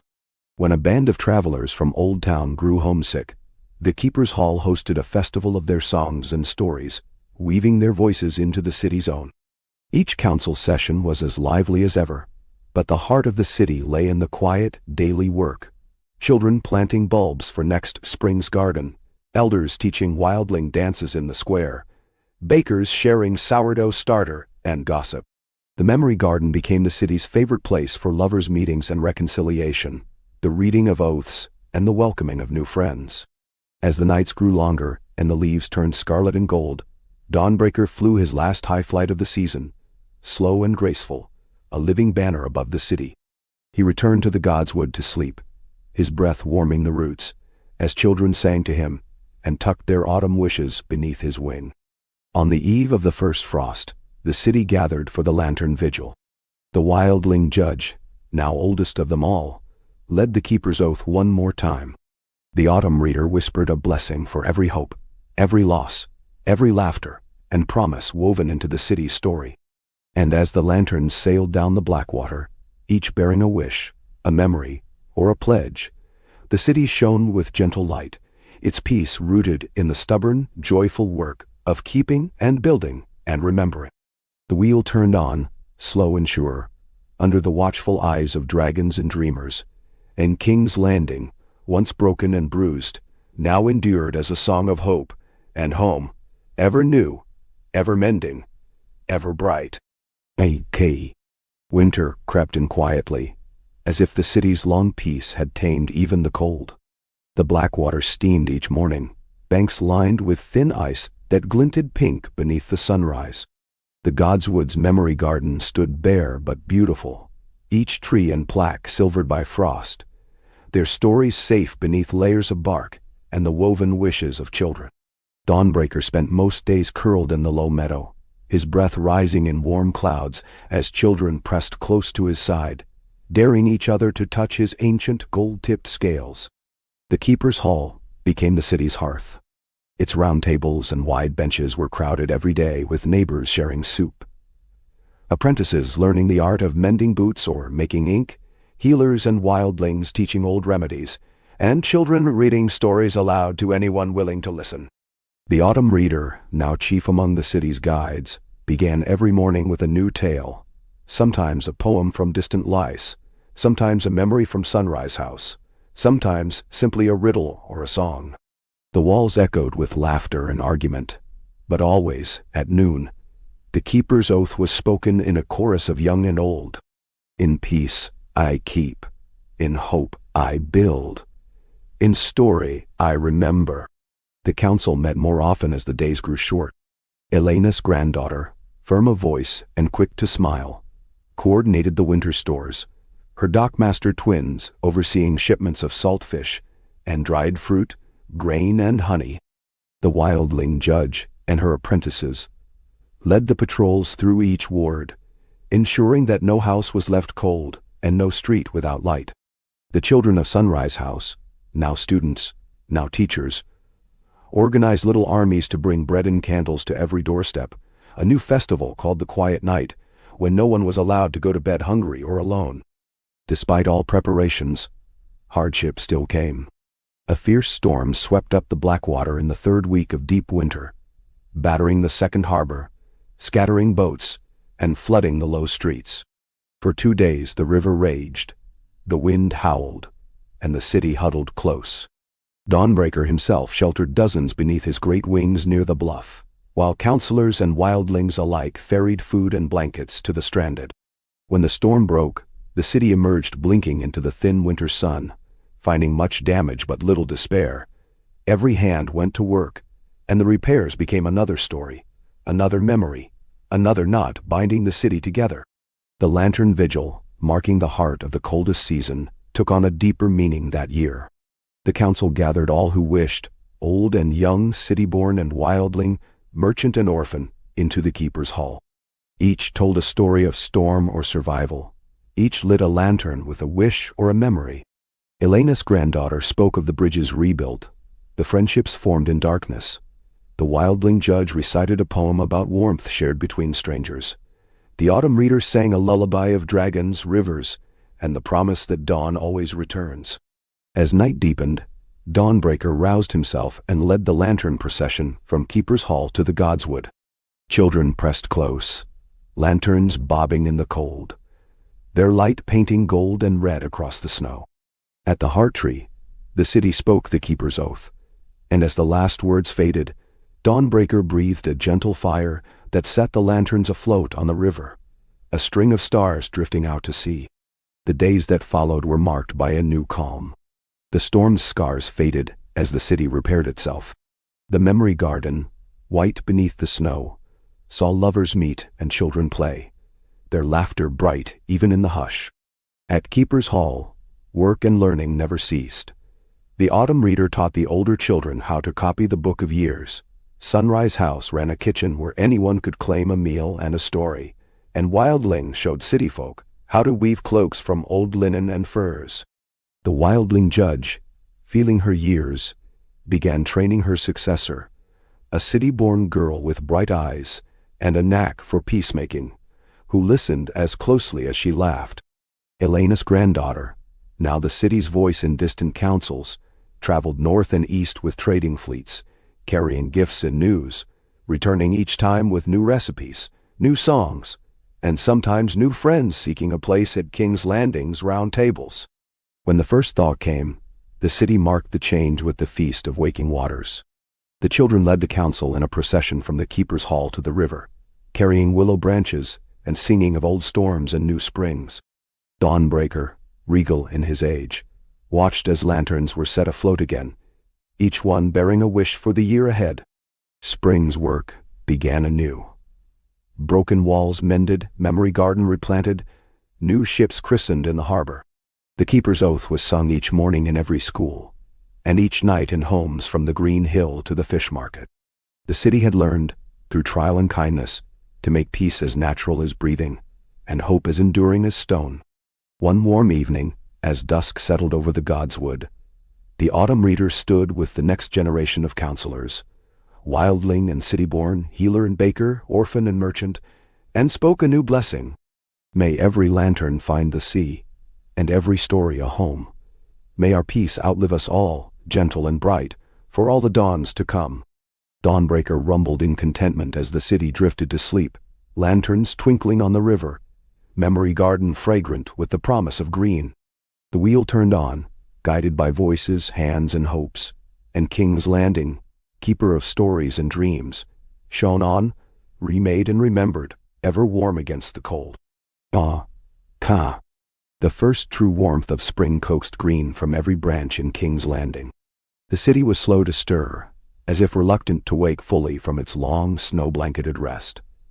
But soon enough the sun spilled over the tiles, children tumbled back into the memory garden, and life resumed its ancient, stubborn rhythm. Along the river, willows unfurled, and the old piers, battered by winter's storms, were repaired by teams of singing apprentices and wildling carpenters. The air was threaded with baking bread and the distant, reassuring rumble of Dawnbreaker. The dragon himself, older now and stiffer in the wings, still presided over the bluff each dawn, a golden silhouette ringed by gulls. Dawnbreaker basked in the sunlight, letting little ones climb over his claws and curl up by his great side to listen to the songs and stories that opened every festival and closed every day.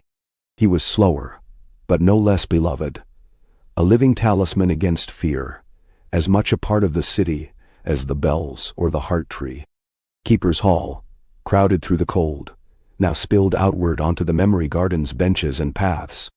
Lessons moved outdoors. Apprentices squinting at their sums in the sunlight. Bakers teaching city children and orphans alike to braid festival loaves on stone tables, shaded by flowering trees. The autumn reader, her hair touched with silver, her hands ink-stained, gathered all who would listen for the first reading of spring.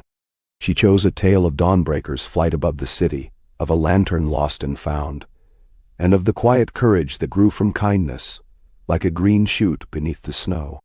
The new council, still led by Elena's granddaughter, joined now by the wildling judge's chosen successor, the Dockmaster twins, the reader's oldest pupil, and a Sunrise House healer, met beneath a trellis of wisteria. Their debates were gentle, but the city's needs were many. The lower market's bridge needed shoring after the floods, the wildling district's spring plantings required extra seed, and the northern traders, lured by tales of peace and bounty, asked permission to build a row of timber guest houses along the rush. It was agreed at once. The city would help build the new bridge, the dockmasters would oversee the planting, and the guest houses would rise in the old way. Stone for the foundation, wildling wood above, every wall decorated by the city's children with painted wheels, dragons, and flowers. Work was shared out, and before the week was done, half the city seemed involved in one project or another, the air loud with laughter and the clang of hammers. Trouble, when it came, was met with quick hands and open hearts. When a kitchen fire broke out in Sunrise House's east wing, Dawnbreaker himself blocked the wind with his body, while the children and apprentices formed a bucket chain from the river. The damage was minor, but the story was retold all spring. Of a dragon's shield, of soot-faced children saving their home, and of the feast that followed, where the council declared a new tradition. The soot cake, a sweet dark loaf eaten in honor of every fire, overcome and every new beginning. The city swelled with visitors as the Festival of Rivers approached. From the Reach, the Summer Isles, the mountains, and the far north, people brought wares, songs, and old tales to trade. On Keeper's Day, every child carried a painted lantern to the godswood, and Dawnbreaker, roused and regal, led the procession down to the rush. The Keeper's oath, spoken in a dozen tongues, echoed across the water. In peace, I keep. In hope, I build. In story, I remember. Each lantern held a hope. For a safe harvest, a lost friend, a story remembered. The council spoke their own wishes. Elena's granddaughter wished for bridges that last, and songs that never end. The wildling judge's apprentice wished for peace to be ordinary, as easy as breath. The Dockmaster twins wished for fair winds and good trade.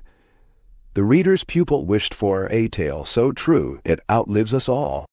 That evening, a gentle rain fell, enough to make the gardens lush, enough to cool the cobblestones and scent the city with green. Lanterns floated down the river in golden strings, and the bells rang soft in the mist. Dawnbreaker curled beneath the heart tree, as children clustered around his flanks, retelling the stories that were now as much theirs as their grandparents'.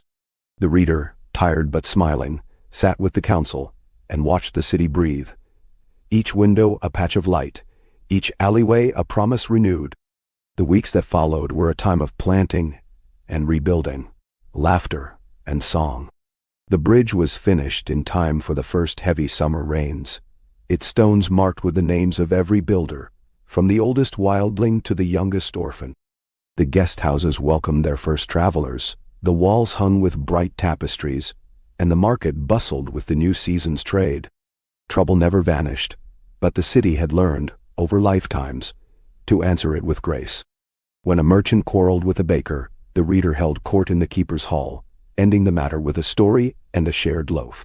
When a child went missing in the lower market, half the city turned out to search, and Dawnbreaker himself rumbled through the alleys until the child was found, safely asleep with a stray puppy beneath a festival cart. The Summer Isles traders, before they left, presented the council with a gift, a long silk banner, painted with the city's story, a golden dragon, a green wheel, children and elders, bridges and rivers, all beneath the words of the Keeper's oath. The banner was hung above Keeper's Hall, a beacon for every dawn. In the fullness of summer, the godswood was thick with leaves and laughter. The memory garden's trees bore fruit for the first time, and each apple and plum was picked and shared in the festival, every bite a taste of old stories and new hope. The council, sitting together in the cool shade, watched the city's children lead the keeper's oath, and saw in them the future, bright, unbroken, and fiercely kind. Dawnbreaker, in the last weeks before the autumn, flew one last slow circle over the city, trailing gold and shadow. As night fell, the lanterns on the river joined the stars above, and King's Landing, remade 1,000 times, story by story, slept in gentle peace, dreaming of the seasons and dawns yet to come. The wheel turned on, guided by loving hands and steadfast hearts, and the city's story, ever unfinished, was safe beneath the wings of memory, hope, and song. K. As summer ripened toward its final blaze, King's Landing seemed to stretch itself wider and deeper, as if every stone remembered and every garden expected some secret sweetness just ahead. The markets overflowed with bright peppers, early grapes, and plums from the memory garden's first great crop. Fishermen sold river trout alongside wildling traders with barrels of smoked venison, and at every corner, children hawked lanterns painted in the colors of the city's stories. The old scars of fire and storm, hunger and exile, had not vanished, but they were now so twined with the laughter and care of generations that they felt like the knots in good wood. Strong, necessary, part of what made the city itself. The council met in the garden room with the windows thrown wide, sunlight pooling on the stone table. Elena's granddaughter, silver braids glinting in the late afternoon, called the meeting to order. The wildling judge's chosen successor, still new enough to blush at teasing, quick enough to match any jest, presented her report on the spring guesthouse project. The Dockmaster twins, now gray around the temples, debated the routes of the northern traders and the Reach grain ships, their maps unfurled beside the reader's inkpot. The reader's oldest pupil, now keeper of the Book of Years, recited a new poem by a sunrise house girl. Peace grows by lantern light, the memory's fruit is sweet. We gather the harvest of hope each night, and greet every stranger we meet. On the city streets, Keeper's Hall was filled from dawn till dusk. Lessons spilled out under the memory garden's ripening branches. Apprentices set up tables for bread braiding and mathematics, the reader reading aloud to the youngest. Newcomers from the mountains and from distant Volantis helped teach games and stories from their homes, and the laughter of children braided together accents from half the known world. Wildling boys taught city girls to build boats of willow and wax, and the Dockmaster twins' grandsons taught the wildlings to cast fishing lines with a city boy's flourish. Each morning, someone, an elder, a teacher, or a shy child, led the keeper's oath. In peace, I keep. In hope, I build. In story, I remember. Troubles came as always, but the city met them with unity. A brief quarrel over market space between an old tanner and a new potter was resolved with a contest of festival lanterns. Whoever's lantern burned longest would choose their stall, but both would share a festival booth to tell stories of their crafts.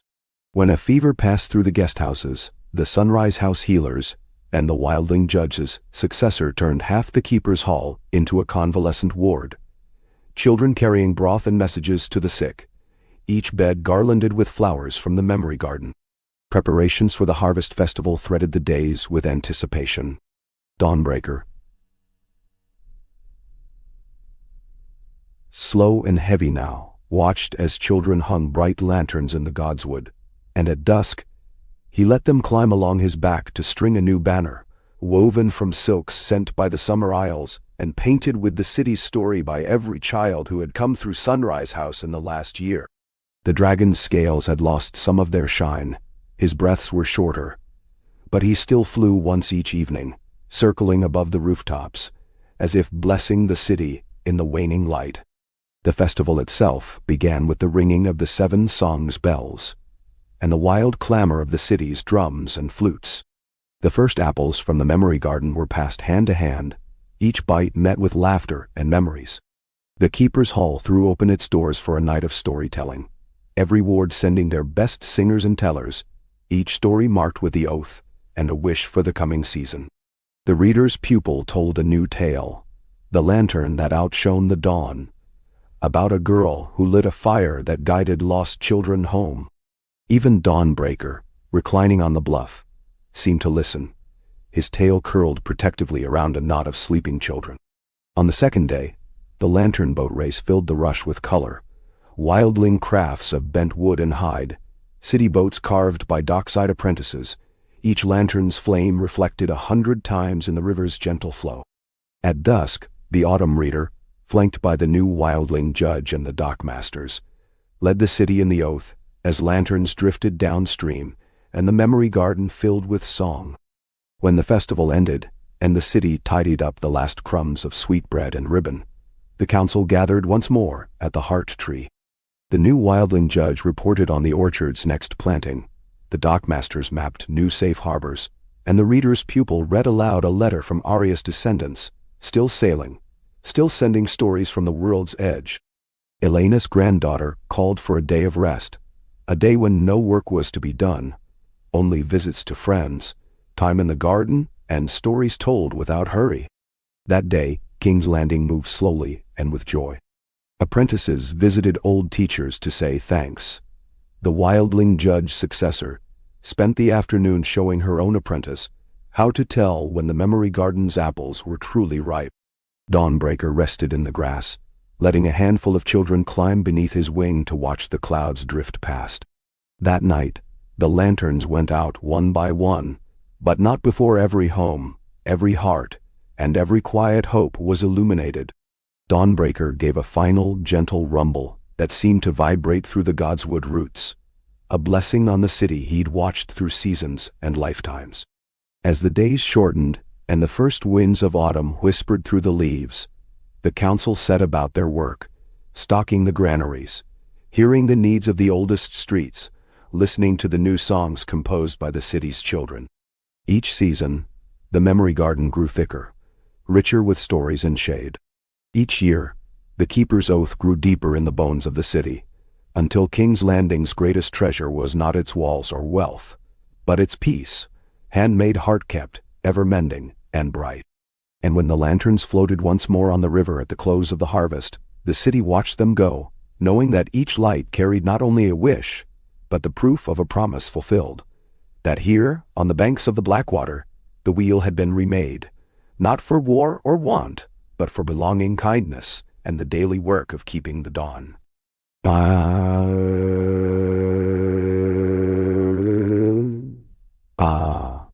Autumn's fire deepened in the city's heart, as days shortened, and the first chill nipped the air.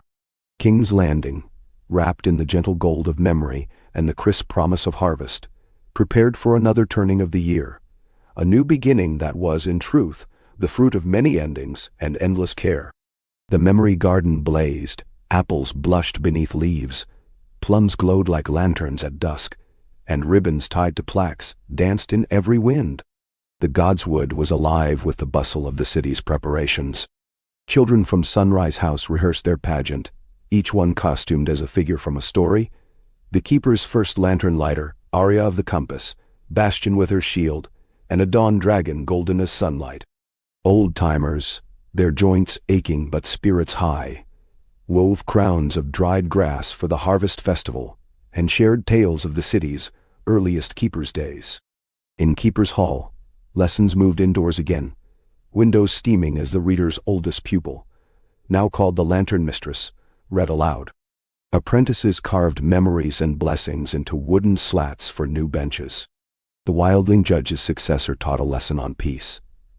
Not the quiet of empty fields, she said, but the quiet made by kindness, trust, and work. That's the sort of silence our city has learned to grow. The council's work was steady and swift. Elena's granddaughter oversaw the final stocking of the granaries. The dockmaster twins balanced river traffic with the first barges of firewood and salt, and the reader's circle mapped a new plan for winter meals. No home without a loaf, no ward without a lantern, no neighbor forgotten. The wildling judge's successor and the lantern mistress hosted open court every dusk, hearing disputes over roof repairs, lost tools, or the Order of the Keeper's Day pageant, resolving each with reason, wit, or a well-timed joke. Trouble, as always, crept quietly but found itself outnumbered by care. A north wind brought word of sickness in a distant valley. Without hesitation, the city sent wagons of grain and a team of healers, wildlings and city folk together, returning weeks later with news that their songs and broth had worked wonders. A sudden storm toppled a row of lanterns along the riverside. The children of Keeper's Hall rebuilt the posts in a single morning, racing to see who could carve the cleverest design. When a wild rumor threatened to unsettle the harbor, the Dockmaster twins hosted a festival of stories, inviting every trader and sailor to share what was true and what was merely the stuff of dreams. Dawnbreaker's age showed in his slow, careful movements, but his eyes missed nothing. As the festival neared, he let the youngest children brush his scales with oil and chalk, their hands gentle and curious. He slept more, but when he woke, his gaze was full of contentment, and his breath steamed in the crisp air like a benediction. At each dawn, he took one slow circuit over the city, as if assuring himself that all was as it should be, before returning to his nest above the bluff. Keeper's Day arrived beneath a sky bright as hammered bronze. The bells of the 7 Songs Tower rang long and low, calling the city together. From every ward, processions wound through the streets. Wildling drums and city flutes, lanterns bobbing, banners stitched with apples and dragons and open hands. Children led the way, carrying the harvest's first fruits: pomegranates, chestnuts, honeycomb, and round, blushing apples from the memory garden.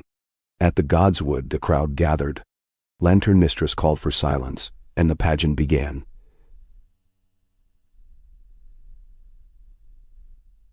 Children recited the story of the Keeper's Oath, the dragon's promise, the peace won and kept and mended with every dawn. The wildling judge's successor presided, inviting each ward's oldest and youngest to place a wreath at the heart tree's roots. Elena's granddaughter spoke simply, "We have made a city that listens. Let us keep listening and keep each other."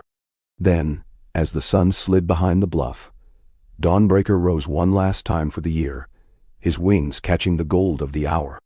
The city watched in awe and love as he circled above the Godswood, his shadow passing over lanterns and garlands, and returned to earth in a shower of red and yellow leaves. That evening, the city feasted. Tables laid with stews and breads, apple tarts and spiced cider, songs in every accent and laughter filling the night. As dusk settled, each home lit a lantern, carrying wishes, memories, gratitude, and placed it on the doorstep or in the garden. The Keeper's Hall shone with 100 tiny lights, and the heart tree gleamed with new ribbons and the shine of old hopes. After supper, the reader's circle, the wildling judge's successor, the Dockmasters, and Elena's granddaughter gathered with the children and the old. They listened to stories of Dawnbreaker's first spring, the first Keeper's Oath, the first lantern lit against the dark. Each child was asked for a wish for the coming year. Each elder offered a memory, and Dawnbreaker, half asleep, hummed deep in his chest, a sound of contentment and peace. When the last lanterns were carried down to the river and set afloat, the city sang the oath together, voices mingling in the dark. In peace I keep. In hope I build. In story I remember. The lanterns drifted out into the night, joined by the stars, and the city settled beneath the wheel of the seasons, safe in the story it had chosen to live. Through winter's hush, King's Landing remained bright. Each dawn a new beginning, each memory gardened and cherished, every trouble met with 100 ready hands. Dawnbreaker dreamed, lanterns flickered, and the city waited, always mending, always remembering, always ready for the next new day. And now one day, winter returned to King's Landing on a tide of starlight and the clean, hard breath of the north. The city met it with the same quiet unity that had come to define its soul. Frost webbed the memory garden and dusted the rooftops. Smoke curled from every chimney. Lanterns glimmered behind thick glass and frost-rimmed shutters, carrying hope and memory through the darkest months. Dawnbreaker's great bulk was often seen curled at the edge of the bluff, wings hunched against the wind, Children pressed to his side for warmth as they spun stories into the cold morning air. The council, seasoned now by many turnings of the wheel, gathered each week by the fire in Keeper's Hall. Elena's granddaughter, grown steady and gray-haired herself, presided in the same clear, undemanding manner Mary once had, listening long, questioning gently, her wisdom a lodestone in every debate. The wildling judge's successor, now well-loved and trusted, wore her old teacher's seals and brought news from the river markets and the far-flung districts. The dockmaster twins, one slower, one sharper of wit, brought charts and schedules, always eager to praise the apprentices who kept the harbors safe through the ice. The lantern mistress, with her careful musical voice, recorded it all, preserving each question and answer in the book of years. Winter's needs were many. The north wind battered the harbor, freezing the ropes and splintering a pair of wharves. The council sent every able hand, wildling and city-born, to repair them, singing songs to keep fingers warm and spirits high. A sickness swept the upper wards, but the healers of Sunrise House, working with the reader's own students, brought remedies and comfort, making the sick rooms as lively with stories as the gardens in spring. Wildlings dug trenches for fresh water. Children checked on old neighbors and delivered fresh-baked rolls. The market square, even on the coldest day, was never silent. Always a clatter of boots and laughter. Always the low, rumbling music of the oath. When hardship threatened, the city answered with feasts and lanterns. On the longest night, the council opened the doors of Keeper's Hall and the Memory Garden's outer ring to all. Tables were piled with stews, roots, salted fish, and crusty bread. The wildling judge's successor called for a story from every ward, a tale of a lantern found, a kindness done, a fear faced and overcome. Dawnbreaker, his gold dulled by frost, watched from the edge of the lantern circle, eyes soft as candlelight. The children, wild from the dark and cold, invented a new tradition that year, the candle chase. They darted through the godswood and market, following riddles and clues left by the lantern mistress, each leading to a new lantern hung in the boughs or tucked behind a stone. The final clue always brought them to Dawnbreaker's side, where the oldest apprentice told the story of the first dawn, a tale of dragons, snow, and a song of hope that lasted through the years. Each week, the council met to share news and hope. Some news was difficult: a lost ship in the winter sea, a stubborn illness in a cluster of homes, the slow failing of Dawnbreaker's strength. Yet each trouble was met, not with dread, but with resolve and invention. When a roof collapsed under snow, neighbors rebuilt it by nightfall, telling stories as they worked. When Dawnbreaker failed to fly for the first time, the city's children, led by the lantern mistress and the wildling judge's apprentice, built a shelter of woven cloth and willow boughs, filled with old quilts and warm laughter. Amid the struggles, small joys flowered. The Memory Garden's plum tree, oldest in the city, bore a single white blossom on the coldest day, a sign, the elders declared, that the city's heart was strong. The Keeper's Hall choir, made up of bakers, dockhands, wildling and city-born children, learned a new song from the summer isles, filling the dark with music as bright as lanterns. On market days, wildling soups and northern flatbreads joined southern stews in the commons, and apprentices staged puppet plays about dragons and brave girls with compasses, drawing crowds and laughter from every age. The end of winter approached as a hush, and then, as ever, with bells. On the day the first thaw came, every ward rang a bell at dawn. The Keeper's Hall windows were thrown open, and the council led a procession through the city. Elena's granddaughter carrying the Book of Years, the wildling judge's successor with a lantern for each ward, the dockmasters with a coil of new rope, and the lantern mistress with a basket of the season's first baked buns. Dawnbreaker, grown slow but content, rose for one last slow walk through the godswood, stopping to let children touch his scales, elders rest against his side. The oath was spoken for him as well. In peace, I keep. In hope, I build. In story, I remember. Bow. And so, As snow melted, and the river's ice cracked, the city rejoiced again in the coming of light. The council sat beneath the first flowering boughs and planned the next festival, the next planting, the next season of memory and belonging. The Book of Years gained another page, the Memory Garden another story, the Keeper's Hall another promise for the future.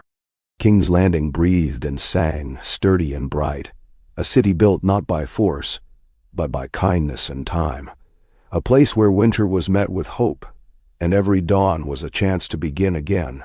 The wheel turned, gentle and certain, and the story, always unfinished, always beginning anew, belonged to everyone who called the city home. Okay. Spring leapt back into King's Landing on the swift wings of birds, with the rush of meltwater in the rush, and the riot of green that climbed every wall and crowded every garden.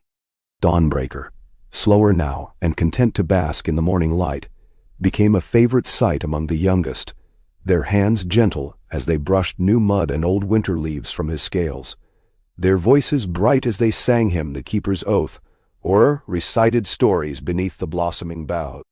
The city met the season's first sun with more gratitude than ever.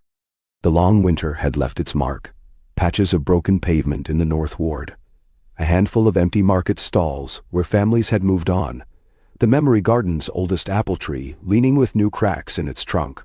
Yet everywhere, hands were ready. The Dockmaster twins sent crews to patch roads and bridges. The Lantern Mistress rallied apprentices and orphans to replant the gardens and scrub stone. Wildling mothers and city elders turned out together to mend roofs and build new benches for Keeper's Hall. Elena's granddaughter presided at council with gentle authority, her hair now silver as snow, but her steps still brisk as spring. The Wildling Judge's successor, settled in her place but always quick with a joke, brought word of the river folks' plans for a grand raft race at the next festival.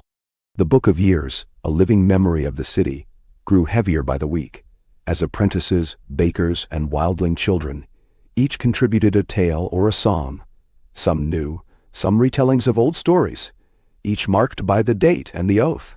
At Keeper's Hall, the lessons and laughter spilled outdoors. Children ran races among the daffodils and plum blossoms. The Lantern Mistress presided over the spring poetry contest, in which a wildling girl's riddle song about Dawnbreaker's dreams won a honey cake and a round of applause. The reader's pupil, now herself the city's best-loved storyteller, trained a fresh generation of eager listeners and shy poets. Trouble, as always, was part of the city's rhythm. When the Memory Garden's old apple tree finally split and toppled in a storm, the city turned its loss into new celebration.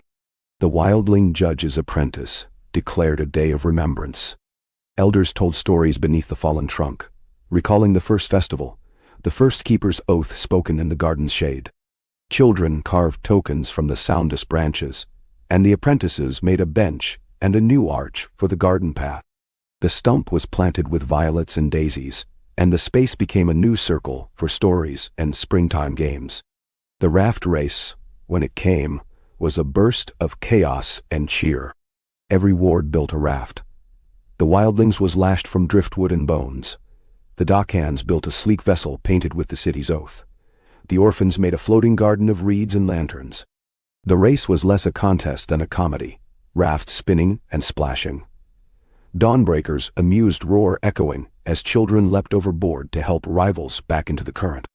When the race ended, the Lantern Mistress handed every team a silver ribbon and declared the whole city victors. The council marked the turn of the season with a feast in Keeper's Hall. The table groaned with fish from the river, bread from every bakery, roast roots and wild greens, plum preserves and apple wine. Each guest stood to share a hope for the coming year. The Wildling Judge apprentice wished for laughter in every ward, Elena's granddaughter for safe harbors and easy winters, the Lantern Mistress for new stories to mend old wounds. In the glow of that evening, the reader's pupil read aloud from the Book of Years, telling of the city's first Memory Garden, its first raft race, its first Keeper's Hall. The story of Dawnbreaker, now so much a symbol as a living dragon, wove through every page. When the reading ended, the children sang the Keeper's Oath beneath the open windows, their voices joined by every counselor, every neighbor, every wandering guest. In peace I keep. In hope I build. In story I remember. That night, as dusk crept over the city, Dawnbreaker curled beneath the blossoming trees. The children curled against his side, their laughter trailing into dreams. The lantern mistress and the readers, pupil lit a lantern for each ward and sent them down the rush. The lanterns drifted, gold and sure, past the memory garden and the new arch, past the bustling docks and quiet homes, until they merged with the river's current and slipped away into the gathering dark. As spring ripened, King's Landing grew ever brighter. The memory garden's new saplings thrived, stories spun through Keeper's Hall and into the Book of Years, and every morning, the Keeper's Oath was spoken in a dozen languages by a dozen different voices, an old promise. Always new. The wheel turned again, sure and gentle. The city's peace was never perfect, but it was real, woven of kindness, memory, and the stubborn, joyful will of a people who, after all their long journey, knew exactly what they were keeping and why it mattered. And in every dawn, in every new story, the light of hope was renewed.